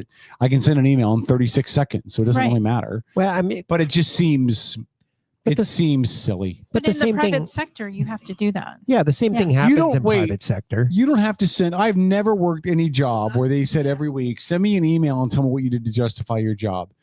All the time. Okay, well, I've never had one of those jobs. Or even on projects, even just a daily update on a project. Here's where we were at this morning. Here's where we're at this afternoon when I'm signing off. Here's all the things that were accomplished, even if it's a team effort. And I think here's part of the stumbling blocks or the things that I need help with. I think part of the reason why you guys have done that is you guys have worked on projects that don't have that you don't finish in a day. You know what I mean? Like they're things that spread out. Yeah. So in my job, I'm not going to get into great detail about what I do. Yeah. But in my job, you can track what I do daily because of they keep points and transactions and monitor what we do when it develops a point system. So they already know how many claims I touched, how many actions I took, how many things I did. They already know. So when it's again, I'm going to do it. I'm not complaining about it. It doesn't serve a purpose for me. And they probably don't want to have to worry about, well, which ones can we track and which ones we can't. So we'll just have everybody do it. That's fine. Like I'm not complaining. You're being compliant. And not only that, but if you're answering, then you're showing that, yes, 1, you can be compliant, and 2, you can follow direction. And 3, hey, maybe he's got more. Look at it, and they can bump it up against your tracking that you already have. But here's why I don't agree with you. Okay. There's over 2 million federal employees. Right. Nobody's reading those emails. No, they're dumping them into an algorithm. Right. So it's never going to come back to me and say. It's coming back as data. But it's never going to come back and they're going to say, oh, he had 5 great ideas and he performs really well. We're going to remember that because it gets stewed together. Is it after 10? Yeah, holy cow. All right. Data. I didn't know that. I was data stalling. that they're grabbing. And Corey said, Kevin, I'm not going to complain about it while he complains. But I'm not complaining. I just, what I'm saying is I don't understand it. That's all I'm saying. Janu Kennedy, I send a progress email daily, even though I have field proof. My work gets done. If you're crying, you can do better. Fuck off. If you're crying, you can. I'm not crying. See, you Republicans need to grow up a little bit. People can say they don't agree with something or don't understand something, not be complaining about it. I'm not complaining. Like, as I said, I can do it in 36 seconds. I don't understand the point, I guess is my point. but whatever. Mhm. Rick said that was a direction the DoD emailed to weekly. Yeah, everybody's expected to do it weekly now. Rick also said, assuming those two ferries don't have a ton of other maintenance due that will have to be done before the Coast Guard will let them back. Well, that's the issue, Rick. And the other half of the issue is part of the reason that they haven't restaffed is because of Coast Guard regulations, right? For needing necessary people, and people don't want to work for the ferry system because their hiring system is screwed. Yeah. This is a group. Remember that when you get hired, you don't get assigned to a boat. They assign you to a rotation or a location. No, they don't assign you a location. Boat or location. So they say, "Oh, you're new, so you're on the rotation," and you call in. Hey, tomorrow you have to be in Anacortes. Tomorrow you have to be in Tacoma. Tomorrow you have to be in Port Townsend. So you could be anywhere all over the place. If you live on the West Sound, you would never work for the ferry system because why would you get pulled? Why would you let yourself get pulled to Anacortes? We went down. How do we go down? I don't know. Well, we still have audio. Yeah. So, all right, we're gonna end the show. Anybody have parting shots before we wrap up? Have a great week. All right, Tom. I think Lori's parting shot was perfect. All right, boss baby, Dennis. I love weed. Thanks, Dennis. Cooperate for kids. That's what Dennis said. Yep, that's what Dennis would say. Paul, I have sand in my vagina. Thank you, Paul. Uh-oh. Well, I hope you got it doing something fun. Good night, everybody. We'll see you guys next Sunday. Outlaw Radio. Oh, and next Sunday again. Dave McMullen. Dave McMullen will join us, and then Jim Moore. And then Jim Moore. Thank you very much. You're welcome. Good night, Let's everybody. talk sports. Outlaw Radio. Network.com. We're out of here. Good night, peeps.